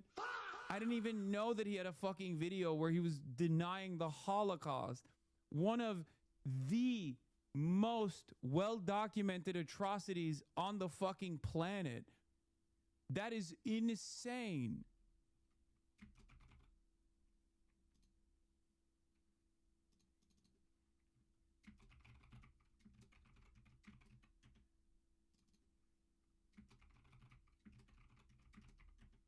What?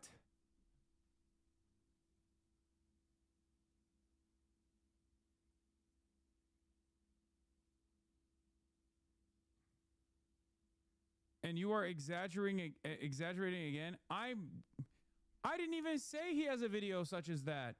I'm just responding to what someone told me in the chat.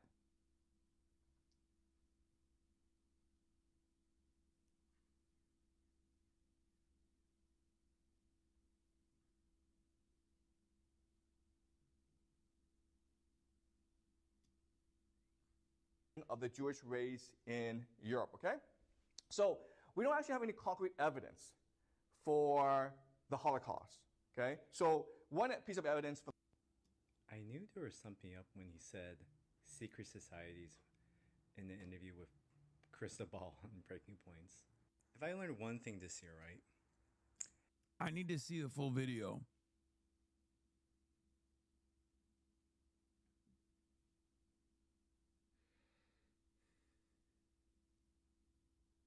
As a person who watched Zhang's lectures for hours, he's definitely cuckoo. If you watch his videos on religion and start a civilization, he equivocates religion and science. He's a master of mysticizing.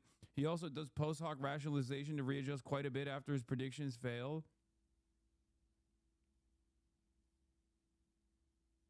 I mean, I know he talked to Sneeko. He also talked to Richard Spencer.